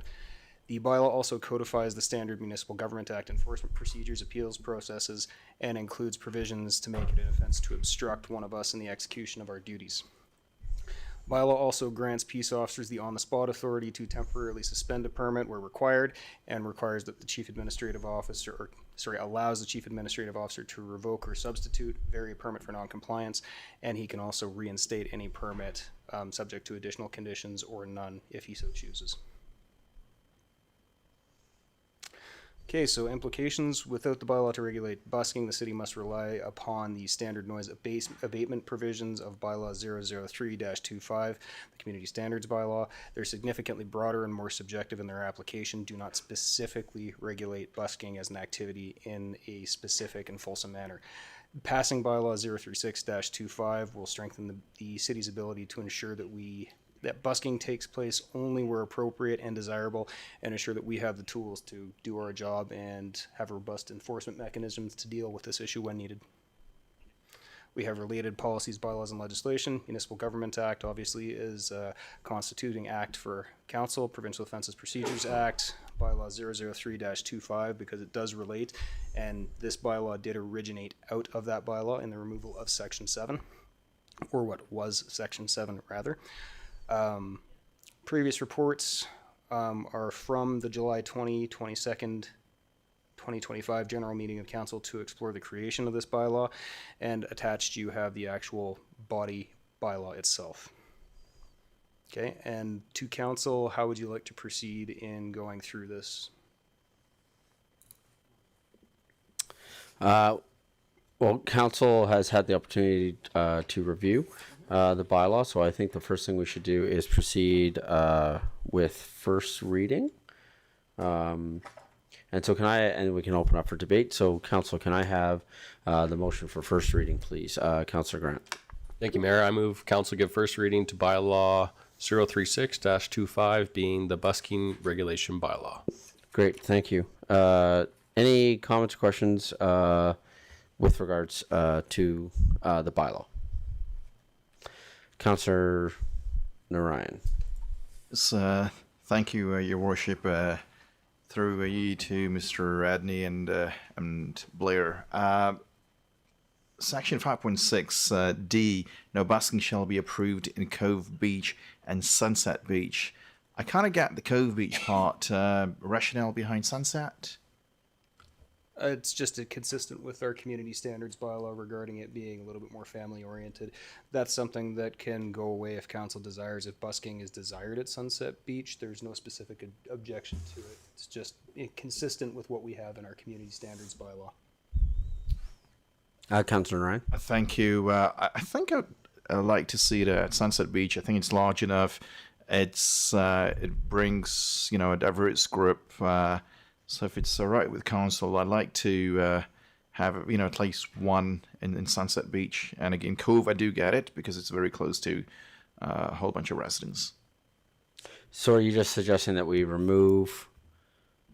Sorry, so you would add would you add an E and one busking stop at Sunset Beach? Yeah, or not more than one. Not more. Sorry, thank you. Not more than one. That's okay. Councillor Narayan, through the chair, what I would more than likely do from a structural side of things is I would bump C and D down, and under B, not more than whatever the desired number of stops at Sunset Beach. That works. Okay. Thank you.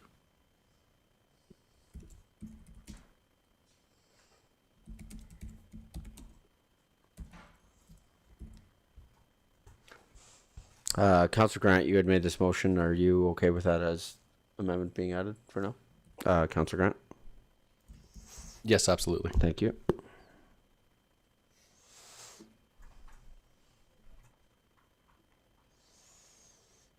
Thank you.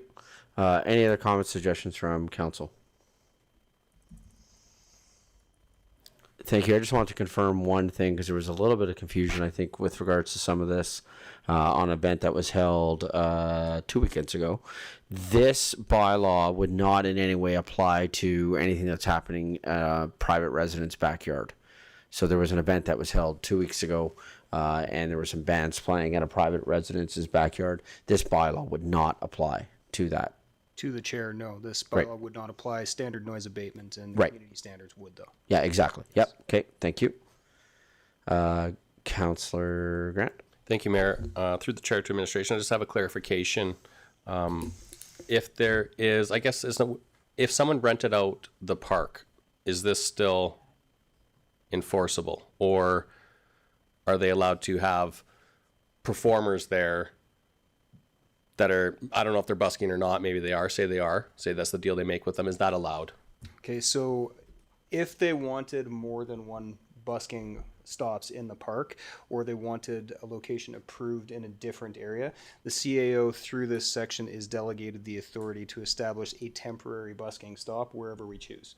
It would just, in essence, become part of whatever permit we're going to issue to this person or this event.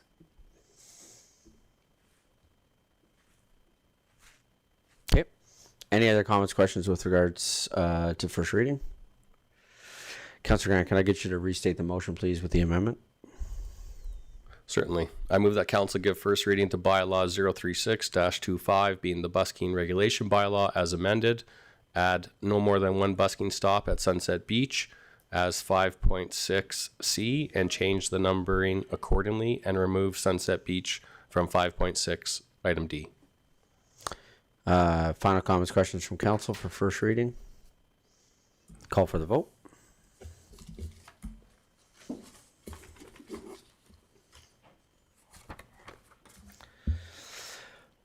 That's carried unanimously. Thank you. Can I have the motion for second reading, please?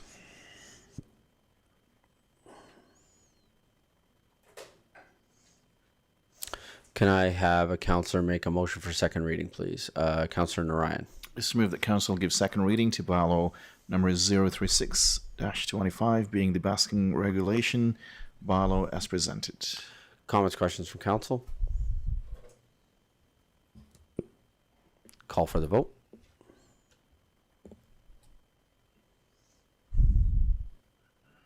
That's carried unanimously. Thank you. Can I have the motion to give council permission to go to third and final reading, please?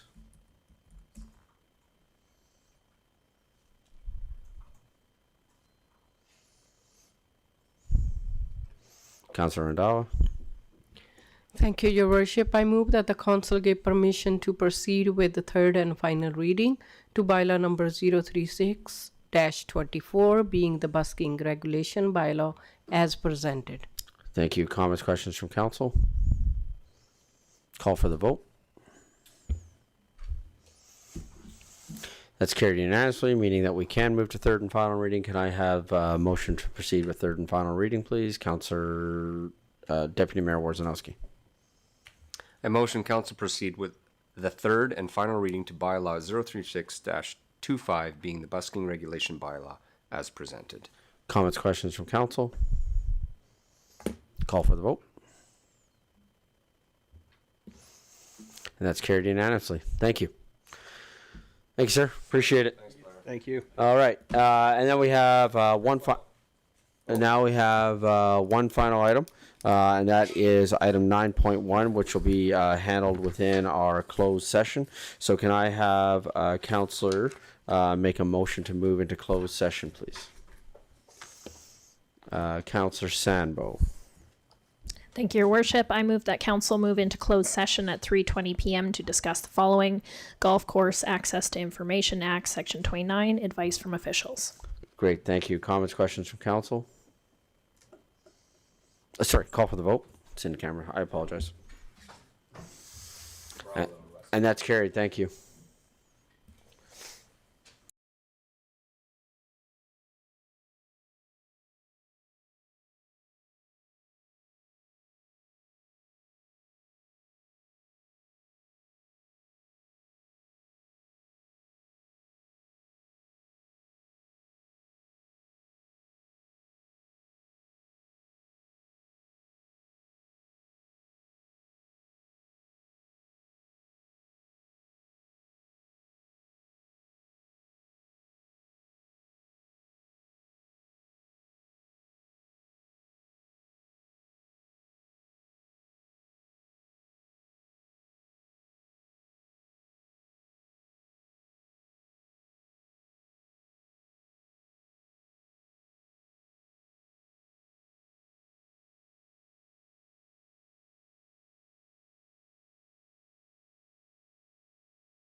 Good afternoon, everyone. Just coming out of our in-camera session. Can I have a counselor make the motion to come out of in-camera, please?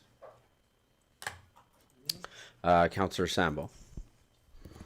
Thank you, Your Worship. I move that council come out of closed session at 4:45 p.m. Great, thank you. Call for the vote.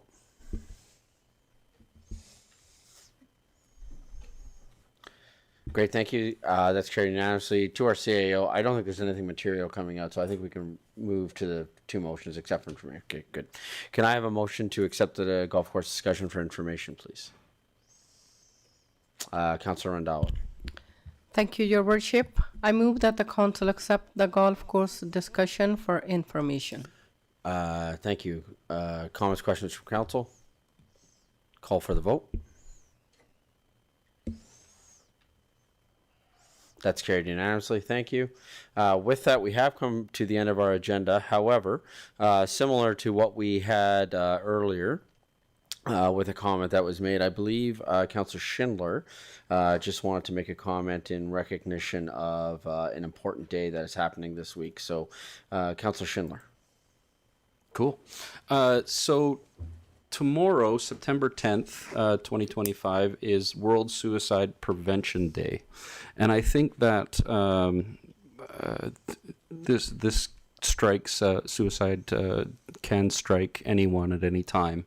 And I believe that this day, oh goodness, I didn't even prepare notes. This day should be marked with a great deal of humility and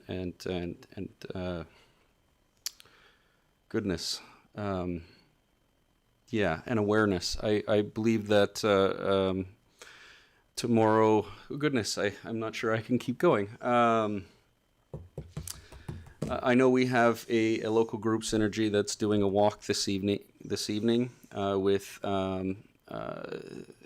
a memorial walk from Harmony Health Fitness to their center at 6 p.m. and presentations from 7 to 8:30 from counselors on suicide prevention, current issues, and the impacts of grief and loss. They also have a great deal of resources. So please come out and attend these events. I find them extremely valuable, and yeah, thank you. Awesome, thank you. With that, then, make a motion to can I please have the motion to adjourn the meeting, Councillor Randhawa? Thank you, Your Worship. I move that the council adjourn the meeting at 4:48 p.m. Thank you. Comments, questions, council? Call for the vote.